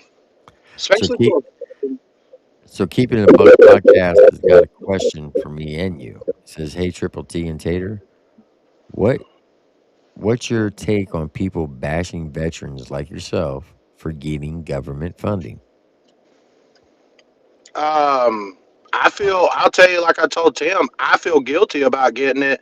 But then I had old heads like Tim and other people from the VA office. It's like, get it if you can type shit. So, I don't feel guilty, and I'll tell you why. And I tell this to every soldier that I talk to. How many people did you graduate with, Tater? we had 181 and In 40 of them didn't graduate. Yeah. in high school? Yeah. It's 181 people. Yep. And 40 of them didn't graduate. Okay. So let's say hypothetically you were the only person that joined the military. Mm-hmm. Okay. So that means you had 180 people that you graduated high school with who wants all the freedom covered in the Constitution. Freedom of speech, freedom of religion, right to bear arms, right to protest, say what they want, do what they want, go where they want, spend their money where they want, but they didn't want to do anything to provide or protect that freedom. True or false? But say it again. They want all the freedom, but they didn't want to do anything to provide that freedom. True or false? I mean, true. Okay. Now, when you signed your contract and I signed my contract, we basically said that we were willing to die for this country. We got True a or false? serial number, bud. Our social security number didn't mean shit. We literally had a serial number. So that's a true statement, right? We basically said we were Yeah. going to die for this country. Okay. We are a And tool for Uncle Sam. so that's a big task to ask somebody. Would you not agree? Yeah, but I was wild and spontaneous, so I always thought that shit was, but No. yes, I do But agree. yeah. All right. Now, out of the 180 people that you graduated with, I'm not saying all of them, not saying half of them, but I guarantee at least one of them that you graduated with would be willing to walk up to you and spit in your face for the uniform that you wear. You agree with that statement? Oh yeah, a lot of them turned into liberals when they figured out what CNN was. So yeah, Now, I don't know about you, but if there's any sorry piece of shit in this country willing to spit in your face and you're willing to die for them, don't tell me you don't deserve 100% from the VA. yeah, yeah. And that's my take on it. My guilt comes from I fell out of the, you know, I fell out of the wolf pack, and my wolf pack is still going, and they're dealing with this stuff in Iran right now, or not them personally. I'm sure there's, I have one that he just posted something about a helicopter, and it sure as hell wasn't in America. But I feel guilty because I'm not there running with my boys, and Yeah, but basically, I'll be honest, civilian everything life happens is everything yeah, happens for a reason. Yeah, it's civilian life. I'll be honest, man. That shit, to some degree, this shit is so much easier than working 18-hour fucking days at the motor pool, or getting up 5 days a week and then getting hit with a 5 mile run on Monday, then a 3 mile run on one day, then Friday they call it a cool down run. Like that, this shit's so much easier than. Yeah, I just, I just feel guilty, but that's just why I feel Why? guilty. Why you feel guilty? Because I'm not there running with the pack no more, man. I just a wounded fucking, Okay, but a everything happened. wounded fat dude at this point. But here's the thing: if God wanted you to be there, you would have still been there. Agreed. Agreed. So there's a reason why you're not there, because He's got different things for you to do. Yep. And it's rapping against Ryan Upchurch. I'm joking. I agree. I'm joking. No, But but so if yeah, anybody is bashing veterans for getting a VA compensation check, those same people never served.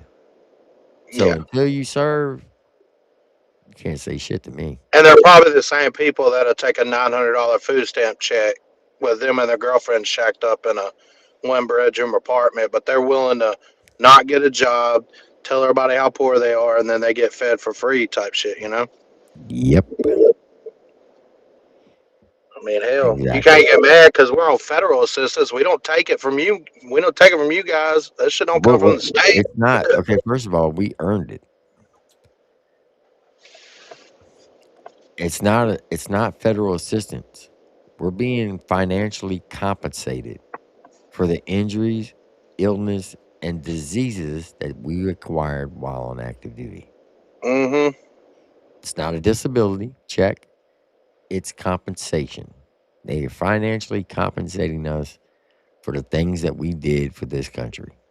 I got a homie that got a really crazy rating, and all he's got is a scar. I mean, it's just a laceration to the body. It changed his body, and so they gave him that. Yeah. It was just from I don't know. I think it was from a striker or something. He jumped off, and it was his fault. But I mean, it still happened while he was serving, and he was on Yeah. sick call for like a week or something. But still, they still gave him a percentage when he done that. So it's not like you go in there and just my back hurts. I need to get paid. They send you through a very thorough. Like I think I went to like 8 different doctors. Yep. So, I mean, they sent me to a doctor outside of post. I went to a doctor on post. They come up with the same conclusion. It was like I was fucked. And it was either stay in and work in S2 or 3, which was absolute dog shit, or I get the fuck out. I wasn't about to be a paper pusher. I went in for infantry and to do the cool shit, to blow cool shit up. I wasn't there to get signatures and run sergeants and sergeant majors down all across post. For sure. That's what I didn't sign up for that shit. I was a college wrestler when I signed up, so I was already ready for like that hardcore fucking life. But all just to be told that, hey man, you're gonna have to sign papers and do a bunch of filing and check people in at leave, and I'm like, no. Yep. If I ain't got a rifle in my hand at least 3 times a week, then fuck it. I don't want to do it. Well, Tater, I appreciate you coming up. I Yeah, gotta get brother. up here because I gotta get up and go to work. Still gotta I punch that understood. clock. Oh, you still got a job? Yeah, I still got a job. We'll see about that, old man. No, I'm just joking. Fuck you. Have a good one, man. Hey, love y'all, chat. Love you, brother. All Y'all right, have a Tater. good one. I appreciate you bringing me up. Anytime, man. You're welcome up here anytime. Yes, sir. Peace. All right. All right, folks. Y'all know the deal. Be kind to yourself. Love yourself. Love your family. Love your neighbors too. Include your enemies. Do one another as you wish them to do unto you. And as always, God bless you and God bless America. Remember, this is not my channel. This is your channel. I'll tell you that every single day. And like my mama used to say, you ain't got nothing to say. Don't say nothing at all. Remember, she said that, not me. So listen, final conclusion is this. Do better. Like, seriously. And Ryan, I hope you do get your shit together. I hope you get yourself back on track and put out good music for people to enjoy. But I still say you need to get help. You need to get yourself in shape. And you need to apologize to every person that you disrespected these last 2 years. Everybody. Artists, families, friends, people in the chat, content creators, everybody. And that's just my final thought. All right, folks. Y'all know the deal. I'm Triple T. I'll see you on the next one. Y'all have a blessed one. Have a good night, folks. Make sure you hit